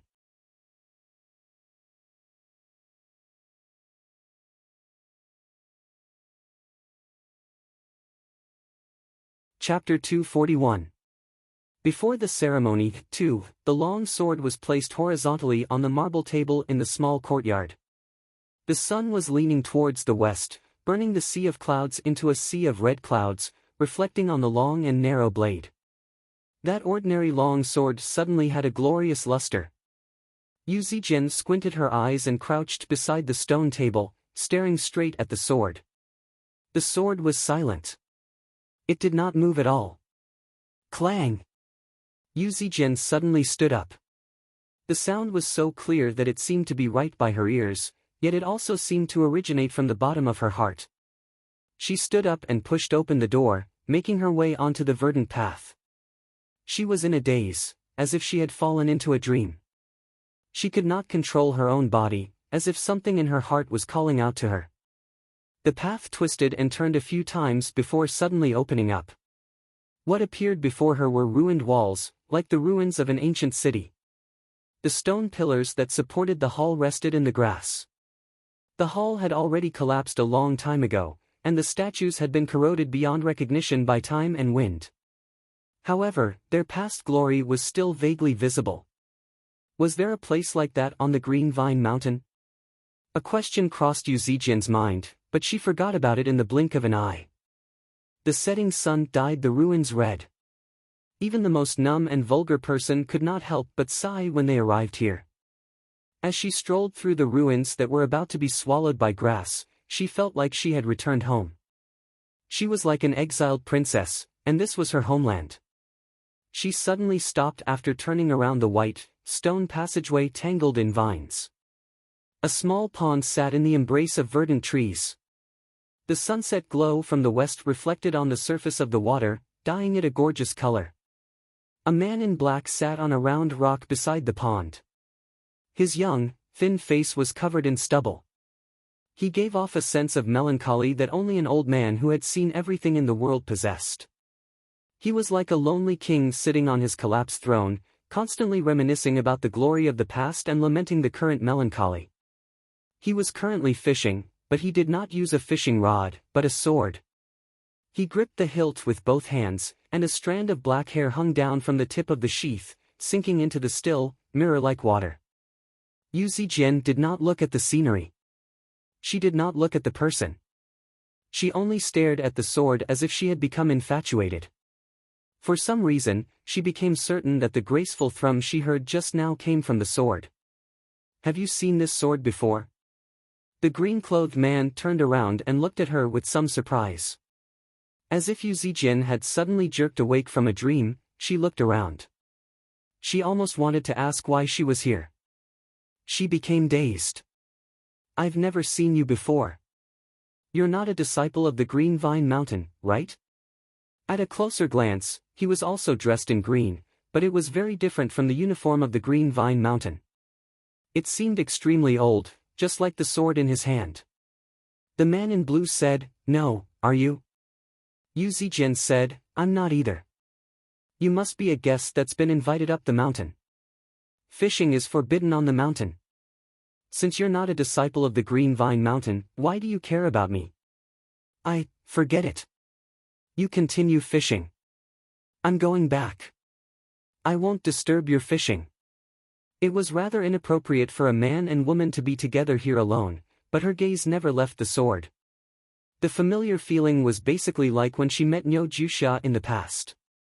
The man in blue said, "Do you want to take a look?" "Can I?" Before Yu Zijian had even finished talking, the sword landed in her hand. It was heavy, while the strand of hair automatically returned to the sheath. The sheath was an inky green. Normally, that was because of its original color, while the other half was due to the passage of time. It seemed like it was made of both jade and wood. There was an exquisite pattern carved into it, like the silhouette of a city, but it was damaged and damaged. "What's the name of the sword?" "Qing Su." Clang! Yu Zijian gripped the hilt and drew the sword with a reverse grip. Sure enough, the familiar hum rang out by her ears, lingering for a very long time.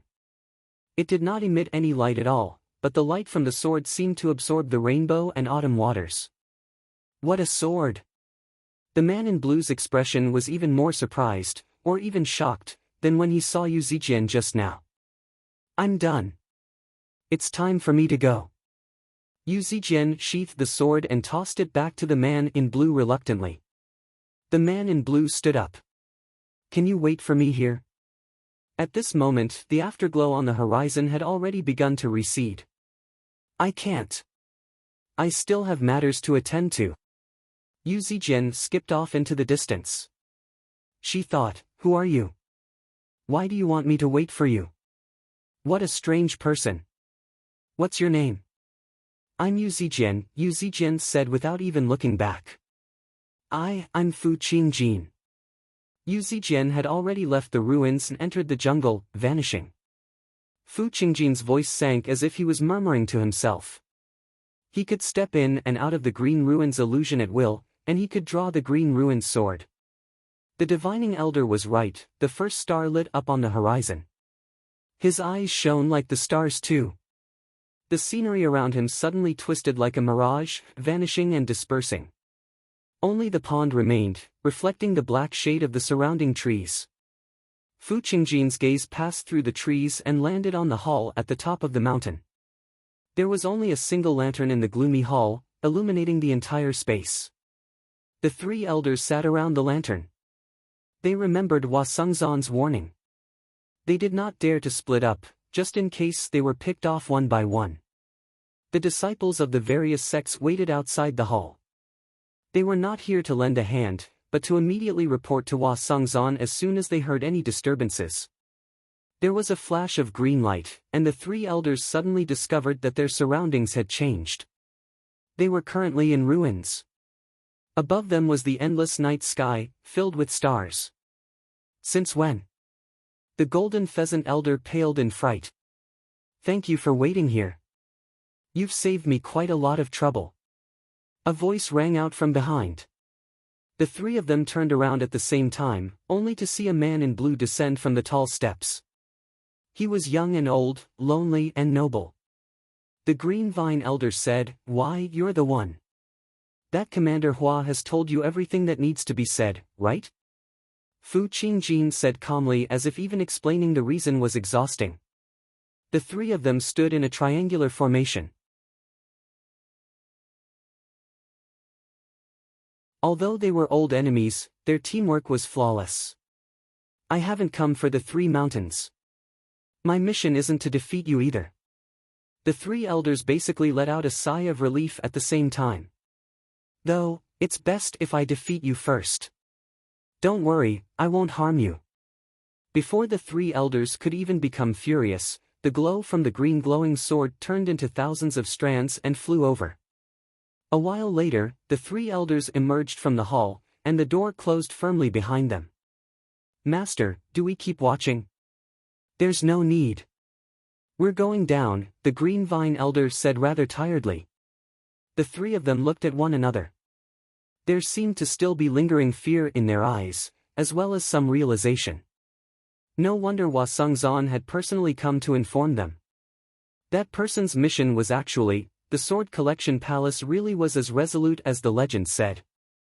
However, if this really happened, the world would be in danger. It was not just an exaggeration. The Green Vine elder said, "Please return and rest up. Make your preparations. The herb gathering ceremony is about to begin." The deep pit was like a huge, hollow eye, gazing at the sky. Almost 1,000 pairs of eyes stared back at the huge eye. They were filled with excitement, desire, and fear. The cold wind whistled, unable to drown out the hubbub of voices. Everyone discussed. The surroundings suddenly fell silent. The three elders arrived beside the pit under the escort of everyone. The Green Vine elder struck first, activating the formation. Everyone could vaguely see a barrier of light disperse. The golden pheasant elder's hand shone with resplendent light, and the snow in the pit rapidly melted away. It revealed over a dozen pitch-black holes below. These holes were the entrances to the herb-gathering ceremony. They led to various places underground. Everyone could not help but gasp, which immediately drowned out the sound of the wind. The green vine elder cleared his throat. "Fellow cultivators, you've all gathered here for the herb-gathering ceremony of the Three Mountains. It is an honor for me and the Golden Pheasant and Lone Grave, with Wu Zhen in the lead. Over a dozen Hawkwolf guards moved through the independent cultivators. They constantly studied the people around them, as if they were trying to prevent anyone from sneaking into the ceremony. As for the disciples of the Three Mountains, they split into 3 groups, standing behind their respective sect masters. Afterwards, they formed smaller groups as they pleased. Due to the success of the herb-gathering ceremony earlier, basically all the disciples of the Three Mountains had been mobilized. It was impossible for over 100 Qi practitioners to advance together. Once they encountered a fork underground, they would obviously split up. Yu Zijian stuck her head out and looked around. Suddenly, someone patted her shoulder gently. She turned around in a hurry and said in surprise and joy, "Qinglu, why have you come?" Hua Qinglu lowered her body. "Shh! Don't be so loud. Just in case my brother hears you. I'm worried about you, so I'll go down with you and take a look." Mu Zhizong suddenly called out, "Miss Hua, you're not a disciple of our Green Vine Mountain, so please don't stand with us. If you want to participate in the ceremony, you can join the group of independent cultivators over there." Everyone looked over. Hua Qinglu pointed at Mu Zhizong furiously. Suddenly, she felt her collar tighten. Looking back, she saw that it was Hua Sengzan. He scolded, "Don't mess around." He pulled Hua Qinglu away before nodding at Yu Zijian. "Good luck." Hua Qinglu called out, "Zijian, be careful." Mu Zhizong said gently, "Don't worry, Zijian. I will definitely protect you." Just when Yu Zijian was about to say something, she suddenly saw a familiar figure standing in the crowd. It was the man in green who had fished by the pond.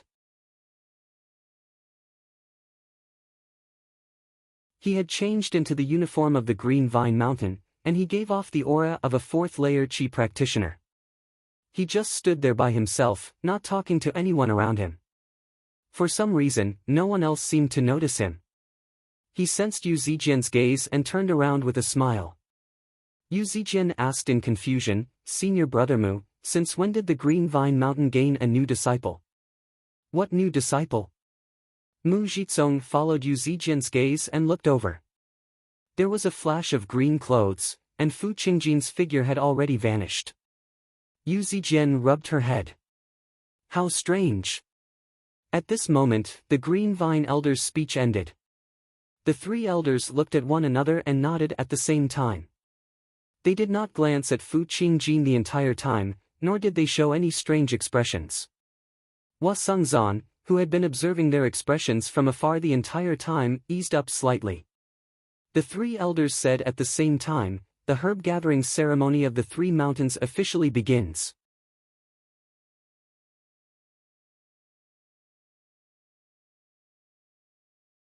Chapter 242.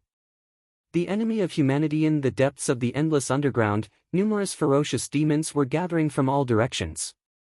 The faint light from the moss illuminated the wide cavern, but even brighter were dozens of pairs of eyes.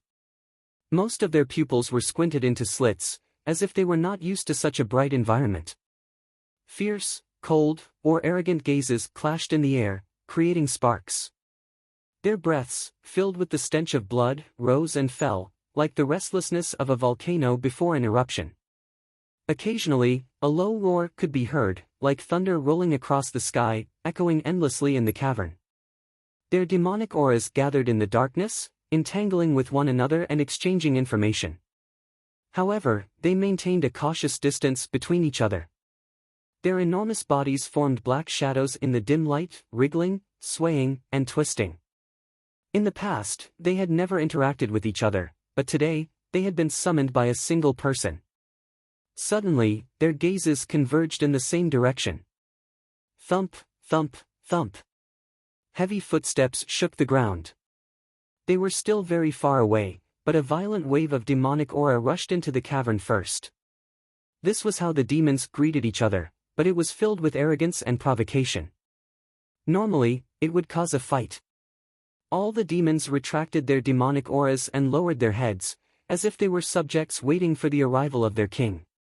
They could all sense that he had become even stronger. Like a sharpened demonic blade, it shone with a bloodthirsty light. A huge black shadow appeared at the dark entrance of the cavern.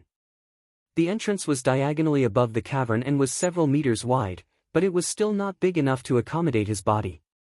However, he only raised his head high. His two sharp horns swept across the ceiling of the cavern, creating a string of sparks. The black shadow leapt into the air. His enormous body was not clumsy at all. He was like a ferocious tiger coming down the mountain. He landed loudly, his scarlet hair flying like fire. His scarlet eyes swept across the crowd of demons like a blade, causing them to lower their heads even more. Little Anne and Millipede sat on his shoulders, one on the left and the other on the right.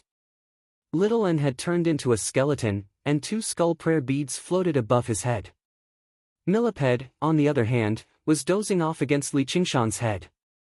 However, the powerful demonic aura emanating from his body continued to spread in all directions, scattering the demonic auras of the other demons. Li Qingshan waved his hand, and blood and flesh rained down, forming a small mountain in the center of the cave. These were dishes cooked by humans and the three fresh animals mixed together, giving off an alluring fragrance. Almost all the demons were drooling. They had never seen so much food in their lives. This is what I promised. Now, eat. Li Qingshan's deep voice was like a metallic hum, penetrating rapidly. His words were like a spark falling into the fire.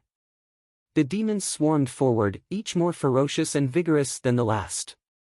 Pouncing on food was their innate instinct. After a few roars to test the waters, they were naturally divided into ranks. The strongest few monsters were the first to eat. The blackwater salamander gulped down a pile of fresh fish. It was glad that it had come. Otherwise, it would have missed out on such a feast. The boulder viper coiled its body and swallowed an entire cow. With a wave of its tail, it swallowed a sheep. The ice frog's eating method was the strangest. It opened its mouth to a terrifying extent and breathed out cold air, freezing the food into ice shards. Then, it sucked hard, and its body immediately swelled up. All the ice shards were sucked into its body, like a bottomless pit that could not be filled no matter what. The other monsters were patrolling restlessly in the surroundings. This scene was like an ancient and primitive ceremony. They were like the ancestors of mankind, dancing around a bonfire to start their civilization. Millipede smelled the fragrance of food and opened his eyes slightly. Li Qingshan passed him the food and wine that he had prepared. He ate heartily, then lay down on Li Qingshan's shoulder and fell asleep. Li Qingshan shook his head. He had wanted Millipede to say a few words to raise the morale of the demons, but it seemed that there was no need. He did not take out all the food at once. Hunger was the driving force behind the food. When the three demon soldiers under him had eaten half of the food, he ordered them to stop and let the other demons eat. However, the feasting demons were at their most ferocious. Why would they listen to Li Qingshan's orders? They only cared about eating and drinking. Li Qingshan began to move. He grabbed the boulder viper's head with his huge claws and pressed it against the ground. The boulder viper's body wrapped around Li Qingshan instinctively, like a thick belt. It coiled around Li Qingshan's waist a few times, but it discovered that its body was even tougher than metal. The piercing pain from its head made it return to its senses. The claws could actually pierce its armor. He grabbed the blackwater salamander's neck with his other hand. Although the blackwater salamander could slide away, it did not move obediently. The ice frog wanted to take advantage of this opportunity to eat a few more mouthfuls, but a bone sword was aimed at it. Little N's eye sockets burned with flames. The bone sword had been forged from the bones of the first senior brother of the Pheasant's Grace Mountain. Although the artifact forging section of the Path of White Bone and Great Beauty had a sword called the Buddha Slaying Sword, it was not something that Little N could forge right now. As a result, apart from being tough, the sword did not have any other uses. However, to a supreme swordsman, a tough sword was enough. The ice frog was immediately stunned by the sword intent. It dared not move. It felt like as long as it moved slightly, it would attract a tsunami of attacks. The 3 strongest demon soldiers were subdued immediately, and the other demons dared not move either. Millipede opened his sleepy eyes and asked, "Are they disobedient?" Li Qingshan smiled. "You'll have to ask them that." The 3 demons expressed their submission in a hurry. Li Qingshan released the 3 demon soldiers and said nothing more. He only declared his right to distribute the food once more. The leader would always declare this right to the group and strike down anyone who tried to provoke him. The other demon soldiers immediately ate in a much more orderly manner. After all of the food had been distributed, all the demons felt like they had not had enough. Their stomachs that had not eaten for a very long time seemed to become even hungrier. The human cultivators have already begun to enter the underground. Li Qingshan finally spoke. At the same time, he used demon qi and his voice to send a message. All of the demons raised their heads cautiously. They also understood the danger that humans posed. For the sake of killing us, for the demon cores in our bodies, for the spiritual herbs in our caves, from today onwards, you must listen to my orders. You cannot fight on your own anymore. We must work together and face the enemy together. After this, I will redistribute the food according to your contributions. Now, set off and kill everyone. Li Qingshan raised his right hand before swinging it down viciously.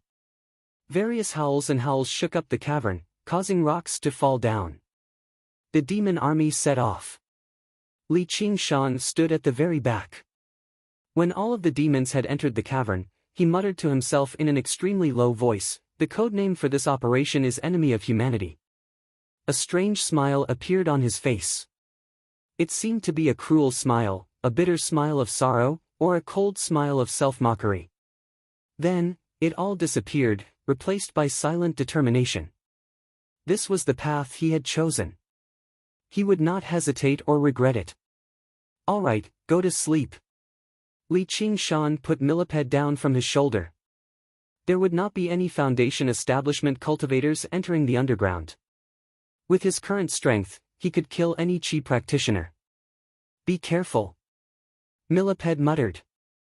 He crawled towards his cave abode, his buttocks rising and falling. He moved extremely quickly. Li Qingshan smiled easily. He put his hands in front of his chest and bowed slightly. "I will fight for you."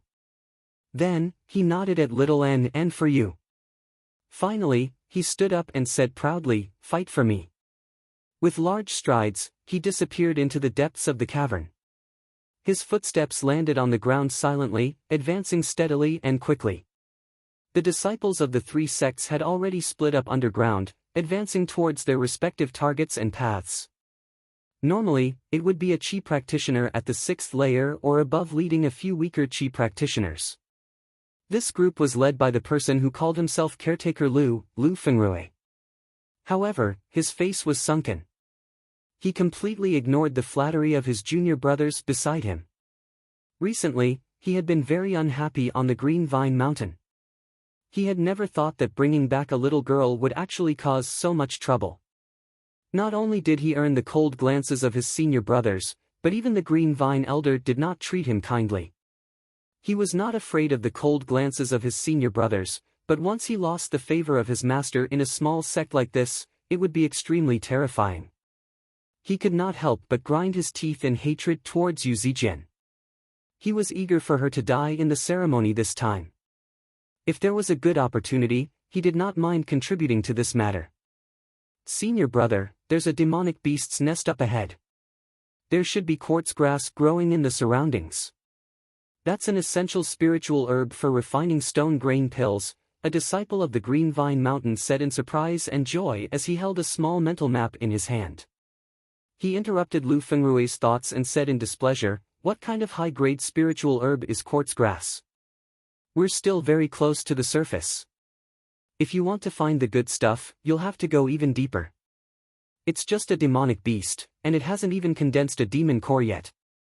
The disciples of the Green Vine Mountain all nodded obediently. Venturing deeper underground increased the danger.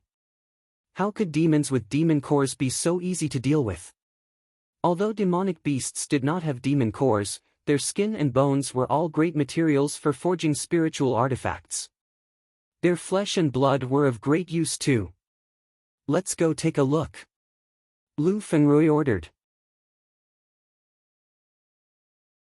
All he could do was gather some more spiritual herbs from the herb-gathering ceremony this time to redeem his master's impression of him. The dark cave was so dark that one couldn't even see their fingers in front of them. The group moved forward quickly. The clear sight talisman didn't affect their eyesight too much. With their skills, the winding cave with rocks couldn't stop their footsteps. Suddenly, a third-layer Qi practitioner disciple said, "Senior brother, it's so cold." He shivered as well.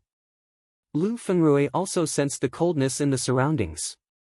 Looking back at his junior brothers, they were all pale-faced and their lips had turned blue. Qi practitioners with innate true Qi should have been impervious to heat and cold, but right now, they were afraid of the cold like regular people. This is unusual. The records didn't say it would be so cold in here. It wasn't so cold last time I came. The underground caverns change frequently. Has something happened? Do you want to go somewhere else, senior brother? An old Qi practitioner asked carefully. He was only a third-layer Qi practitioner, so he had to refer to Lu Fengrui as senior brother. Lu Fengrui's eyes swiveled. Master is watching us from above. If we retreat before we've even encountered any danger, what kind of disciple of the Green Vine Mountain are we? Let's go. It won't be cold if we walk. The quartz grass is right up ahead. They began to run through the cavern, but the coldness did not lessen. Instead, it grew colder and colder. Even Lu Fengrui felt the bone-chilling coldness, let alone the junior brothers behind him. They all slowed down. We can't. Senior brother, let's retreat.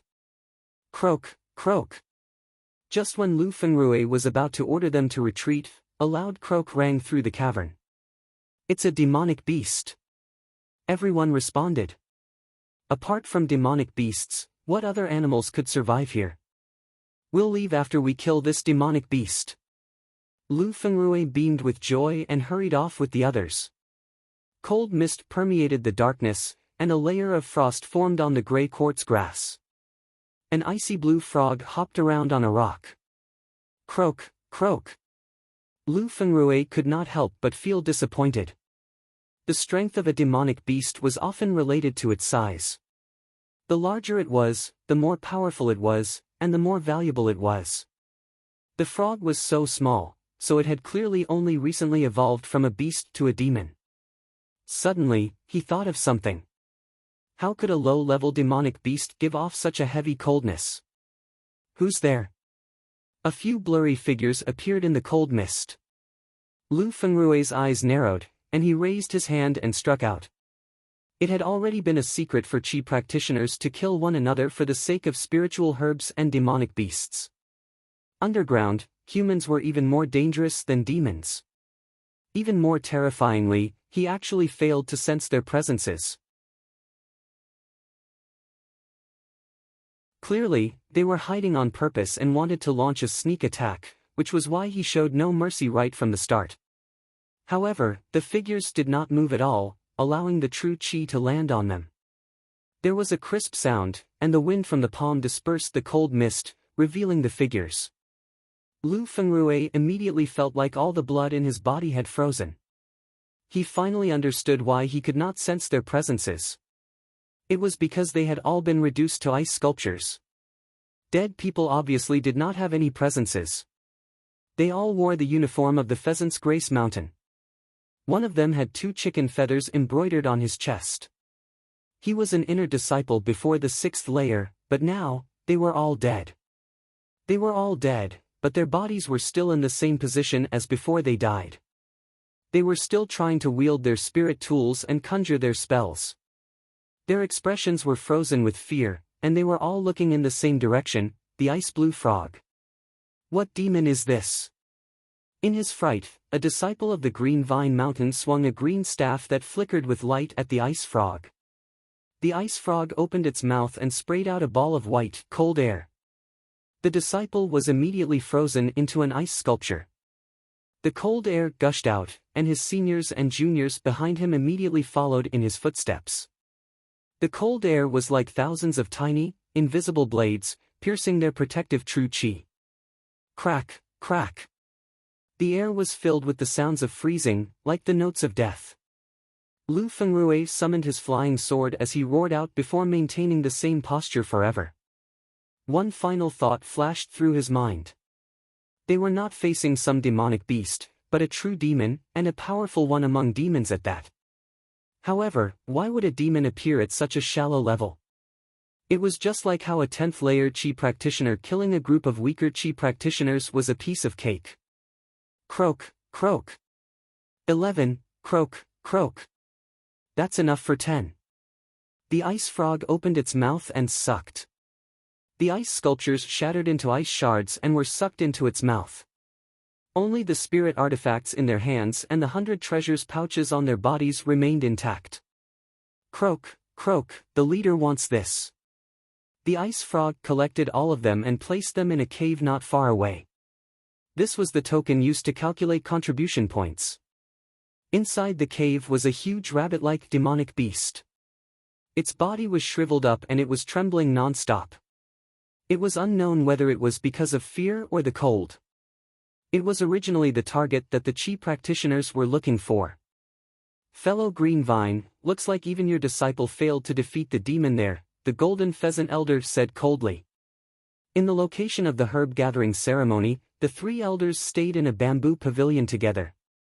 They admired the snow and drank tea as they waited for the outcome of the ceremony. Before them was a projection from the underground mental map. Many specks of light flickered on it, split into three colors, gold, azure, and gray, indicating the location of the disciples of the three mountains. It was just like the pathfinding puppet insects the disciples of Moism had used in the past. With the deaths of Lu Fengrui and the others, the specks of light on them faded away too.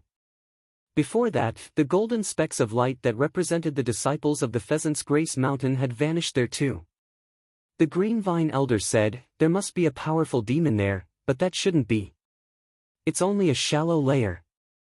The Lone Grave Elder said, you'll know if you keep watching. The boulder viper moved through the earth as it flicked its forked tongue, constantly sensing the presence of the humans in the cave. Suddenly, it emerged from the wall and saw the frightened faces of a few humans. They were all extremely weak.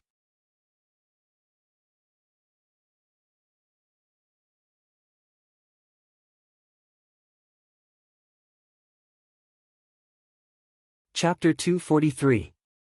The Golden Pheasant Elder said, the Pheasant's Grace Mountain has 11 as well.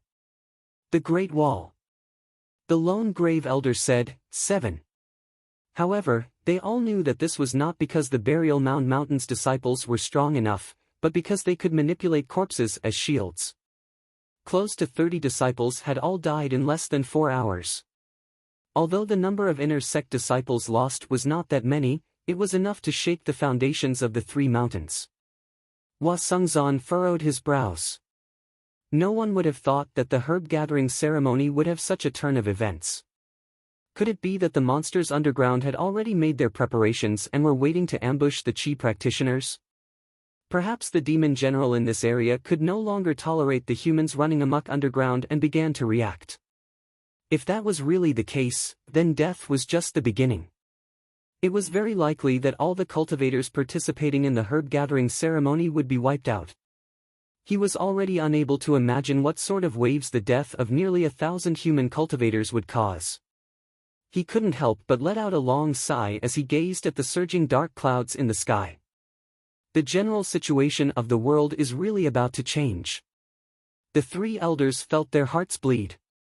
Their faces were all sunken as killing intent surged through their eyes. That person was right. All demons deserve to die. Brother, you mean? Zijian? Hua Qinglu rushed over from afar and grabbed Hua Sengzan's sleeve anxiously. As he said that, a few more specks of light vanished. Although Yu Zijian was not a disciple of the Green Vine Mountain, she was still equipped with a sensing spiritual artifact. She was one of the many specks of light, so who knew when they would be extinguished? I can only wish her good luck. Hua Sengzan pressed down on Hua Qinglu's shoulder. Even now, he was powerless to help. If a demon general really was moving, then the underground would become a forbidden zone for Qi practitioners. He was known as the greatest below foundation establishment, but he was still a Qi practitioner. If it were Hua Qinglu underground right now, he would obviously enter without any hesitation. However, it was impossible for him to take such a risk for an unfamiliar girl. Hua Qinglu bit her lip. She understood Hua Sengzan's considerations. She could not be stubborn and demand anything. The black demon sat alone in the huge cave. It raised its right arm and stretched out its index finger. The fingertip was a giant claw that was as sharp as a knife. It lightly touched the forehead of a young man. The young man was also alone. He seemed to be around 15 or 16 years old. A soft beard had just begun to grow on his lips, but he was already a third-layer Qi practitioner. He could be considered a minor genius. Judging from his clothes, he was not from the Three Mountains. He was probably an independent cultivator from some clan who had come to try his luck. There was only darkness reflected in his frightened eyes. The fierce murderous aura and demonic aura had completely crushed his will to resist. However, the monster did not attack immediately. It seemed to give him a glimmer of hope and begged, "No, I beg you, however, the thick smell of blood came from behind the black demon. The young man saw clearly that it was a pile of Qi practitioners' corpses. His lips trembled in fear, and turbid tears flowed down his cheeks. A moment ago, a group of disciples from the Pheasant's Grace Mountain hurried over. With the experience of their seniors, it was often easier for them to find spiritual herbs and spiritual lands inhabited by demonic beasts than independent cultivators. But this time, it was a true demon that resided there, and it was the leader of the demons at that. The familiar clothes made up some of Li Qingshan's hateful memories, and the seventh-layer Qi practitioner who led this group seemed to have met him once in the quiet Spring Valley. Arg! The first person who saw Li Qingshan, the disciple of the Pheasant's Grace Mountain, cried out before coming to a halt. Li Qingshan's index finger had already stabbed into his chest like a huge spear. Only then did the other disciples return to their senses. They roared out and struck out together, taking out talismans, drawing out spiritual artifacts, and condensing techniques. The person who reacted the fastest was the inner disciple of the Pheasant's Grace Mountain, a seventh-layer Qi practitioner. However, before his golden pheasant plume could even take flight, a huge hand appeared before him. The index finger and thumb tapped out gently before flicking out carelessly. His head was smashed to pieces. His brains and shattered bones scattered across the ground. At this moment, those who took out talismans had only just extended their hands into their talisman pouches, those who drew out spiritual artifacts had only just lit up, and those who condensed techniques had only just mobilized their true Qi. The sacred hall did not even have the time to react to everything that had happened before him. Li Qingshan waved his hand casually, and thick blood spurted out. Not a single one of them survived. The battle began in the blink of an eye and ended in the blink of an eye. It was so simple that even Li Qingshan himself was slightly surprised. Back then, who knew how much effort he had expended to deal with a sixth-layer Qi practitioner like Shuizhibua? Although he hadn't been able to overcome the heavenly tribulation and take that legendary first step, after cultivating the second layer of the tiger demon, his powerful strength had transformed into a terrifying battle prowess that could suppress the strongest of demons. How could any Qi practitioner be a match for him? Li Qingshan did not enjoy torturing and killing his opponents, so they all died extremely quickly and painlessly. The more direct reason was that he did not know these disciples of the Pheasant's Grace Mountain at all. Even the leader had only barked a few times meaninglessly at him. However, since they were disciples of the Pheasant's Grace Mountain, they were sworn enemies. There was nothing much to say. If he killed them, then he killed them. But right now, the young man standing before him was a complete stranger. Clang! Like the hum of a blade, there was a cold flash, and the headless corpse of the young man collapsed on the ground. Just now, he had paused, not because he was still hesitating. He was just reminiscing about what he was about to cut off and throw away. Just like how mountain climbers needed to empty their overly heavy backpacks in order to climb to the very top, they had to take out the items inside and toss them into the abyss one by one. However, these items could have originally been very important, so he could not help but sigh inside. Everyone wanted to reach the very top without losing anything, just like how everyone wanted to succeed without paying any price. However, this was impossible. The price was not just hard work. If Li Qingshan was willing to live a peaceful life and not think about leaving Qingyang or even beyond the 9 heavens, he would be able to live a much more relaxed life. However, he could not do that, because the mountain was there. Li Qingshan stabbed the corpse with his finger and tossed it behind him. It landed on a small pile of corpses and he said, "Don't eat it. These were all for little Anne." There was also a cowering demonic beast in the cavern. Even though it was attracted by the flesh and blood, it did not dare to move at all. Li Qingshan had never studied the art of war or anything like that, but he was not unfamiliar with military knowledge in the age of information explosion in his past life. He knew what it meant to gather forces to destroy the enemy's effective forces. He would place the 2 strongest demon soldiers under him in a few locations that were most likely to attract Qi practitioners before lying in wait. As for Little Anne and the Boulder Viper, who were more mobile, they constantly patrolled the main paths underground, killing the weaker Qi practitioners. The remaining demons would gather together in groups of 3 to 5 at the very least. They would be led by their strongest leader, just in case they ran into stronger Qi practitioners. With just a simple adjustment, the demons were basically undefeatable. It was not even any more complicated than playing a game. As the leader of the demon soldiers, Li Qingshan did not remain uninvolved.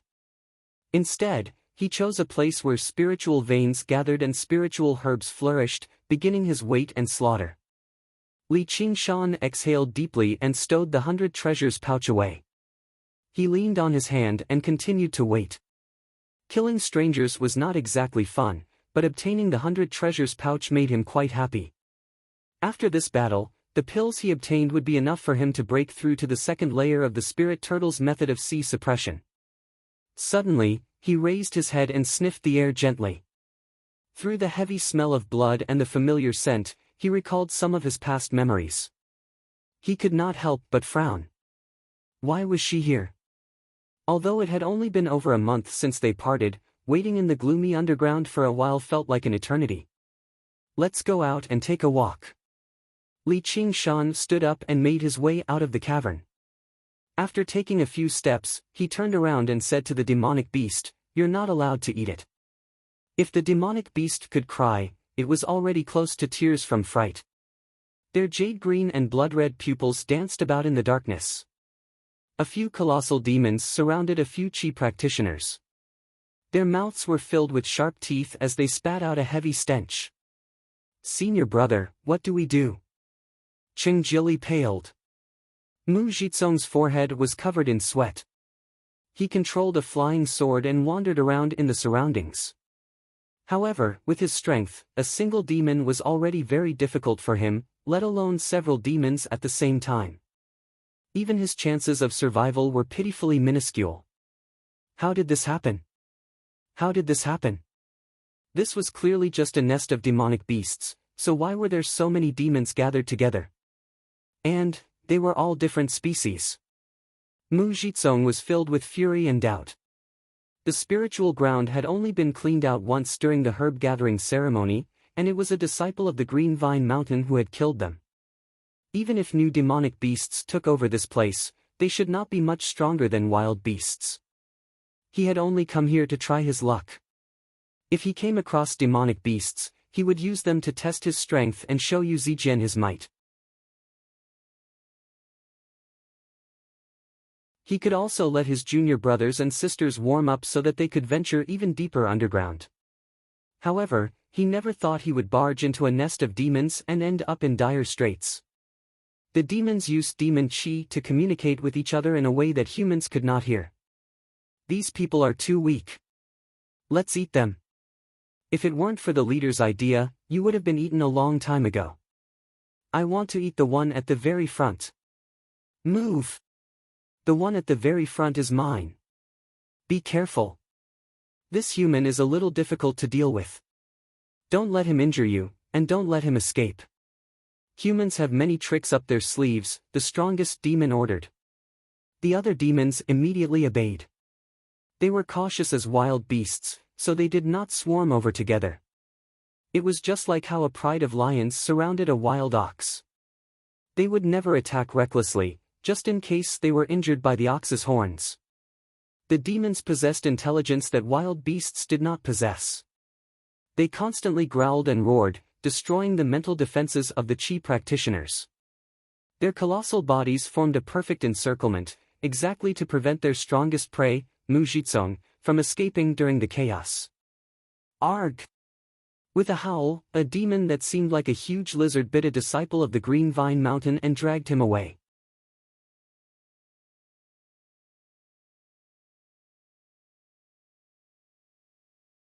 Chapter 244. Blood splattered on Yu Zijin. Her eyes widened as she stared blankly at everything before her, as if she had fallen into an unreal nightmare. The disciples of the Green Vine Mountain cried out in panic. They swung the weapons in their hands wildly, and the defensive formation that they had managed to put up immediately shattered. Qingjili suddenly felt her waist tighten. A tongue from the darkness had wrapped around her. On the other end of the tongue was a gaping mouth filled with sharp teeth. She stabbed her sword into the ground, but she was still pulled towards the gaping mouth bit by bit. Her waist ached like it was being ripped apart. She extended her hand in despair and called out, "Save me, senior brother." Sure enough, Mujitsong approached her. She smiled happily. Her senior brother really did care about her. With a bang, Mujitsong slammed his palm against Qingjili's chest as hard as he could. She crashed straight into the monster's bloody mouth. She was already dead in midair. Her towering chest had now collapsed into a mess of flesh and blood. An expression of disbelief still remained on her face. Mujitsong curled up. While Qingjili stuffed up the demon's mouth, he leapt up and actually leapt out of the demon's encirclement. A huge boar-like demon leapt up with a speed that did not match its colossal body, hurtling towards Mujitsong like a cannonball. Mujitsong pushed off with the tip of his foot and stood on his flying sword. He leapt over 30 meters away and heard a rumble behind him. The huge boar-like boar had collided with the ceiling of the cave, causing rocks to collapse and dust to rise into the air. He could vaguely hear a few cries of despair. "Senior brother, don't abandon us. Save us, senior brother." He did not hear Yu Zijin's voice. He had no idea whether it was hidden among the voices. He made up his mind. "Don't blame me. It's better for me to survive than to die with you. There's nothing I can do about it." For some reason, the monsters did not chase after him. Before the ecstasy of surviving a disaster could even surge out of his heart, he ran into a black iron wall in a panic. Li Qingshan sensed the tiny figure that had run over. He grabbed and squeezed almost instinctively. There was a crack, and his hand became drenched in blood. Looking at the dead man's face that was bleeding from all 7 orifices, he realized that he seemed to have seen this person somewhere before. After thinking carefully, he remembered Mujitsong's name. He didn't know about Mujitsong's plot against him. He scratched his head and felt very embarrassed. But since he was underground, he could only feel embarrassed. For him, remembering this kind of thing once was enough. Sensing the aura within the dust cloud, Zhang Xian heaved a sigh of relief. It was fortunate that he had arrived in time. As long as she was fine, everything would be fine. When Mujitsong used Qingjili's corpse to leave, Yu Zijin closed her eyes and pursed her lips. If she encountered something she could not accept and was powerless to stop, wasn't this how humans behaved? She even wanted to cover her ears so that she could not hear the screams coming from beside her. However, her hand was holding the sword hilt so tightly that her knuckles turned white. It was as if she was going to crush the hilt, but she did not pull it out. At this moment, what was the use of drawing the sword? The smell of blood and scorching heat flooded her face. Death was right before her eyes. Many scenes flashed through her mind. As it turned out, her father was right. When people faced death, they would really recall their entire lives. Even though her life was extremely short, it was filled with sunshine and joy. She had received her father's care and love from her fellow disciples. However, this only worsened the pain before death. Without Mu Jizong, the demons basically finished off the remaining disciples in no time at all. It was as easy as picking up food with chopsticks. Just when their sharp claws and teeth were about to reach Yu Zijian, they suddenly stopped. An order rang out from the darkness through demon qi. The order was very simple. If it was translated into human language, it would be 2 words, piss off. Their claws and teeth no longer dared to advance any further. They slowly retreated, turning around and fleeing frantically. Their roars vanished into the depths of the cavern. Li Qingshan shook his head and emerged from the darkness. He suppressed his demon qi again and recovered his appearance as Niu Juxia. The sacred church, I don't want to die. Yu Zijian suddenly drew her sword and stabbed forward as hard as she could. Her desire to live had turned into courage. Even if it was pointless, she would struggle. However, to no surprise, her sword missed. Her hand fell into the clamping grasp, but it was not devoured or ripped apart like she had imagined. A voice rang out vaguely, as if it was calling out her name. Zijian! Zijian! She seemed to wake up from a nightmare. She gradually made out the person before her. His simple face and tall figure were all so familiar. She rubbed her eyes and said in disbelief, Niu Juxia. Li Qingshan said, isn't that me? Why have you come underground? Were you threatened by the people of the Green Vine Mountain? Little did he know that before he appeared, participating in the herb-gathering ceremony had always been a good thing. Yu Zijian looked into his warm eyes and felt like she had been wronged. In the end, she burst into tears and threw herself into Li Qingshan's arms. Li Qingshan was mildly surprised. He embraced her gently and patted her back until she gradually calmed down. Only then did he say, let's go. Let's get out of here. The smell of blood here will attract demonic beasts. Her soft body seemed to calm down the restless killing intent in his heart slightly. His extraordinary composure infected her. She stopped sobbing and raised her head. Her eyes were red as she looked at Li Qingshan in confusion. Where are we going? Li Qingshan thought, she's still a child at the end of the day. Everything that she has gone through today is probably even more difficult for her to endure than ordinary people. For some reason, he thought of a saying. So-called kindness is just not understanding the evils of the world. So-called purity is just not being tainted by the world. Above ground, obviously. Li Qingshan released her and made his way into the cavern. Yu Zijian followed him in a hurry. She grabbed Li Qingshan's hand like a drowning person grabbing onto a piece of driftwood. Don't be afraid. I'm here, Li Qingshan said gently. Yeah. Yu Zijian's heart warmed up. She bit her lip and nodded gently. The two of them advanced through the cavern. Li Qingshan led the way at the front, while Yu Zijian followed closely behind him. She was afraid to fall behind. The gloomy cavern was cramped and oppressive. Every single strange rock seemed like a vicious demon in the darkness. She was afraid to look at anything. She only stared at the tall figure as if she was looking at the only source of light in the darkness. Li Qingshan strode forward, choosing his path without any hesitation at all. He was the one who had arranged for the demons to guard, so he avoided these places and made his way to the surface.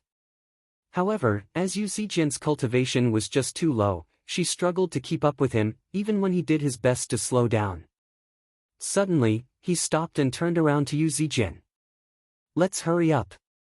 Although the underground battle this time was basically guaranteed to be victorious under his arrangements, he still had to pay attention to the battlefield at all times as the commander.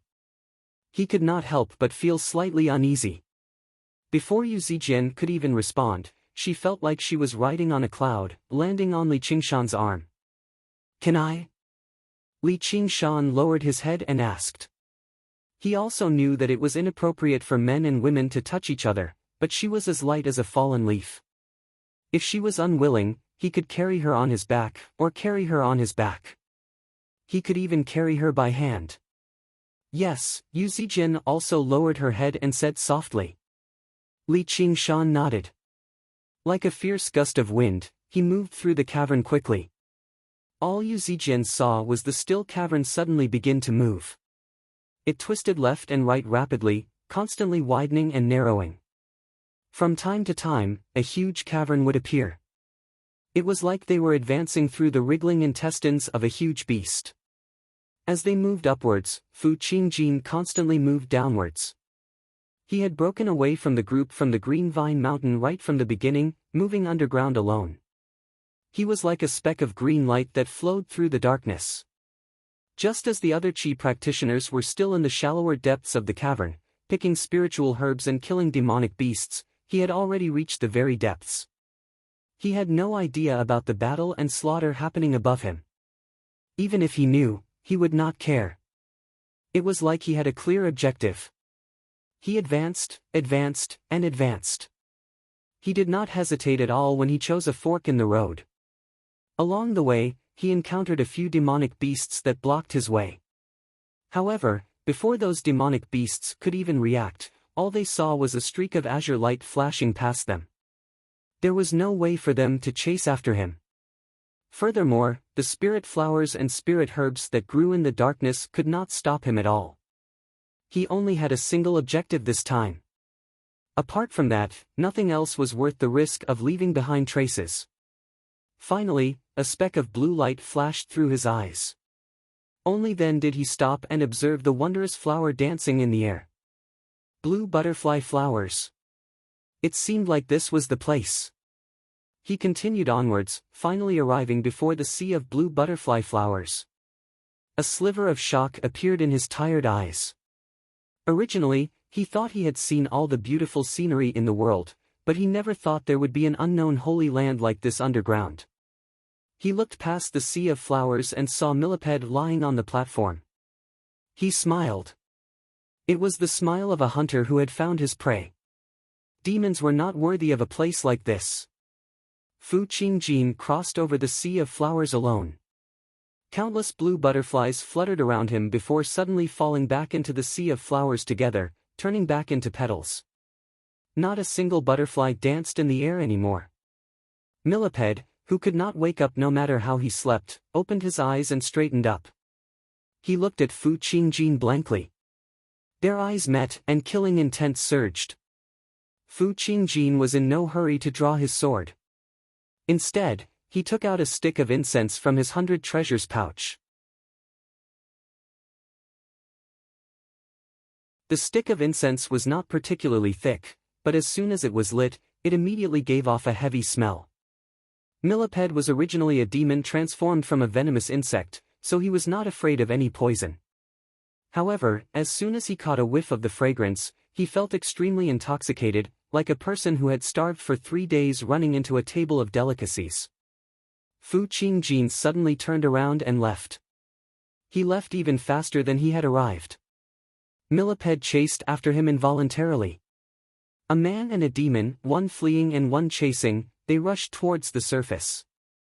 Fu Qingjin thought, the effects of this insect-luring incense really are impressive.